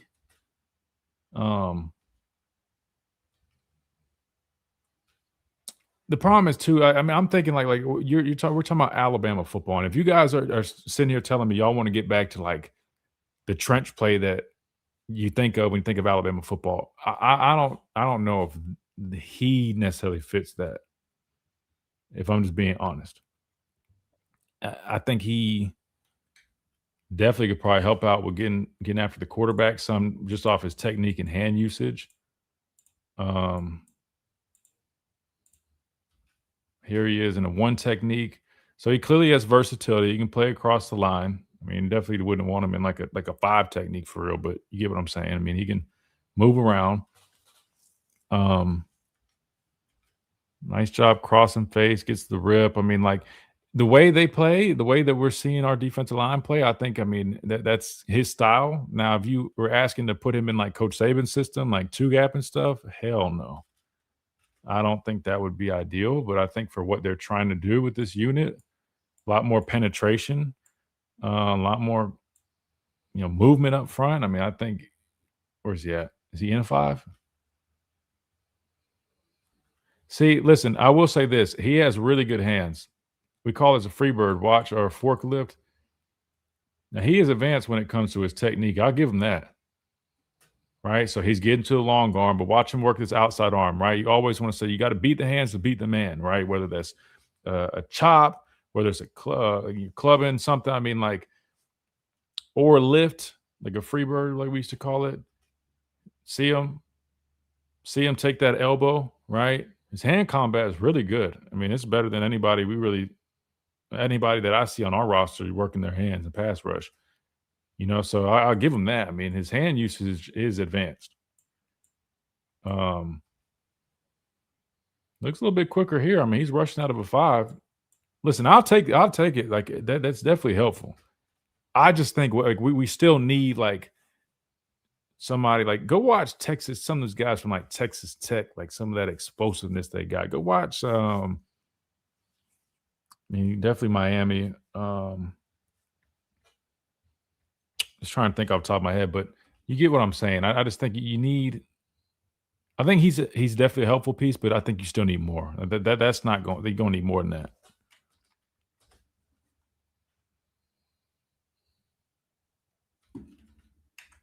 All right, let's see. Where's he at? Is that him? All right. Hold on. Let's see. They're taking on double team. Hold up. All right. He's in 3 technique. Let's see.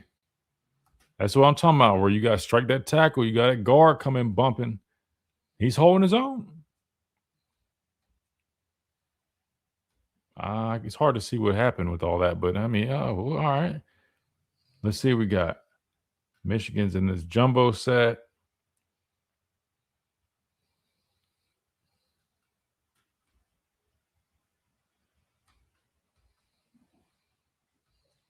Good shed. It just like he doesn't come off like real powerful. You know what I mean? Like his base is a little off. Yeah, I think it has to do with his footwork, right?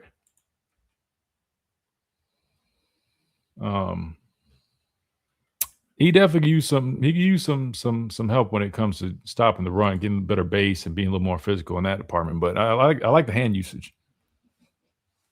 Yeah, we're killing the likes, Mike. Everybody's been showing love. I appreciate you guys. Seriously, man. Y'all been killing it. Yeah, right. It's like what Chris is saying. Like he doesn't play like a dude that you're talking about. Hey, you want somebody in here talking about making people quit, like just that dog, but really good hand technique, pass rush ability. Boils down to the definition of Alabama football. And people expect to see what they've gotten used to, but this new system redefines it for the future. Got to get guys that can play a new style. Yeah, and that's what I was saying. I think he's a better fit for kind of what they're doing right now with some of this penetration and whatnot. So on that note, yeah, I mean, I think he probably can definitely help. But if you guys are wanting big physical dogs, and he's not really that type of dude. I mean, looks like he plays hard, though. There we go. I like that. There you go. I mean, we got a hat under a hat. Nice strike, getting good extension. We can work with that. But he's an interesting guy, though, because, I mean, he's big, but, I mean, they played him at a 5. Now they got him standing up, rushing over the nose, or excuse me, rushing over the center, like as a nose, stand-up nose. I think he's a good player. Where would he play in this system? I think, what is he listed as, guys? He's 280? I mean, I feel like he would be a tweener between bandit and, playing some tackle and whatnot. So he'd probably play a bunch of 4-eye, the occasional 5, depending on, what we're running. Kind of like, pretty much, I think he'd probably fill in at bandit a little bit. / tackle for sure. I mean, it just depends. I don't know his size. I mean, what's his name? Devon Tompkins.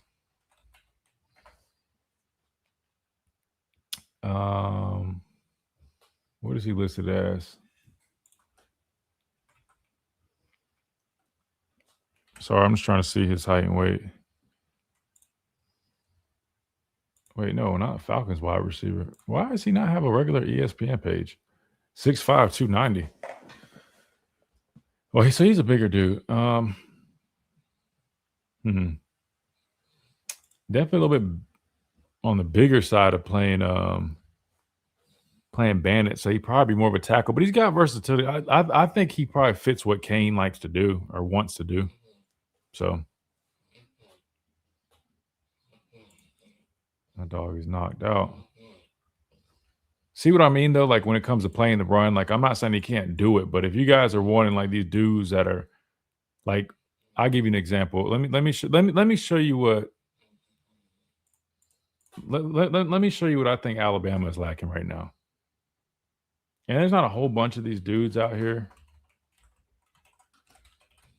but this is what I think Alabama's lacking on the inside.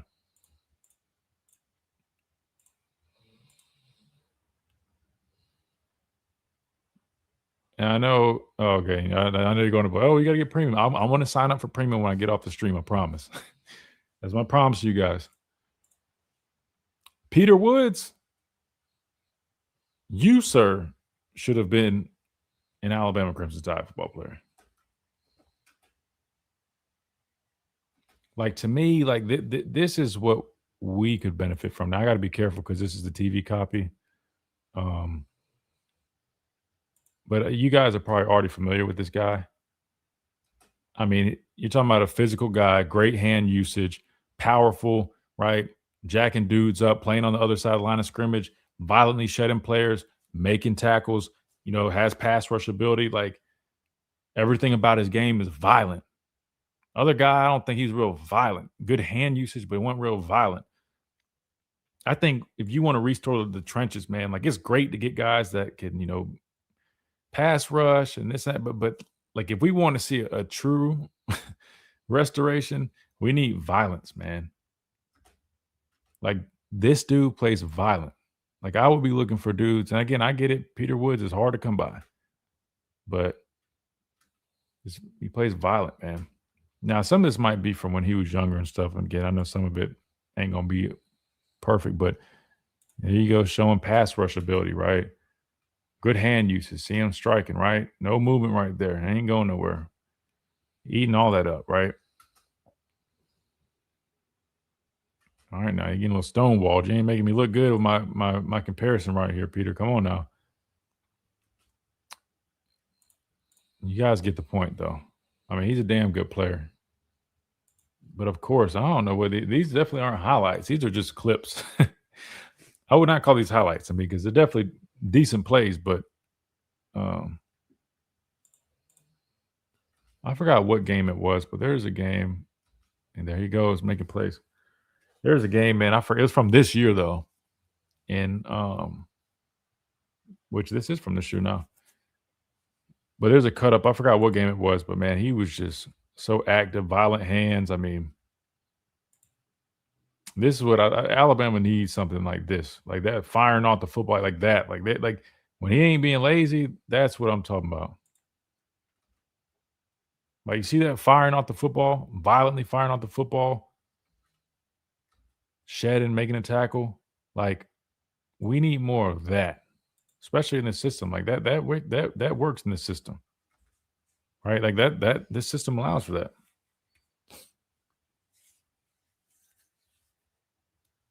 Was that Cap that he almost left Clemson for us last year? I don't think it was necessarily Cap. I'm sure. I think there were some conversations, but I just don't know how in depth those were.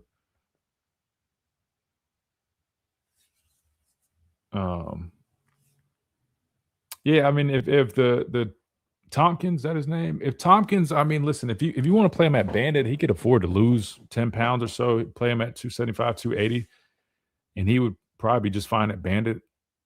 But I mean, listen, I think he could be helpful for sure. I don't want to sound like I'm just not impressed. It's not that. I'm just saying I think what we really are lacking right now is like we need some dudes. And the reason I like James Smith was because, to me, James Smith had this type of potential. Like, James Smith is what, 310, athletic, can fly off the football, has good hands. But the problem is, like, we need to see him do it. You know what I mean? Like, you got to get that out of him. Like, James Smith is, I mean, like, I watched his tape come out of high school. I've seen him in practice. Like, when he's pissed off, I'm telling you right now, when James Smith gets mad in practice, bro, I've seen that dude. He could be a wrecker. But the problem is, like, you have to do that consistently. You know what I mean? Like, and that Oklahoma tape we just watched, like, that's he can be better than that. He knows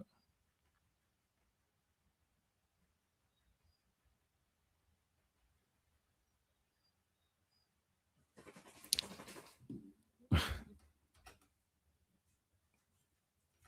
Yeah, I don't know.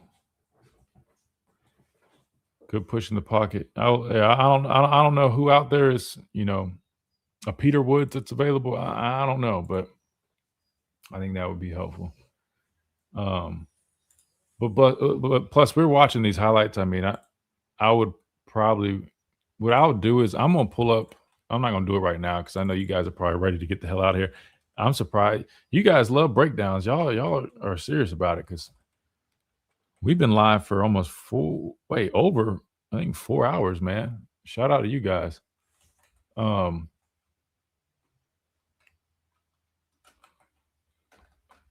gonna pull up a whole USC game though and watch them. I don't think I need to do this right now because I need to get some lunch. But this is USC versus, or what is he, number 8?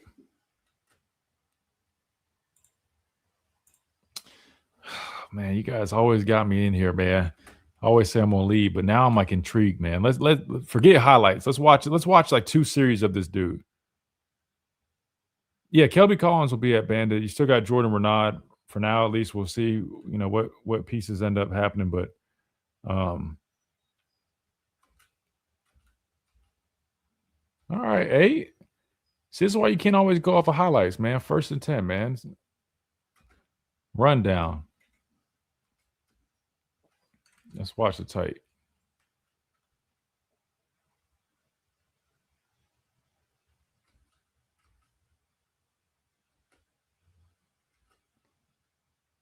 What are we working here? A 2-eye? All right.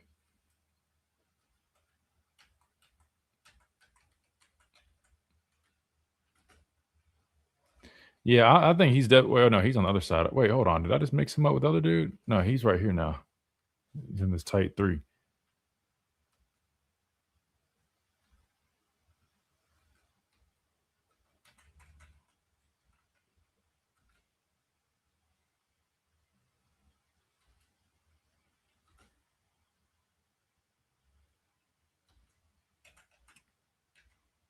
I mean, he's a little more physical than he looked on the first tape that we saw.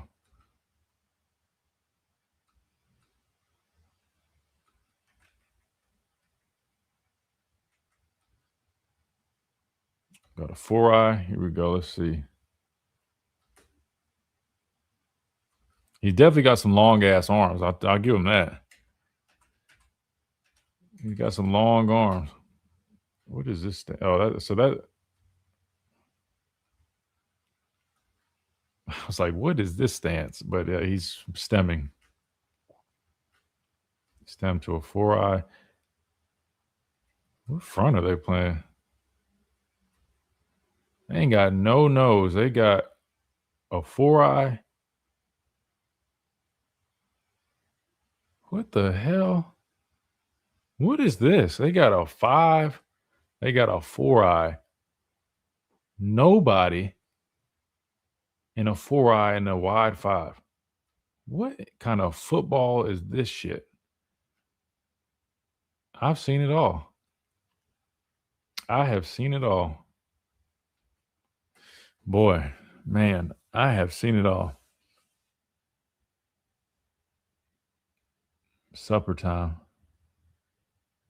Damn, at this point, yeah, man, I don't miss lunch at this point, man, hanging out with you guys.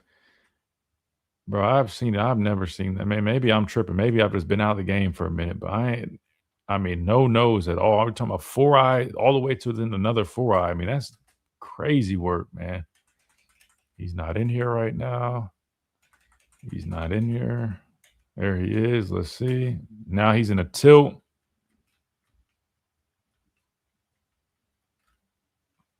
Man, if you need him to drop in some simulated stuff like Tim Keenan does, he can do that. He's dropping in coverage.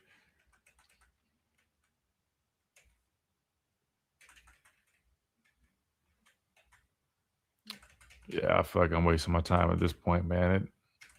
Maybe there's another game, but here we go.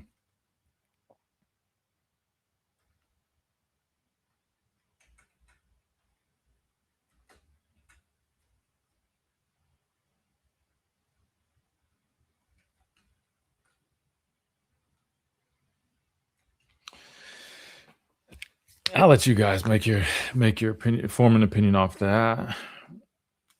We'll take the help, but I don't think he's going to be the savior of our defensive line. That is my opinion. But got good hand usage, pass rush. All right. That said, who's the end you were talking about from Tennessee?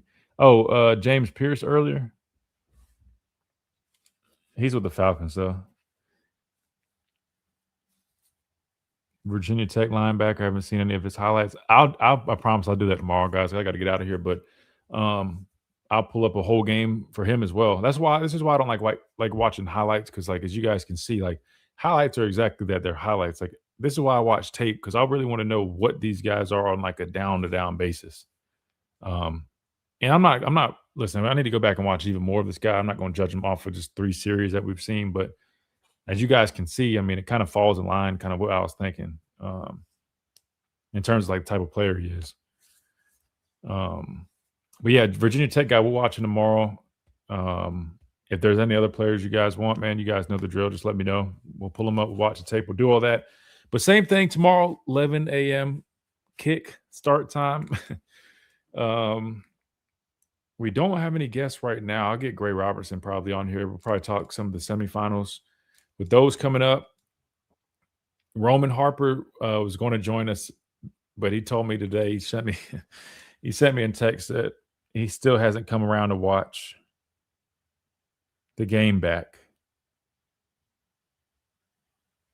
He hadn't come around to watch the Indiana game yet because he said he still ain't in the mood to do it. So we'll get Roman on once he's good enough to watch that game.